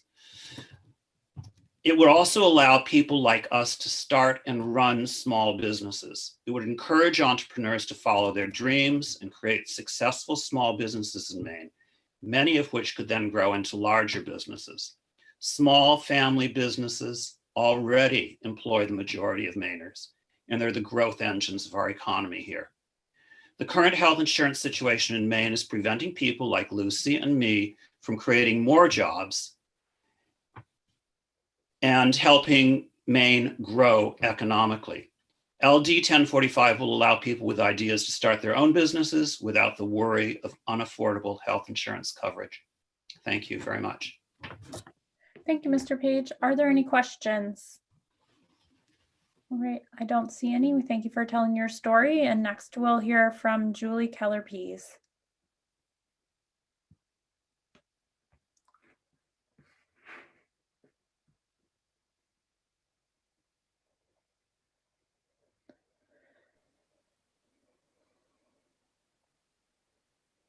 Okay, I think you can see and hear me now. We can, go ahead. Okay, good afternoon, everyone. Senator Sanborn, Representative Tepler, and members of the committee. Thank you for the opportunity to testify in support of LD 1045. I'm a psychiatrist and I live in Topsom. I've practiced medicine in Maine since 1987, and I've also lived and worked in New Zealand, which is a single-payer country with comprehensive and equitable healthcare for all New Zealanders. A huge sense of relief comes over me when I'm in New Zealand. Yay, not so much because it is COVID-free, but because I don't have to worry about healthcare and the health insurance hassles that I have to deal with in Maine. I also want to mention that all of the heartbreaking problems that testifiers spoke about during the earlier testimony for LD 1463 and more would be solved by LD 1045. James Mile, who testified earlier twice, could also tell you about his 2019 study of state-based universal health care that showed that Maine could save $1.5 billion per year in healthcare costs. With my remaining time, I want to focus on racial and rural disparities. Racing through just a few examples from headlines and statements in recent articles. Black Mainers have a rate of COVID that is almost 4 times higher than the white population. Maine confronts wide racial disparity in healthcare for expectant mothers. Black women are 3 to 4 times more likely to die from pregnancy-related issues. Indigenous women are more than twice as likely to die from pregnancy complications. Maine's rural hospitals are at risk. More than 90 rural hospitals have closed across the US since 2010. By 2015, life expectancy in rural areas was 3 years lower than urban. Rural residents have a higher mortality rate from diabetes, higher infant mortality rates in rural areas. Seniors in rural areas were more likely to have lost all of their teeth. Rural families spend a higher percentage of their household income on insurance premiums and out-of-pocket medical expenses. Bad debt for rural hospitals has gone up about 50% since the passage of the ACA. LD 1045 would provide a lifeline to people of color and to people living in rural communities. It would improve health, it would improve outcomes, it would save lives, and it would keep rural hospitals open. Everyone in Maine, Black, white, brown, male, female, rural, urban, would have the same quality, high quality health plan, and coverage disparities would be eliminated. Everybody would pay equitably. Health insurance, physician quality, and physician access would no longer be tied to employment or to socioeconomic level. Specifically, LD 1045 would transform the way we fund hospitals with annual global budgets based on regional and community health needs, not through fee-for-service model that punishes small community hospitals. It's time that the legislature takes the next step beyond public hearings. It is time for you to take action. All it takes is the political will. Dear ago, the health of Maine depends on you all. Thank you, Ms. Pease. Are there any questions? Representative Arford. Yes, thank you, Madam Chair, and thank you, Dr. Pease, for being with us today. Quick question, because we have been, other people have testified that potentially in countries that do have a universal publicly funded healthcare system, such as Canada, that the wait lines are, and people have to wait a lot longer for services. Because you've practiced psychiatry in both New Zealand and in Maine, and because we are currently experiencing behavioral mental health crisis with significantly lacking providers, including psychiatrists, to meet patients' needs right now here in Maine. What can you tell us about this? What has been your experience?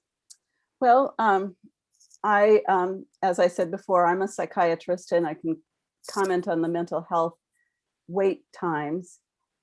It does vary slightly from region to region, but for the most part, if people need crisis or emergency attention, whether it's outpatient or inpatient, it is offered immediately according to the need. When someone is in the hospital getting psychiatric care, we are not subject to the regular interference from insurance companies about when the patient will be discharged or released.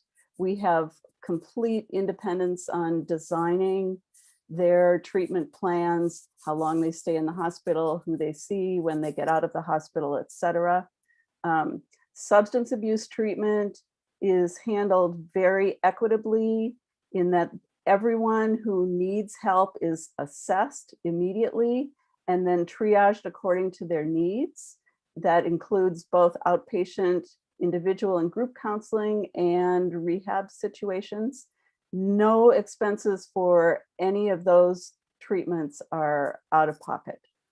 I just say in general, the average out-of-pocket medical expense for New Zealanders is an average of $500 per person per year, and that was in a recent Commonwealth Fund profile. Thank you. Thank you. Are there any additional questions? All right, seeing none. Next, we'll hear from Delene Purley.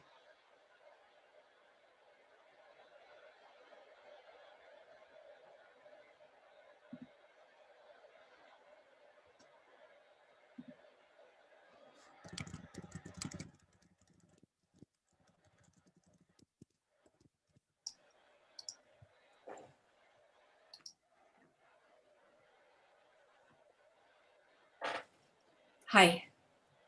Hello, go ahead. Thank you very much, Chairperson Sanborn and all the members of the committee for your work and for providing me with an opportunity to share my vision with you. My name is Delene Purley and I live in Portland. and I am speaking in support of LD 1045. No one should fear going broke because of a medical issue for themselves or their family. Such fear can delay care until the issue is much more serious, cause someone not to have medication that could be a help, as we heard this morning, or even die because of the lack of medical attention. This became very apparent to me as I served a family at a food pantry, which I coordinate. There, standing in front of me, was a woman whose husband became ill, could not work, lost his job, and their medical insurance. While he was being treated, they went through their savings, lost their home, were living with relatives, and now, for the first time in their lives, in a food pantry, asking for help to get them through. When we as a state and country can do better, no one in other first world countries goes broke because of illness. I can say that with confidence because they all have a form of universal health care. My own son lost his job because his office closed. He was told by the medical insurance companies that they could not help him because he had been diagnosed with high-functioning autism. In his 50s, through SSDI and Medicare, he is finally covered, albeit without dental or visual coverage. I just paid $1,000 for both of those needs since he earns only $10,000 a year.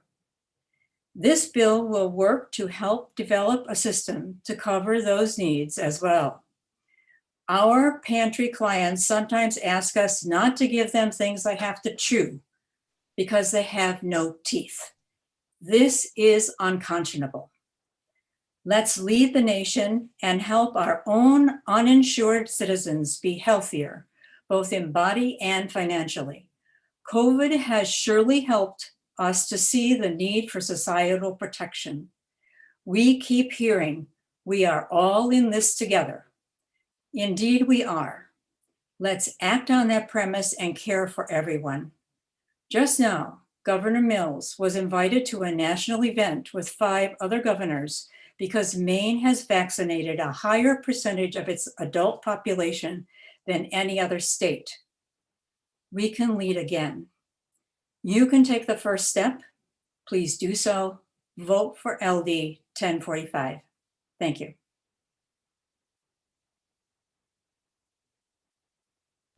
I keep muting myself. I apologize. Thanks so much for your testimony. Are there any questions? All right, seeing none, we thank you for joining us today. And next, we'll hear from Robin Russell.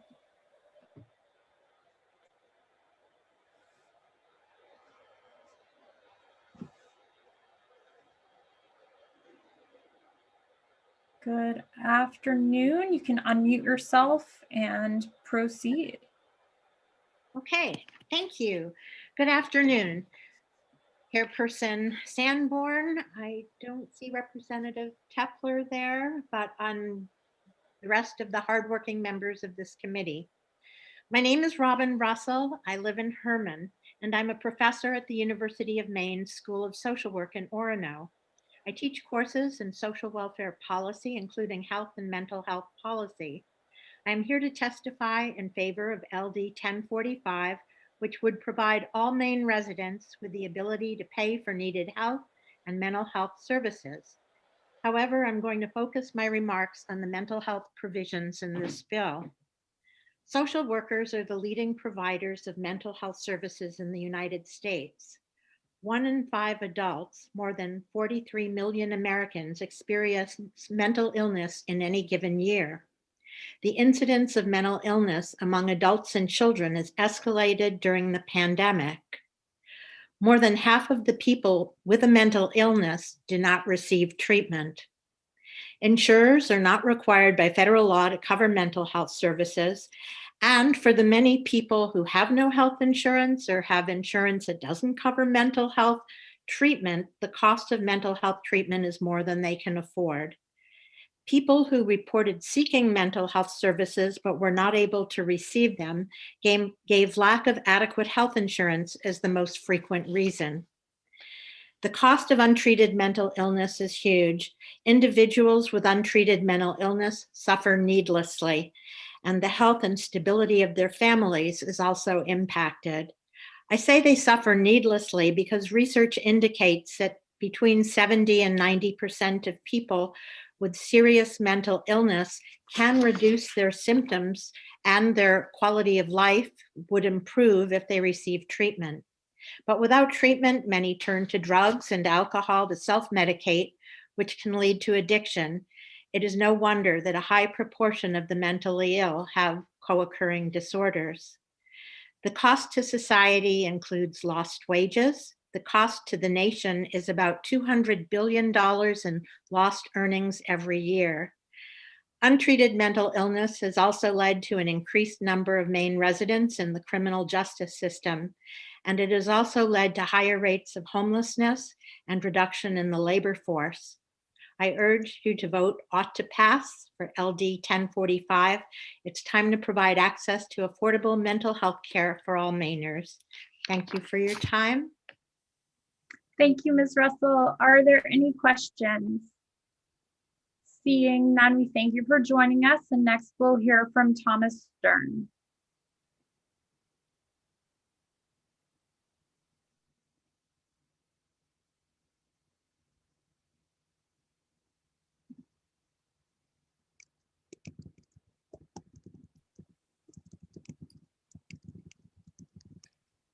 Visible now. Yes, go ahead. Thank you very much. And good morning, or actually should say now, good afternoon, Chairperson Sanborn and Tepler and members of the committee. My name is Tom Stern, and I'm a retired primary care physician and a health economist living in Bridgeton. I'm here to testify in support of LD 1045. There's much to laud in this attempt to provide publicly financed, privately provided healthcare to every Mainer, care which ensures fair distribution, is efficient and less expensive. Care which has at its base the moral notion that this is a human right, independent of income, race, ethnicity, and provided as a public good. I'd like to focus on two issues posing concern to you. You've heard about so many others. The wish to support a vigorous Affordable Care Act and the perception that the central gathering of the funds needed to support this program are both political hurdles. The ACA's goal was to extend affordable insurance by offering subsidies based on income in the private commercial marketplace and by incentivizing states to expand their Medicaid coverage. The latter, it's clear, was a real success, including here in Maine. The former was a well-intentioned disaster. Why? Because the types of coverage offered still essentially leave people functionally uninsured. Unless one includes co-payments and the multi-$1,000 deductibles in the equation of decision-making, when deciding about whether and if and when one seeks services, the real changes in access is unmeasured. It's left as somebody else's concern. Covered families still avoid seeking care. They can't, many of them, afford $10,000 before insurance contributes a dime. Second, please remember that the cost of the commercial world for bureaucratic and administrative overhead and for profit making varies by everyone's calculation between 20 and 25%. We've heard that, including the costs to hospitals and providers' offices of billing and repeat billing. The overhead cost of federal Medicare is 3 to 4%. Nobody disputes that. When 20 cents of the dollar does not go to care provision, what a wonderful potential source of funding those who are undercared for, and what a savings to providers' operating expenses. The MESIP study and Mr. Mayall's leadership in that, done in Maine in 2019, shows that cutting this cost even in half would save hundreds of millions of bucks. And last, our great fear politically of taxes, premiums, assessments, call them what you will. No one is disputing that health care is or should be free, only that it be funded efficiently and justly. Publicly funded care is a visible transfer of contributions to a central gathering place from what now goes to the holding coffers of commercial insurers. There is no new money. Rather, the cost to the state's residents in total will be over $1 billion less than what they lay out now, including to state and local government employees and to the workman's comp system. 85+% of Mainers would pay less. My hope is we can put the "we can't afford to do this" argument to rest. We can't afford not to do this. I'll end by telling you that a renowned rabbi is most often remembered for these words: "If I'm not for myself, who will be for me? If I am not for others, what am I? And if not now, when?" Thanks for your consideration. I'm open to answering any questions you might have. Thank you, Dr. Stern. Are there any questions? All right, I don't see any. Thanks for joining us today. Thank you. Next, we'll hear from Linda White.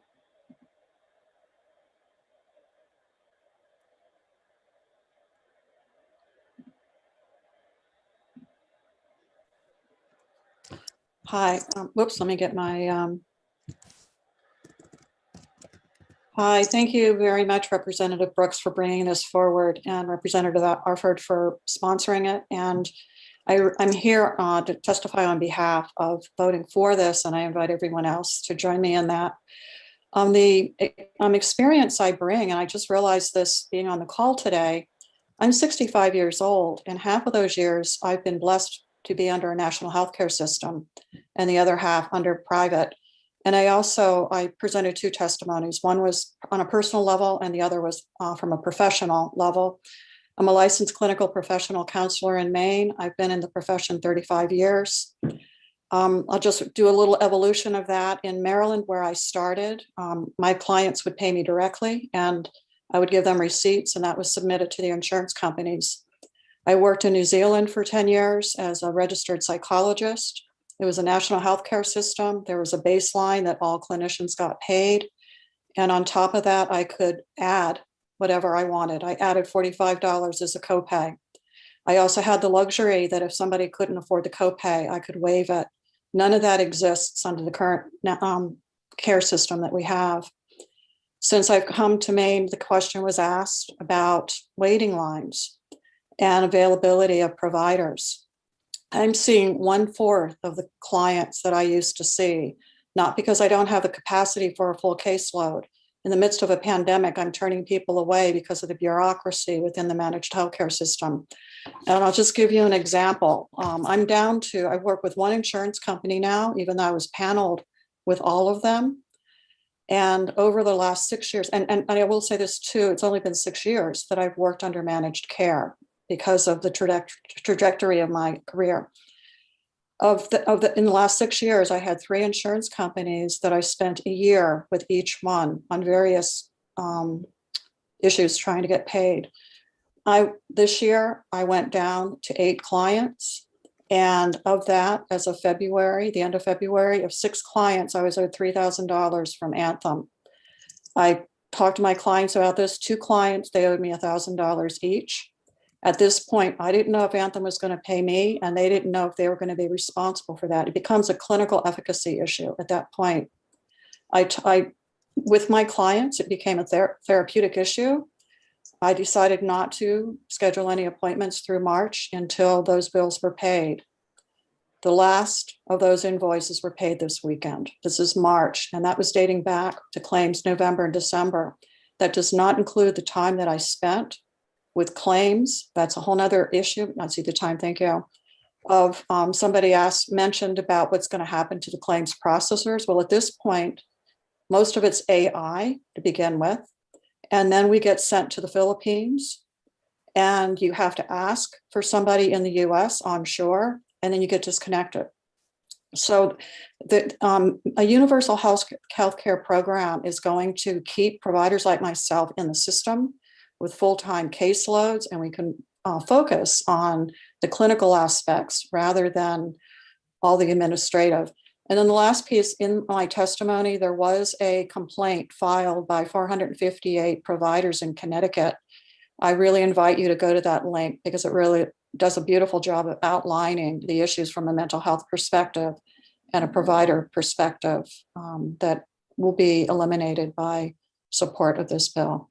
So I thank you, and it's really an honor to be here. And I really hope we can move forward on this. I love the profession.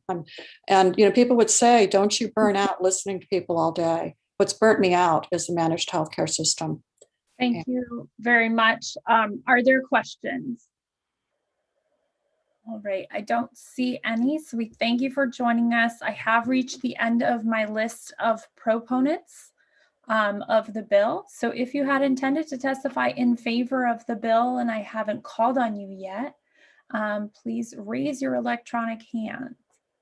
Seeing no hands go up. The next person on my list to testify against the bill is Jeanette Johnson, but I do not see anyone by that name on the call. So we'll move on to Christine Ossenfort.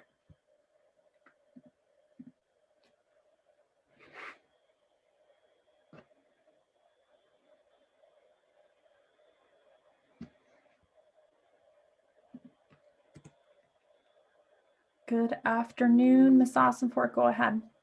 Good afternoon. Thank you, Senator Sanborn.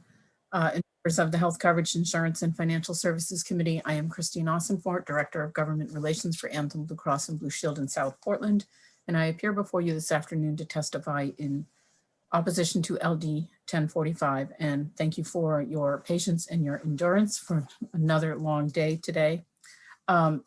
Obviously, that this would be an extremely expensive proposal to implement, particularly if there are no cost sharing and no prior authorization or requirements. It's really going to rely strictly on reducing provider reimbursement rates. As has been noted in prior testimony, the Maine Center for Economic Policy has estimated it would be $6 billion to implement in a state with an $8 billion biennial budget. We would note that even Medicaid and Medicare use prior authorization and utilization management. It attempts to apply a one-size-fits-all approach, and it has the potential for unintended consequences. Will providers leave the state due to decreases in reimbursement, creating access issues? Will it be subject to adverse selection if people move to Maine from other states to access this system? It is difficult for a state to implement such a measure on its own. We saw that in Vermont as they tried to move to a single payer system.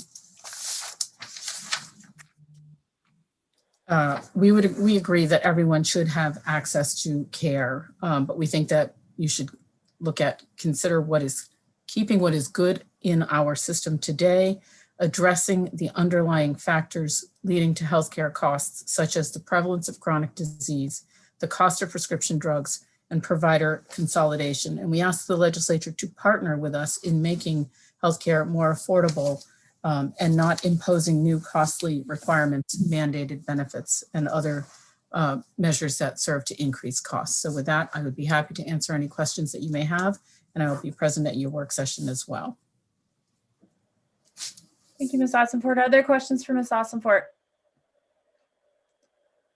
All right, seeing none, thank you for joining us. And next we'll hear from Catherine Pelletreau.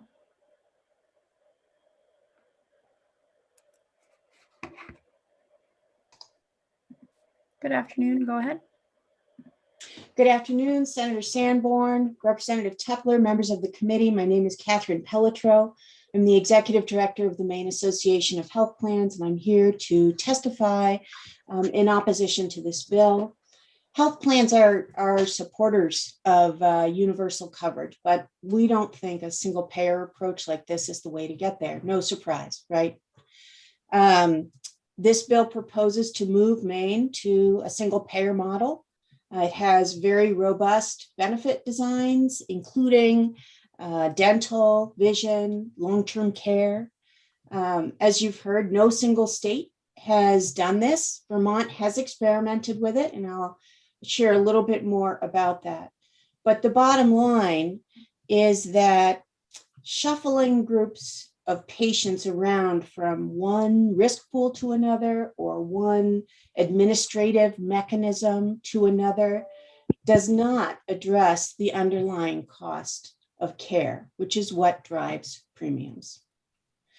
So some lessons from Vermont, the loudest being that untamed healthcare costs make care increasingly unaffordable no matter how it's paid for. And I'm going to quote Governor Shumlin here. He says, "What I learned the hard way is that public financing will not work until you get costs under control." His single payer proposal, and this is several years back, would have doubled Vermont's budget. It would have raised state income taxes by up to 9.5%, placing an 11.5% payroll tax on all employers, a burden that Governor Shumlin said would pose a risk of economic shock, even though Vermonters would no longer pay for private health plans. So in closing, when the free market and public programs work together to bring down healthcare costs, we can expand access to high quality coverage for all Americans and for all Mainers. So let's build on and improve what's working while fixing what's broken in healthcare, not start over. Thank you. I'm happy to take any questions. Senator Berner. Thank you, Madam Chair, and thank you, Ms. Pelletreau, for being here. I'm wondering if you could tell me if you have any information about Vermont. What did your member organizations stand to lose if Vermont had implemented their plan, and how much would Vermonters have saved in private healthcare costs by not paying the premiums to your member organizations? I mean, 2 points. I don't have data to give you on that, but clearly a single payer system typically doesn't involve private insurers. So presumably they would have had a lot to lose there. I mean, unless the governor decided to, subcontract with private carriers, and that's the kind of system that does exist in some other countries, Germany, for example. So that's what I would say there. And then in terms of how much would have been paid in premium, that would, I guess, have gone away or been transformed into some other kind of tax to try to fund a program like that. I would point to the quote I just gave from Governor Shumlin, which is that he did not see how Vermont could do it, even without private health insurance premiums. Thank you. Are there any additional questions for Ms. Pelletreau? All right, I don't see any, so we thank you for joining us this afternoon. Thank you. And, so next I'll ask if there's anyone else, pardon me, on the call who wishes to testify in opposition to the bill. Please raise your electronic hand. Seeing none, I have one person neither for nor against, so I'll call on Ann Wallison.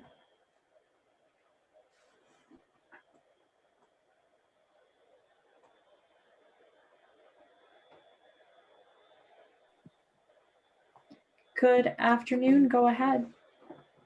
Good afternoon, Senator Sanborn, Representative Tepler, and distinguished members of the committee. I am Ann Wallison, and I'm here today representing Consumers for Affordable Health Care, testifying neither for nor against this bill today. And thank you for the time you have taken to listen to everybody's heartfelt testimony today on this important issue. I just want to be clear that CAIC fully supports the intent of this bill to provide universal access to affordable and quality health care. And we believe this bill provides much detail on a path for providing such services. We appreciate the sponsor's goal in providing all Mainers with uniform coverage, regardless of their employment status, and other provisions of the bill that base premiums on the ability to pay and that address barriers to care, including the prohibition on cost sharing. Obviously, a plan that addresses racial inequalities and other disparities in accessing healthcare and other protections that are included, including protecting consumers from balanced billing is something that we obviously support. Our hesitation to fully supporting this bill is due to not fully understanding some of the logistics on how this plan will operate and interact with other plans, especially public plans, Medicare and Medicaid. We know that there's language in there that says that the plan will serve as a secondary to public programs and authorizes through a waiver process that the plan could function as a Medicare Advantage plan. But again, we don't truly understand the logistics in terms of how that will all work. And while not inherent in the bill language, we assume that it would provide and preserve for consumer protections that are included in the Affordable Care Act, including protections for people with pre-existing conditions. We do have some concerns about the ability of the plan or the board to submit waivers that could eliminate some provisions that currently help improve affordability for people with low income. And finally, I would suggest that the final version of the bill include additional expertise to the Maine Healthcare Board. In my testimony, you'll see some examples that are included in the bill that the board would be responsible for that are not easy, determining premiums, establishing payment processes. My list kind of goes on, and we really feel that the board would need greater expertise if it was going to be able to effectively and efficiently administer a plan as being proposed. Again, we definitely support the goal of this bill, and we would be interested in working with the committee to make sure that the final version of this bill provides the best path forward for doing so. Thank you. Thank you, Ms. Wilson. Are there any questions for Ms. Wilson? All right. Seeing none, we thank you for joining us and providing us with that insight this afternoon. I don't see anyone else on my list of folks signed up to testify. And so I will do a last call of whether there's anyone else in the Zoom meeting who does wish to provide testimony today in this hearing. And if you do, please raise your electronic hand and I'll recognize you. All right, seeing no hands go up, I will close the hearing on LDs 738 and 1045 and thank all of the folks who stuck with us throughout the day, both committee members and those who've been in the Zoom meeting since before 10 o'clock this morning. So with that, we have concluded our public hearings for the day. Colleen did have some language review, but Colleen, I have another meeting in 6 minutes, so I'm going to suggest that we hold off. I think the committee could probably stand to not engage in any additional discussion this afternoon. Have you sent the language reviews around to us by email? I have not yet, but I can definitely do that. Yeah, so if you do that, then we can go through them really super quickly tomorrow, I think, and hopefully we will get through them that way. All right. Sure. I will do that right now. Great. Does anyone have any other announcements or questions or concerns they want to raise before we adjourn today? All right, then thank you, everyone. It's beautiful outside, so hopefully